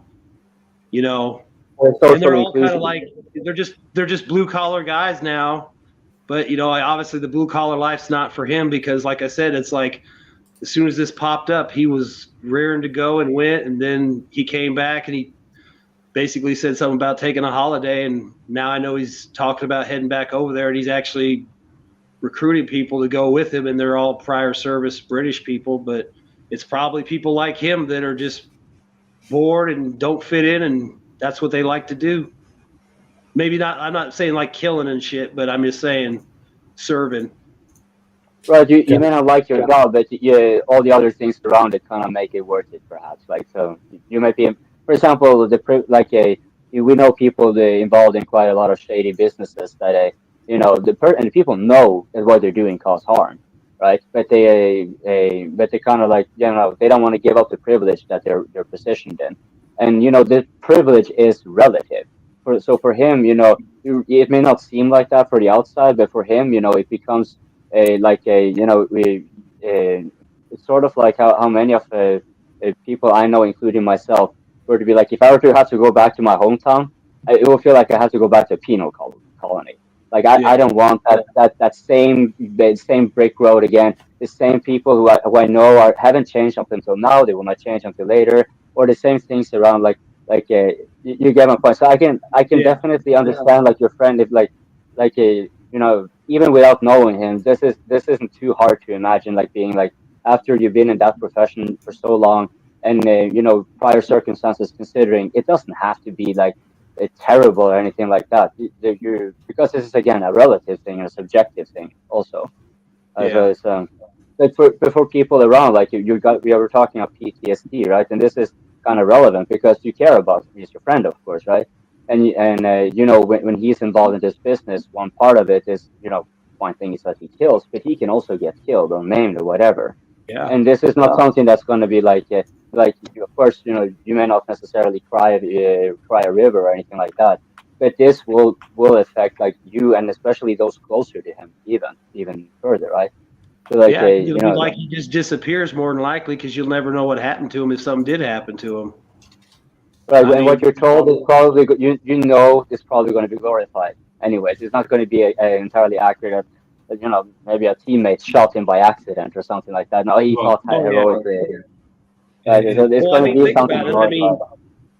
I mean, you could go over there and be the baddest motherfucker you wanted. It don't matter when the first artillery barrage hits and you just get you look at the videos of the battle of the tree lines and stuff where these positions are, and it's just.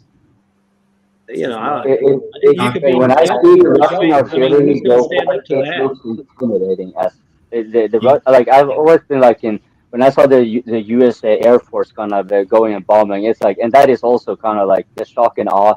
It is really shocking. It's really impressive. But I mean, you look at the Russian artillery, that's like, oh my God, I would piss my pants and shit myself twice if I had to face that myself. I don't even see how the people still alive in those tree lines when they climb out of there. I'm like, where the hell was that guy? It's like you see like it's just destroyed, burnt to nothing, and all of a sudden there's like some guy moves a tarp out of the way and three guys come climbing out. You're like, well, what the hell? I mean, it's just insane. And how reminiscent isn't this of the First World War?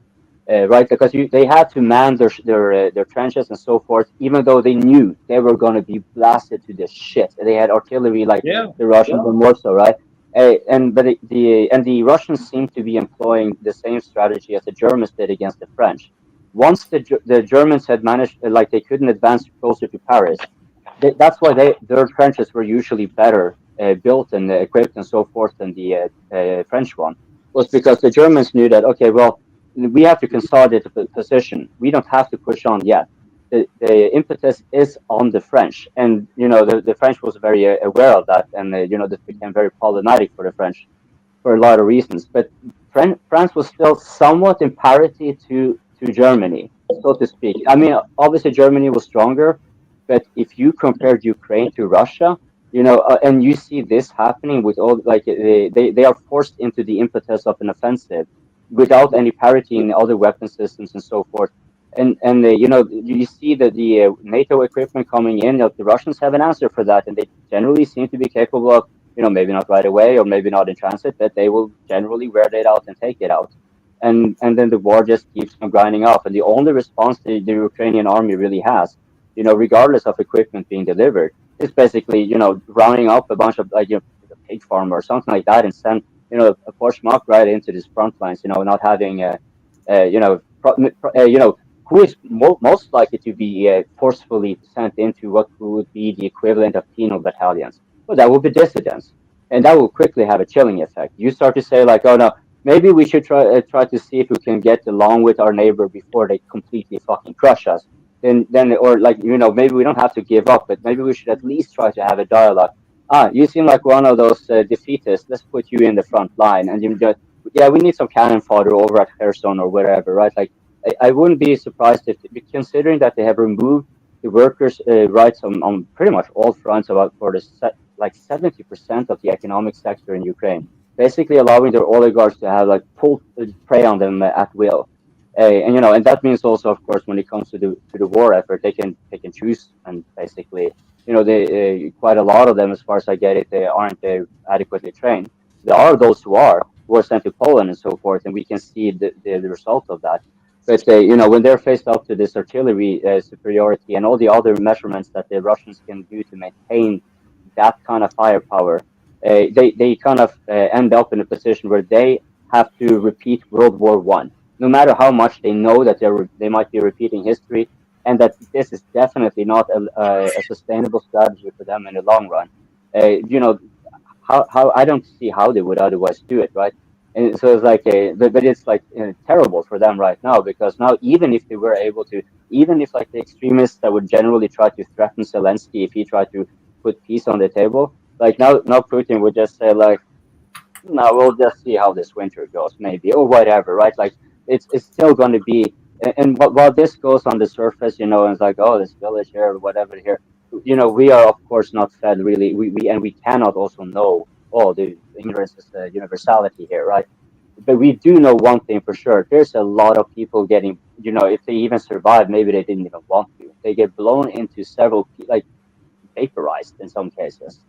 It is like, yeah, how can Ukrainians, find an out on this, especially if the Russians are not keen on negotiating?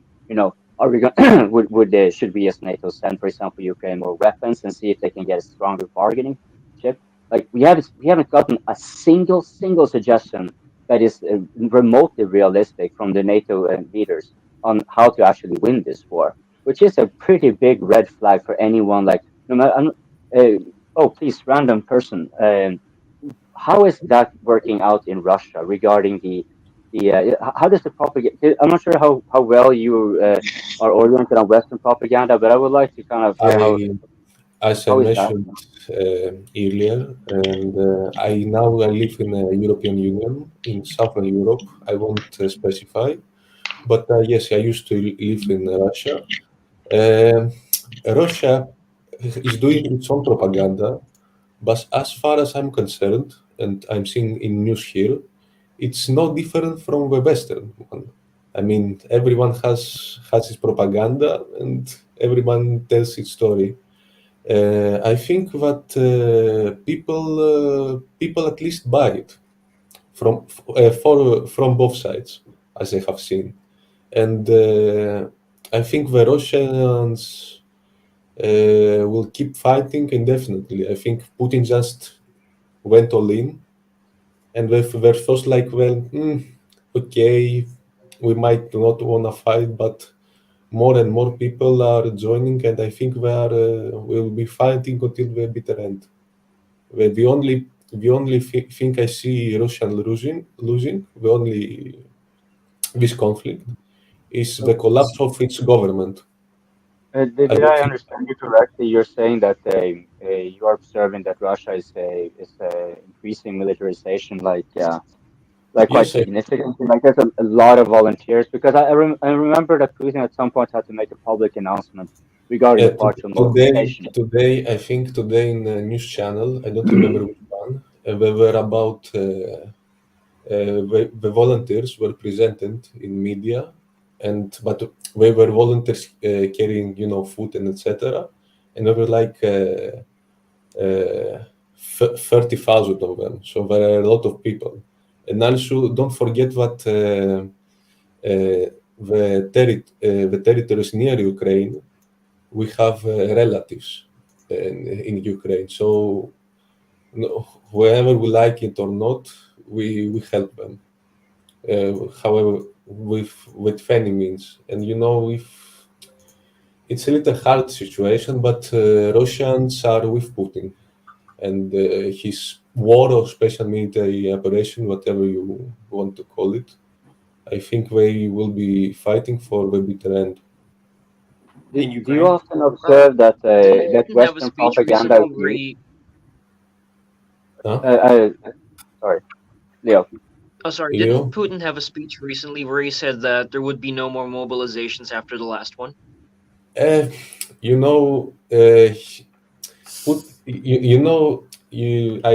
don't really fully support Putin, but he's a guy who is really evasive. He may say one thing, when if something goes wrong, when he may say another.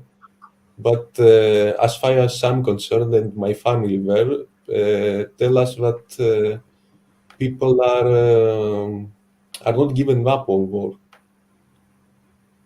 and they will be continue supporting its government. My understanding is that they are preparing likely for another mobilization.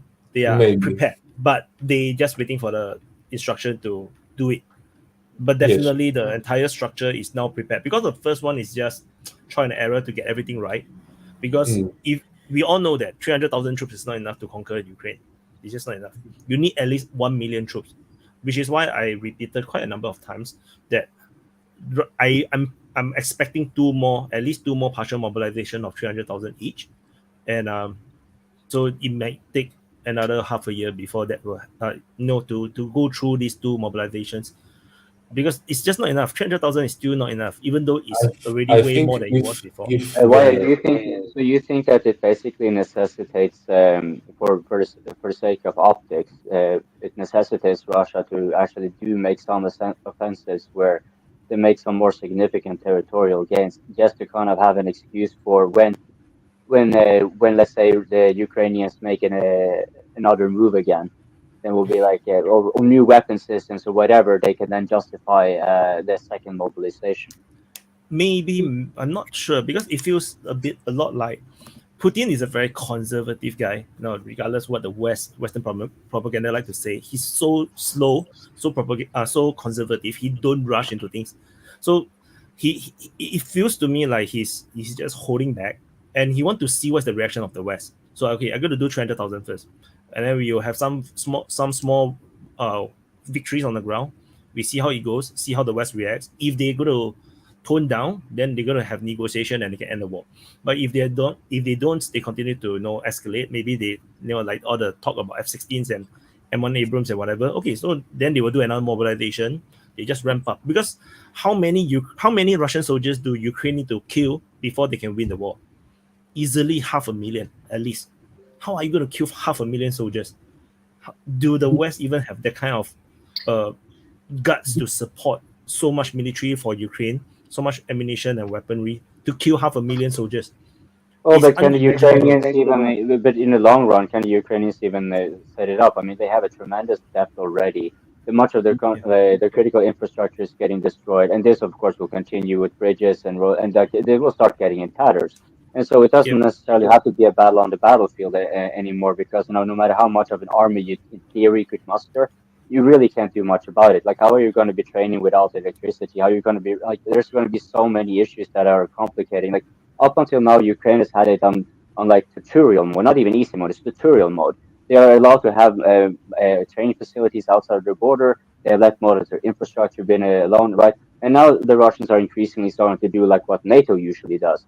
They go for full-blooded, and they just smash it completely, and they go for all other doors. But basically, they're now just like, okay, fine. If this is how it's going to be, we are going to be doing it just like you guys do, and we'll see how tough you are now. But what we're seeing now is that on the Europe side, like just I think Alan or who said that there's no answer into how Ukraine is going to win this war or negotiate in any way that is beneficial to Ukraine.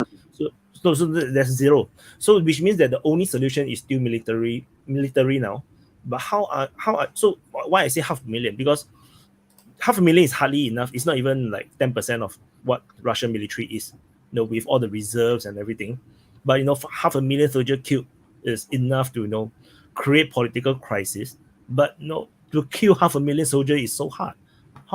I don't even think that the Russians have even lost 50,000 troops, even with the Donbass troops counted in. Man, you're chewing up that Russian propaganda, man. The Russians lost. No, I just said maybe. Because if we believe the octopus, the Ukrainians only lost 100,000. Right. Octopus as in Wusula. So if Ukraine lose 100,000 troops died.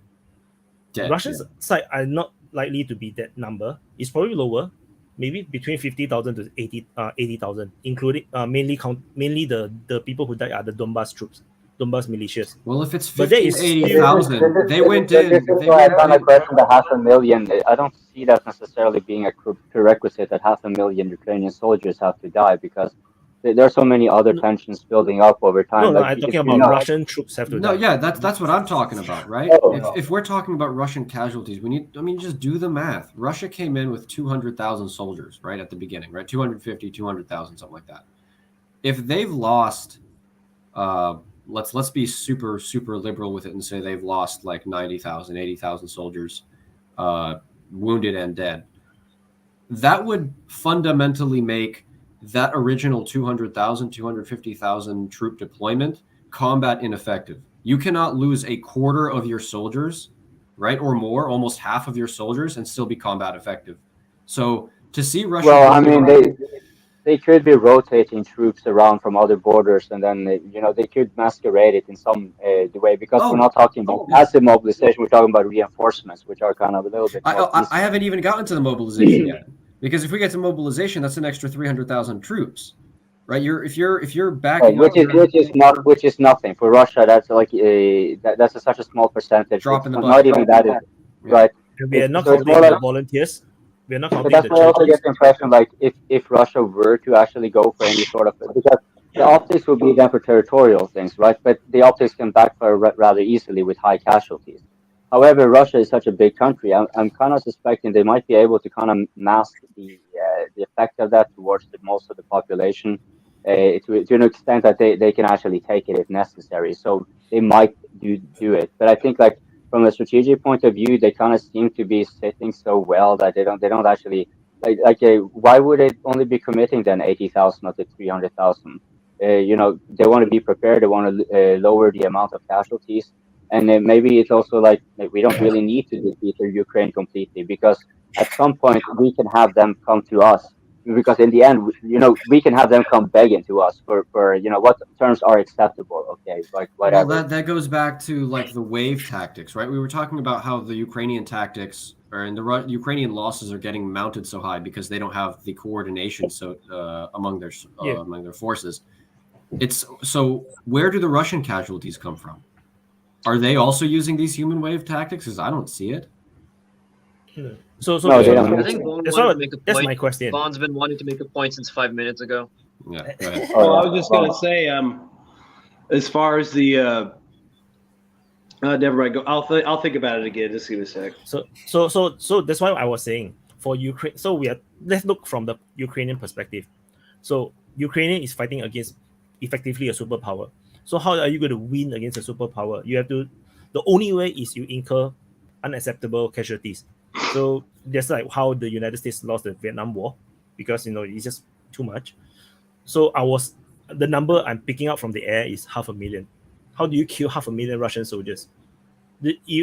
Because the Russian military with the reserve and everything is ridiculously huge. So you have to kill at least so 500,000. I don't even think is 10% of their total troop. 500,000 is like 4%, I think. Yeah. So this, but you see, if you can kill 500,000, you have a chance. Ukraine have a chance. But how do you even kill 500,000? They are hardly. They definitely not killing 100,000 at this moment. Another 5 times more. It's going to be so difficult for the Ukrainians. So I do not know how they're going to win this war. This is the problem Ukraine is facing. May I add something? Speaking of which, Poland, I was going to say. I was just going to say, as far as the Russian casualties go, I mean, when you think about the amount of surveillance platforms that NATO has in Ukraine, satellites, if there was any proof that there was high Russian casualties, that shit would be blasted everywhere, because they could show, they could show satellite footages of Russian military cemeteries. They could show communication intercepts of casualty reports. We saw some of that stuff early in the war where they supposedly had radio transmissions and cell phone conversations. But yeah, I'm just saying, if there was 100,000 Russian casualties or 50,000, there's no way Russia could hide that. And NATO or in the U.S. or whoever, intelligence services, could easily put that out there and embarrass Russia. Not just that, the Russian civilians in Russia will be in revolt. Yeah. There's no way you can hide that. It's like half of the soldiers from my village going to the special military operation is dead. They will definitely put it on social media. There's no way you can hide something like this, which is why I call the number, something that is quite huge. But it's not enough to kill off Russia, but it will force Russia into a. But speaking of how would that apply for Ukraine though? Because when the same is there, my entire unit was blown to smithereens and stuff like that. You say like the Russians couldn't do that. They cannot even use their cell phones while in combat, so there will be quite a lot of limitations they have, only permitted footage and so forth. So like, why would because the same logic would then sort of automatically apply for Ukraine, no? And as far as I can get it, Ukraine is their population is like 40 million. Is that correct? It started at 40 million. Even less without. Right, and minus the occupied areas, around 20-something million, and if they have lost at least 100,000, let's just be generous, at least 100,000, then that will, and this is as an age group. Let's say it's like, okay, maybe not 18 to 24, but maybe larger. But so it may not constitute such a large percentage, but it is still. I would. My math in the head right now wouldn't be working quite well. I'm not sure if someone could do the math there. But I think the percent, because aren't we then running into quite a high percentage, like significantly higher than Russia's 500,000 that you said hypothetically? Yeah, proportionally, it's so much higher. It's so much greater. Yeah, because when I say half a million, right, that is, I'm talking about the bare minimum Ukraine will have to reach to even win the war at all. I'm not in actual reality, like you say that. Let's say Ukraine will be facing the same problem. The Ukrainians might have to kill 2-3 million before they. Right, but how would you flip it the other way around? Like how many does Ukraine have to lose before they have definitely lost? In that sense, because if you put that number, that's because that's the same as saying 500,000 means 500,000 Russia loses. Well, what is the Russia for Ukraine? What does the casualty rate need to be for Ukraine? Because sure, there might be the defenders, and there may be a lot more impetus for them they can have a higher ratio. But where would you set break that down into who's allowing who to do what? If I'm sure there are parts of Ukraine who, if they want the war to end right now, it's like. Again, as you were being generous, 100,000 is too much for them, right? That's a lot of people like that. But there are other people who will. There are a lot of people and a lot of organizations that will fight literally to the last Ukrainian in some definitions. Like, it just depends who you ask. But it wouldn't be the thing with the casualties of people in social media, right? We're talking about people who are forcefully conscripted into much more. I mean, I'm not sure if the Russians even conscript at all. Maybe the militias, perhaps, if you want to. But the Ukrainians definitely conscript, right? And so we're talking about like, oh, Russian being demoralized. Well, fine, because they are the invading force. Naturally, they will have a lower threshold for morale. But at the same time, the defender is not immune either. And with the 100,000 being the kind of a generous number, that's still a very high number. And these are conscripts, quite a lot of them, and they are just regular people like all of us, right?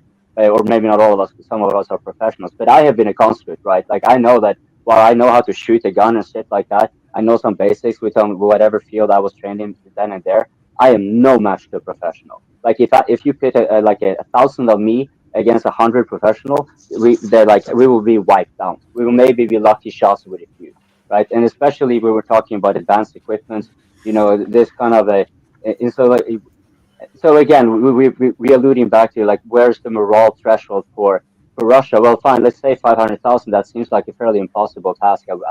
I don't see how they can do that. But then again, what will be the threshold for Ukraine? Because they seem to it's purely speculative, of course, right? But like, where would you guys opine that that would be a reasonable one? Maybe we should do some math on that part. 1.5 million. I think Ukraine's on the threshold now. I mean, at any time, I think Ukraine can break at this point. It just depends on the weather and where the Russians are probing and what the situation is with their power grid and other ability to supply. I think they're on the edge right now, and that they can break at any time. They could last another month. They could break tomorrow. I think it just really depends. I don't think they can break because I don't think that the people who got into this war have the objective that you guys seem to think they do. I could be wrong here, but it seems to me. I'm talking about just the military forces on the field breaking. The government might want to stand strong, but I'm talking about I could see units and parts of the front line breaking at any point now. Okay, but that doesn't mean the Russians are going to advance because, like, if you have a look at what the Russians have done in Kherson and in Kharkiv especially, right? They pulled right back and they said to Ukraine, "Here, you guys run Kharkiv." Right now, that's a bit weird, given that Kharkiv was one of the target cities in all of the propaganda, and that Kharkiv is so close to Russia. So you've got to start to ask yourself, why are the Russians giving this territory to the Ukrainian administration? Right? They can't hold. And the answer is kind of instructive. It's like Poland and NATO have to pay for it. They have to run it. Yeah. Ukraine doesn't have a functioning economy right now. Ukraine is a black hole of money, right? And that's not what you mentioned that wants, right? If you think about, like, what did Poland imagine at the start of this war? What did NATO imagine? They imagined the same as we did, that Russia would go in, they would completely annihilate the Ukrainian military. They would take over everything, right? And then Poland could do what America did in Western Europe in World War II, march into Lvov, take the Western provinces, and be heroic liberators, right? And all the people there would say, "Oh, you've saved us, plus we're in the EU." And then you'd have a net result. Russia would have got back a big bunch of land, most of which would really resent their occupation. They'd be fighting Afghanistan on steroids. And Poland would be the victorious liberators who get a whole bunch of the Polish Empire back. And so that would have been a net benefit. What Poland can't do is they can't take over central Ukraine and then make it Poland, because then they'll be the occupiers. They'll be fighting a war of insurgency against these hyper-nationalist Ukrainians. If Russia sits back, Ukraine is too big for Poland to swallow. And it hasn't got a functioning economy, so it's just a black hole of money and mercenaries, right? Poland can't take Lvov while Russia sits back, right? So Poland can't. Aren't you going to lose what will define the end of the successful for Ukraine? If Russia sits back, Ukraine is an absolute nightmare because it's a completely failed state. It's a broken state. It has no functioning economy at all. And guess who's paying for that? Not them, right? So that basically means that Ukraine will no one wants to swallow a nationalistic Ukraine and own that insurgency. You know, Russia's fought that before. Russia's occupied countries that have been insurgencies before. It's an absolute nightmare. Nobody wants that. Who wants Ukraine? Nobody, right? They all want their bits of it. And so it actually suits Russia to have a powerful Ukraine, too big for Poland to swallow, right? So I want to cut in. So the stream, the open mic is on for almost 4 hours, 30 minutes. So let's not do more than 15 minutes more, because Alan and I was here right at the beginning. So I think we're going to die. We can do close it. You see, Alan just went to, his face looked like he just went to Ukraine and came back. I'm hungry. I'm kind of glad I came in at the end, so I'm a bit. Vaun is not, your mic is. Okay, so going back to topic then, the Ukrainian threshold is to a large extent defined by the economic dimension. If the Ukraine is not supported by EU and the US, and you know that becomes perhaps then the more relevant question, not necessarily casualties, but how long would the West in general, and I guess we should perhaps be specific, how long would Europe, because Europe I don't think can do that for so long. The US can, you know, in many ways do it sort of infinitely, but with repercussions increasingly, so of course not infinitely. You know, I mean, again, let's say, look at Afghanistan, you know, and every single war the US get involved in, they tend to just get like more and more costly because, you know, the more money they can funnel through from taxpayers, the more someone gets. So like, what is the threshold for Ukraine? Like how, because I think that kind of becomes more relevant. When do you kind of get this insurgency that Toby kind of referred to? When do you start to get that kind of twisted all the way around? We're like, no way, we're not fighting anymore, because that happened to France. There they had to actually stop doing offensives. They still had their soldiers, they still had conscriptions, but there were such massive resistance from their own troops to go on further offensive, and also at home, because they got so many body bags coming back, right? And so at some point they said like, no, we're not doing any more offensives. And I would assume that is a logical iteration of this war at some point for Ukraine, where the resistance from the general population is going to be like, no more offensives. You can have you know, we are going to defend, we're going to try to do our best, but like this like senseless slaughter, you know, it's. We are already seeing certain signs of like there are certain units like in Bakhmut or in the Kharkiv Luhansk border region where some troops don't want to go ahead. Even the neo-Nazis or some of the mercenaries they don't want to push because they feel that they are getting sent on an offensive without sufficient support. That is already happening. So it's just that, you know, why I say the certain numbers is that, you know, in the case where the West would support indefinitely, how many troops Ukraine will have to die before they have to, they will not be able to carry on anymore. I would say now let's say Ursula's number is correct, 100,000. I would say that, you know, maybe another 400,000 up to 500,000 troops dying.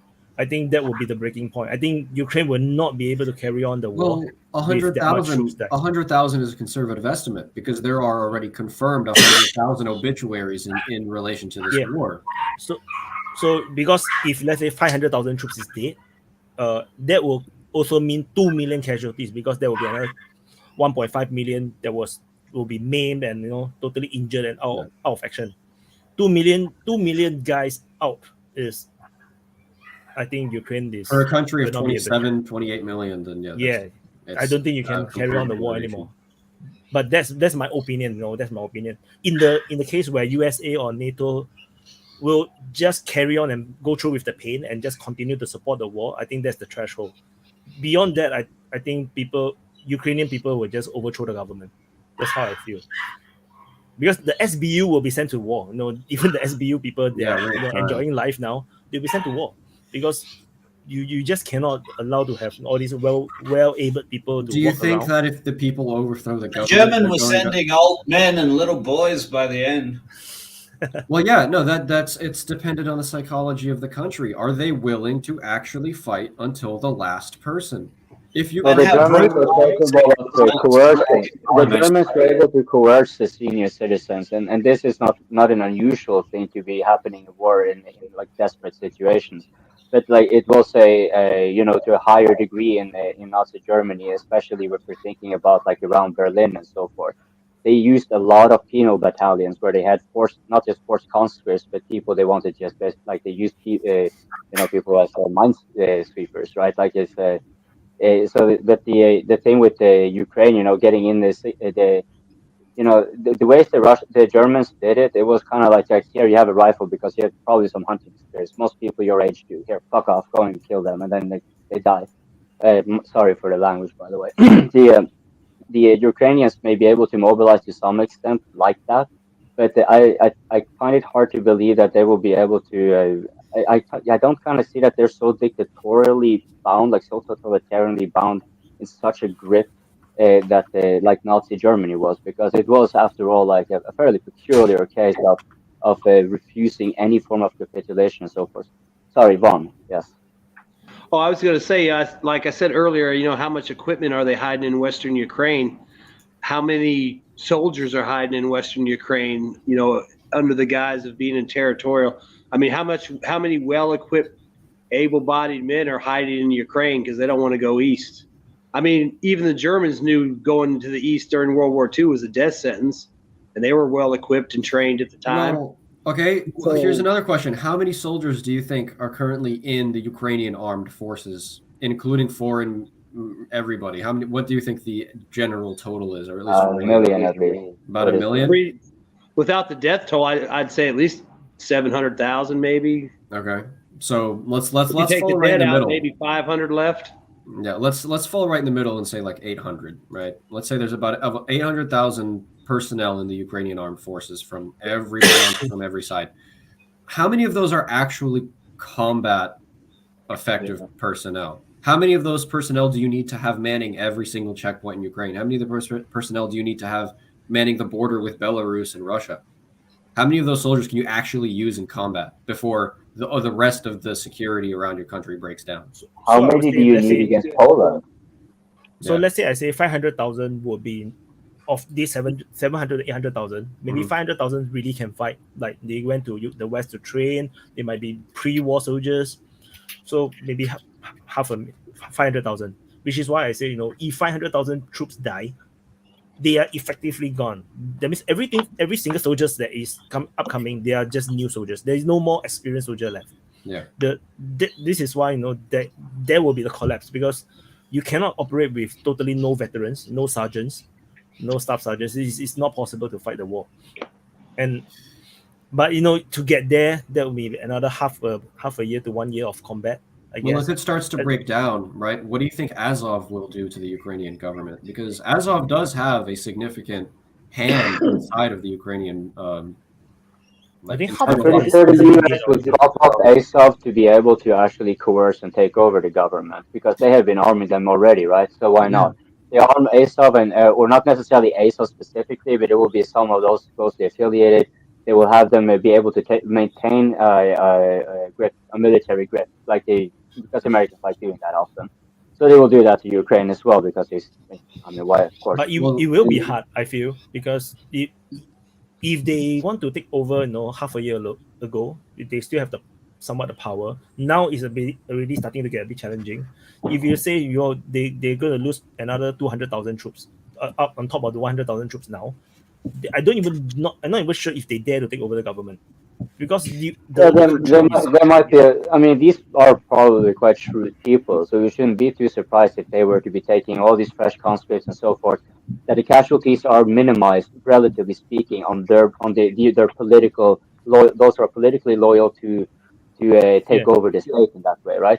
So that's why I'm not like. The problem is you cannot send them to the front. For example, we have seen some footages of the right wingers or the Azov or neo-Nazis. They march some of the soldiers off for execution. I think there's one footage coming out from the Russian side, the drone footage, where they discover these Ukrainian troops marching into some forest, but then they are actually there to execute these people. But there will be one point where these soldiers with rifles themselves will start to shoot all these neo-Nazis. There will be a point where they will have to stop these guys. They are not going to listen to them. Well, you're assuming two things can't happen at the exact same time. What if while the massive casualties are being accrued, then Azov makes a push for government? Yeah, because that's what I meant. That they are able to influence enough, perhaps, to actually send the would-be dissidents, the would-be defeatists, as I would like to call it. They might be able to influence the army enough to actually get as many of those to be the casualties. So they, relatively speaking, might still, like, if there is a mutiny, they might still be able to coerce them further, especially if they then get a specific backing from the U.S. instead, and then suddenly the Ukrainian army becomes the rebels, or right, like they will probably find a way to spin it. I'm not sure, but I kind of see that one as a kind of lot more likely, considering like if you see how entrenched they have become over this since they got in there, right? I wouldn't be surprised if they were able to actually shift those casualties. Toby, sorry, we can't understand what you're saying because it's kind of like talking over everybody. Well, like this idea that there's going to be a local indigenous uprising. Ukraine is completely dependent on NATO aid for diesel. I totally agree. Food, ammunition. So I don't see it. Like there's probably already been attempts at uprisings in Ukraine. The whole thing is one big uprising when you think about it. But how would we even know? It's not like they have a free media. When the Ukrainians went into Kherson, the only people there were the ones that didn't take the Russian advice and leave. What did the Ukrainians do? The first thing they did was they went around looking for dissidents, looking for people to pick on. Why? Because they're frustrated, because they're angry, but they're not exactly out winning hearts and minds. So for all we know, I can't imagine what you would do. You just get out of the country, and that's what everybody's been doing. They've been getting out of the country. Like I think Ukraine might be largely empty. I'd be interested to know the reality about how many refugees have left the country and how many people are actually there. And the thing that's motivating most Ukrainian soldiers is the pay, because Ukraine is an extremely poor country. Or a bullet. So a lot of these rural guys, they're just looking for a job. I mean, that's the primary motivation. It's not some kind of like deep-seated nationalistic yearning or some kind of yearning for a liberal democracy. It's more like they're trying to put food on, trying to eat, basically. And then the military comes and gives them jobs, which is usually better than the shit they're usually doing. A lot of these guys have a criminal history, too. So I think a lot of the guys in those nationalist battalions, when things really start going bad, I think a lot of them are going to be just like World War II German Nazis and party members just trying to get out of the country and hide because they're going to be blamed for stuff by their own people. People are going to be mad about it. I mean, we already know they're blocking and doing penal executions to keep units from – I mean, there's just a lot of reasons where the general population would turn against them too. So I think, they'll just run and hide. They'll get the hell out of there. Those senior official Nazis are leaving the country while they got like their 14-year-old girls and old people fighting their war for them. Yeah, I wouldn't doubt it. I mean, they've got to see the writing on the wall. They know better than what we know that's going on. I mean, think about it. There's guys in the Azov that know exactly how many motherfuckers are dead, and they know what's really going on in Bakhmut or Soledar or wherever. Azov has been killing their own people for since the beginning. They've been getting the hell out of there. In Mariupol, they already been killing their own soldiers for mutiny or perceived mutinies. Yeah, they were killing them when they tried to surrender to Avestal and stuff. Yeah, they were already doing that bullshit. Like even in Donetsk. Well, that's kind of why I bring this up, right? The intensity in which Azov fights in this conflict is it doesn't look like it's been dying down, right? You look back at Azovstal, they surrendered. But look how long they held out. And sure, we can attribute some of that because they were told to not surrender. But, I mean, they still fought back. They would shoot their guns back at the Russians. You see the Azov soldiers fighting across, and I'm talking about the lower-ranking Nazi officials. I mean, the upper, Vaun and Greg, you both had it absolutely correct, Toby as well. The upper senior guys, they're gone. They're probably not even in the country anymore. But what are we going to see as the war goes on? If Russia goes on this offensive and maybe breaks through one line, right, and starts to pour through, are we going to see mass just rearranging of the Ukrainian armed forces? Well, we've already seen Polish policemen go into the West. I mean, Zelensky actually passed laws to allow Polish police officers to do police administration duties in the West. So, and you've got so many American mercenaries, so many Western troops, Polish troops in there already. What if you end up with a situation where no native-born Ukrainian wants the war to continue, but they don't matter anymore because it's basically like this depopulated land staffed with NATO employees? Yeah. And plus, a lot of these NATO or Azov guys are like straight up criminals. They're already rejected by their society. They have nowhere, like they have no other alternatives. It's either war and die, and that's it. And they voice that. They voice that on everyone else, even though that's not in their particular best interests. Yeah, and that's why I asked the question. I appreciate the answers. I mean, we're looking if Russia does go on this offensive, is Ukraine just not going to function anymore as a military unit? Well, I'm not even sure there is a Ukraine. It's just like at this stage, without NATO weapons, without NATO people, without NATO policemen, without NATO diesel, there is no Ukraine. Toby, I totally agree. What is Poland going to do? I guess the question would be better, what will those armed forces inside of that nation, that whatever you want to call it, what's going to happen if Russia goes on this offensive? Right, we can talk about Russia has all these soldiers and all this equipment ready to go. We have to ask, well, what are the defending forces ready for?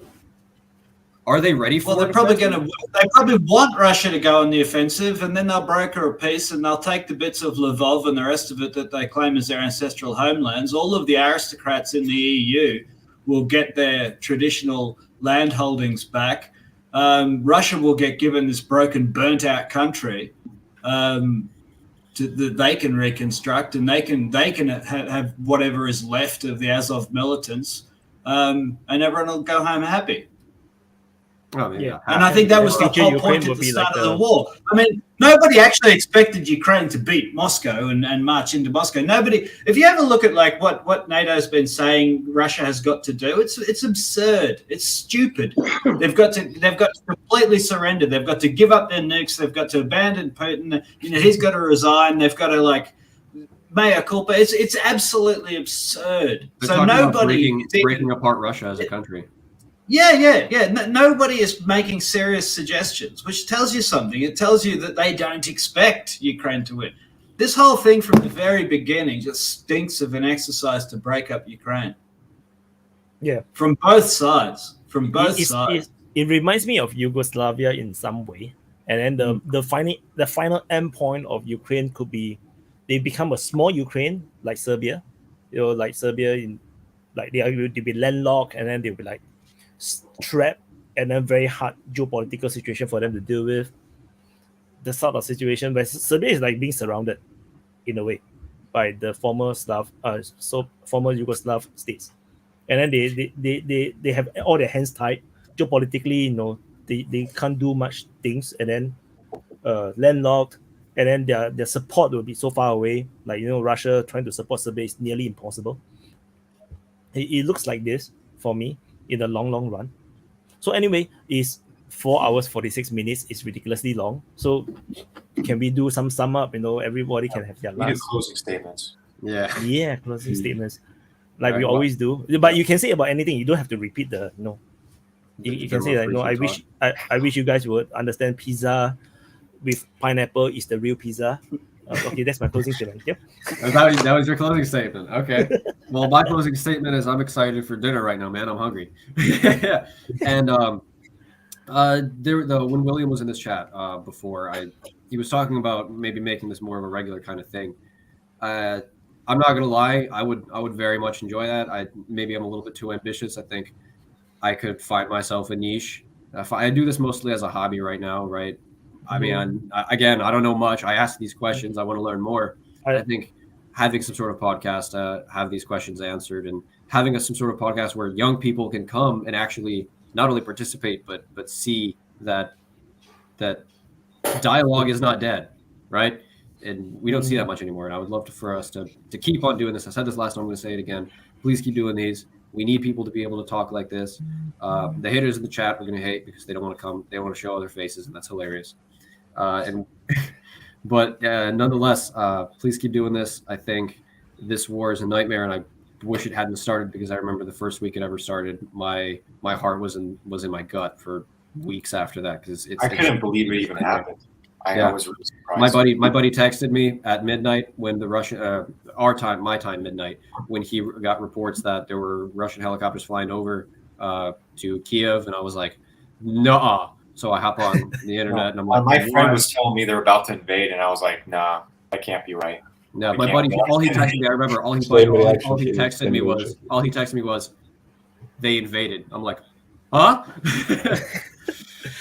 But yeah, let's hope this ends. Let's hope some sort of peace deal can be made. And Toby, hopefully, the theory that you're running on is the most ideal one, because hopefully the least suffering for the most amount of people is what we need to shoot for.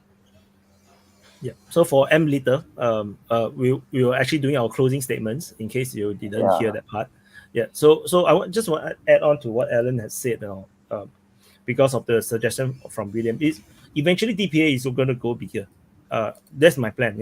The aim for DPA is to be a think tank, but also at the same time to be a media outlet. Eventually, it's not going to be me. I'm not supposed to be the focus. I just accidentally become the focus. So maybe one day there will be 2 open mics per week instead of 1. Then maybe it'll be 2 different timings. One cater more towards the Americans, and one cater more towards the Asians. Because the timing that I'm doing the open mic, the Asian market, the Asian community is not going to be able to join because it's in the middle of the night, and my sleeping hours is more European and American, which is why I'm always awake at this time. So who knows? Maybe one day, maybe Alan will be the one hosting the open mic for the American side. Who knows? No, because I think Alan has been a great moderator as well.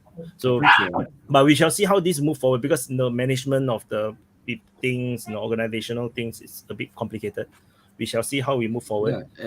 We always have the regulars. Just email me. I know you have my email, right? Just shoot me an email. I'll be glad to talk about it. Yeah, and what I love is that we have a lot of regulars. So people over time, they'll start to get to know all these different personalities. So it helps to build a community. So Greg. Oh, my closing statement would be something. I think this is the most important takeaway that is not being properly communicated whatsoever because of immense propaganda. But Ukrainian is not an ethnicity. You can be Russian and ethnic, or you can be ethnic Russian and Ukrainian simultaneously. They're not mutually exclusive things. A Ukrainian, just all it means is constituents that live under the multi-ethnic, basically a province that was founded by, the borders were made by Lenin. It's not its own ethnicity, it's culture, food, music, history, language. It's just derivative of Russian culture. I'm just really just like incensed to constantly hear this notion that Ukrainian is like independent, everything. Nope. It's very derivative. I don't even acknowledge it as its own. They just want to, most of the people just want to be part of the EU, and they're using this as an excuse to be part of the EU, or they're just straight up like neo-Nazi Banderites. That's as far as Ukrainian history and nationality goes. It's like Bandera, who was a literal Hitler collaborator, and it's just so despicable that such like Azov literally has a Wolfsangel, which is a battalion in the Nazi regiment. No one even gives a shit to even do the basic surface level research, like to dispel all these very, very destructive and divisive ideas and notions. Yeah, that's just the main thing that needs to be communicated, and I'm glad that DPA is here on the vanguard and the front line against this media war. And this really is an information war, and for sure. And if you guys ever have any more podcasts, I would love to get my 2 cents in, and just make the world a better place, because that's basically the goal at the end of the day. And just stop, because it's definitely possible. We should be having peace right now. There's no good excuse have a situation like this. This easily could have been avoided if the right information was in place. And in order to prevent something like this to ever happen again, because statistically, if it already happened once, it can happen again, even on a greater magnitude. So, and this might even affect our lives, like a lot, or even our kids' lives and so forth. Yeah, so that's what I want to say.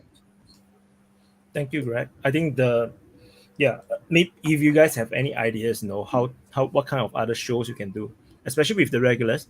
which have very good wisdom or insights, we can do something, because there's another channel called DPA Talk. I haven't do much with it, so maybe we can do something, like very, like there's no more people jumping in and out, they can very focused. Then we can do something. But let me know. I'm still one person, so it's a bit too much for me to handle everything. So random person. Thank you. First of all, I would like to congratulate you on your information which you are getting. You are doing the one hell of a job, and thank you for broadcasting this podcast so all the opinions might be heard.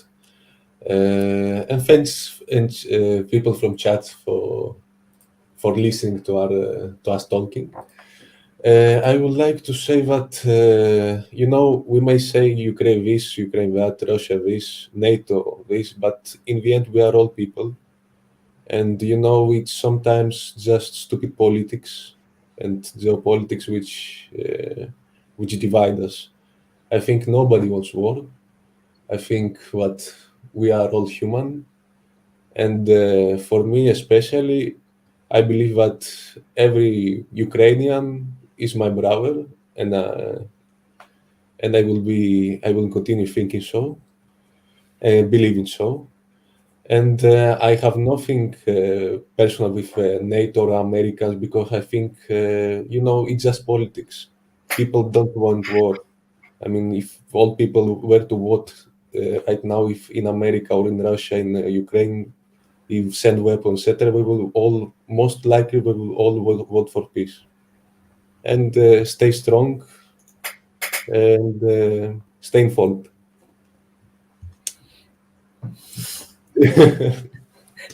EmLill or EmLill, I don't know how to pronounce that actually. Yeah, you can just call it EmLill, whatever.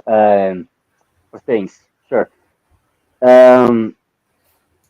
I dropped out what Alan said, but maybe for sake of brevity, I should just maybe ask you later another time, because what Greg said and what random person said, I think is kind of both of them are very important in the sense that it's important that we dispel through the propaganda and the myth. And Ukraine and Russians aren't really enemies any more than we of the NATO and West are enemies of Russia. And we can there's a lot of propaganda, a lot of layers of if I can use the word, mindfuckery going about.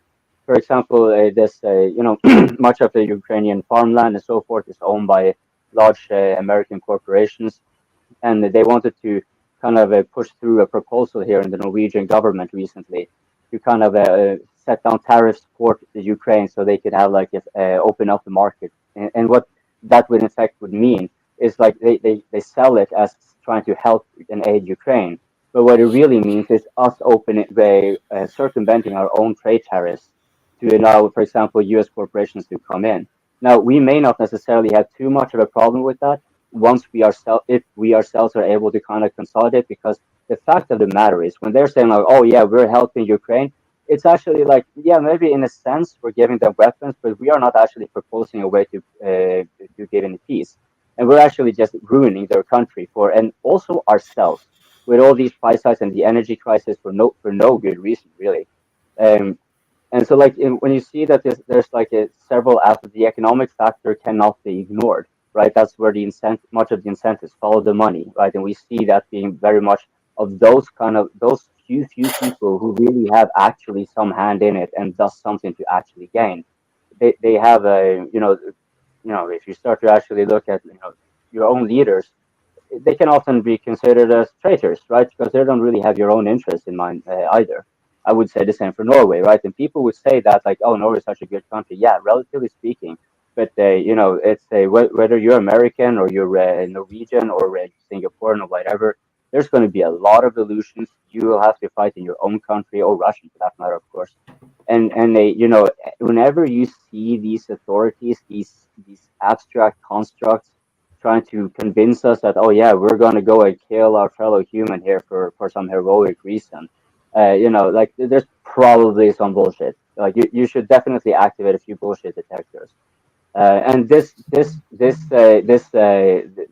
yeah, again, like others have said, and it just easily becomes a circle jerk here where everyone is agreeing and kind of complimenting each other. But like, I think we also have a fairly valid basis for it because, you know, we for rather a lot of reasons. I'm not going to hog the time here, but this is definitely like very stimulating to have, like very refreshing to have like a somewhat varied view. And this is I think YF has started something pretty good, and I really like to see this move on further. That being said, I'm not going to come with any predictions. I think I've already alluded to that a lot of times. Like, so yeah, thanks. Thank you so much. So I still missing random persons, Greg and M's contact. It can be Twitter, Discord, anything that you're comfortable. Something that I can talk to you in case we ever need to contact you. Yeah, this for backup purpose. I think this is just some due diligence. And Toby came up so late. You're muted. You're okay. Yeah, it's like one of the most interesting. I've studied a lot of war at university, and the interesting thing about the world today is possibly this kind of podcast. It's very unusual for people from many different countries to be in contact and to be discussing geopolitical issues. The thing that defines war is ignorance and control of narratives, and pushing people towards these controlled narratives. So I don't know. It's interesting. I see this war in the West of information, where the same corporations that are profiting from war are trying to control the narrative, and it's just not working. The internet is its own phenomenon. It allows this kind of thing. You don't need a lot of money to broadcast. You don't need a lot of money to get together and have panel discussions. Joe Rogan is a good example. Nobody predicted that he would explode and become huge with his long format talks.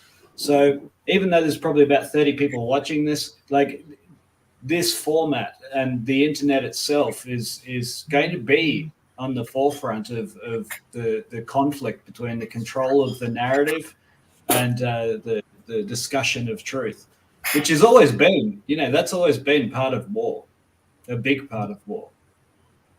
I think this channel probably hugely frustrates the people at NATO. I can see them gnashing their teeth, and possibly Russia too. Like, the Russians want their own narrative as well, and it's possible for someone here to say something crazy and upset that. So, yeah, we'll see how it goes. I think it's interesting. Thank you. DPA is still not big enough. I think we need to be at least 10 times bigger. But this is how it starts. Then I start to upload to RuTube. Then all hell will break loose. Maybe I'll get banned and censored on RuTube. The shadow ban. Yeah, I was just going to say, if there's anything I can do to help out, then I'll try to help out. And like I said, you can't beat having people from different places in the world come in and talk about whatever we're talking about, tactics or what's going on or the geopolitical or the economic. And plus, it's good to have people that are like in Europe who could say, hey, yeah, it fucking sucks. My energy bill went up 50%. Besides always just going by what you hear on the media, I can actually hear people who live in these areas tell me what's going on based on their experience. And then I can listen to the news or read articles, and then I can look at my own stuff and decide based on what I'm hearing what the most likely truth is. And you can't beat it. And people don't like it because we all have our biases and we all sit here and talk. But, we're just discussing what we see and what we think might happen, or asking questions, why is this happening? Or, people who may have military background like, this doesn't make any sense. And then somebody else will be like, well, I read this and this is why it doesn't make any sense, because they don't care. This is what they want to do. I mean, it's just good to have so many points of information. And the fact that anyone has a problem with it just proves that you're over the target and you're doing the right thing, because nothing wrong is going to come out from people talking and hearing information and deciding for themselves. There's nothing wrong that's going to happen, and you shouldn't be afraid of that. And that's what this encourages. So anything I can do to help out, I would. You should absolutely encourage more people, Wyatt. Like, people need to know this StreamYard, this is free. We didn't download some sort of app like Zoom to talk on. We're talking over the internet right now. This is just a website. We didn't pay any money. There's no exchange of literally anything. We all just spend. I mean, for us, where we come here, but it's not much. It's not much because I got the patrons to support. So yeah, no well, we come here because we want to talk about it. We have these passions we want to express, and that's like. I think if anything, you got to push that as much as you can. Like it's free. The payment is the experience. I mean, think about all the news streaming services that people pay big money for, and they don't give a shit about what you think. They'll never ask for your comment. They'll never ask for your opinion, but they'll take $20 a month from you. All I want is like maybe 1 or 2 US the artillery shell price. I just how we heard like one shell is $7,000. I was like, oh, I just need 2. I just need 2 a month. You know, I can do a lot. I'm not even earning like 1 artillery shells per month from DPA, not yet. So you know, if we can have 2, I think we can do a lot. Yeah. So that's all, Vaun. Oops, I think I'm accidentally cut into. I'm good, y'all. Y'all have a good week, what's left of it, or a good week. Yes, sir. Yeah. God bless you guys. Thank you, everyone. See you guys. See you guys. Bye-bye. Okay, guys. Bye. Bye. Oh, yeah. So that's it. This is crazy. 5 hours of open mic. My head is so full of information now. No, I'm having a headache. Actually, that's why sometimes you see me doing this because it's too much information. My brain is like I need to sleep to just process all the information. So thank you everyone for watching. It's crazy. I think the main channel has been consistently around 130 concurrent viewers, and on the DPA IRL around 30. So it's a consistent number of viewers. Just like what we were discussing just now about expanding all these things. I'm trying. We are trying to do clips out of the open mic. The process is a bit. We're still trying out. It's not getting a lot of views. We are putting on the IRL channel. So we are still iterating and see how it goes. But hopefully we'll come up with certain clips formats that allow us to get more subscribers, more interest into the open mic. I think the DPA Open Mic is something very unique. So hopefully it will eventually become something very mainstream. At the moment, we are very niche. We are very fringe. We are still, very few people is watching. It's still a number of people, but in the grand scale of things, it's still very small. So we are not going to kill the mainstream media anytime yet. But I think I appreciate the DPA community. I appreciate this. You can just look at the people who come in. I never asked any of them to come on. I just put the invite link. They just came on themselves, and the quality of the the intellect, the discussion is so high, and so the DPA community is very interesting. It's very, very unique, which is why I want to continue to groom the community and grow it bigger.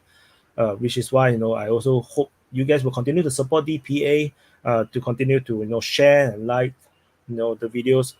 Defense Politics Asia is not actually just a YouTube channel. Actually, it's actually it started off as a self-made think tank, and then I took over the entire operations and tried to push it as more like a media outlet, and then the war just make the YouTube channel worked out, and we have contents that actually can work. So hopefully we'll become something more, and with with all your help and support, eventually I want to hire more people to help out with everything, and then the DPA is not about me. But although at the moment it seems like it's about me, but it's not. So it's about the community, and hopefully I can find ideas and ways to make it more like so. So anyway, thank you everyone for watching. Oh, I got a fangirl. Although it's a dude. Oh, so sad. Okay, so anyway, thank you everyone for watching.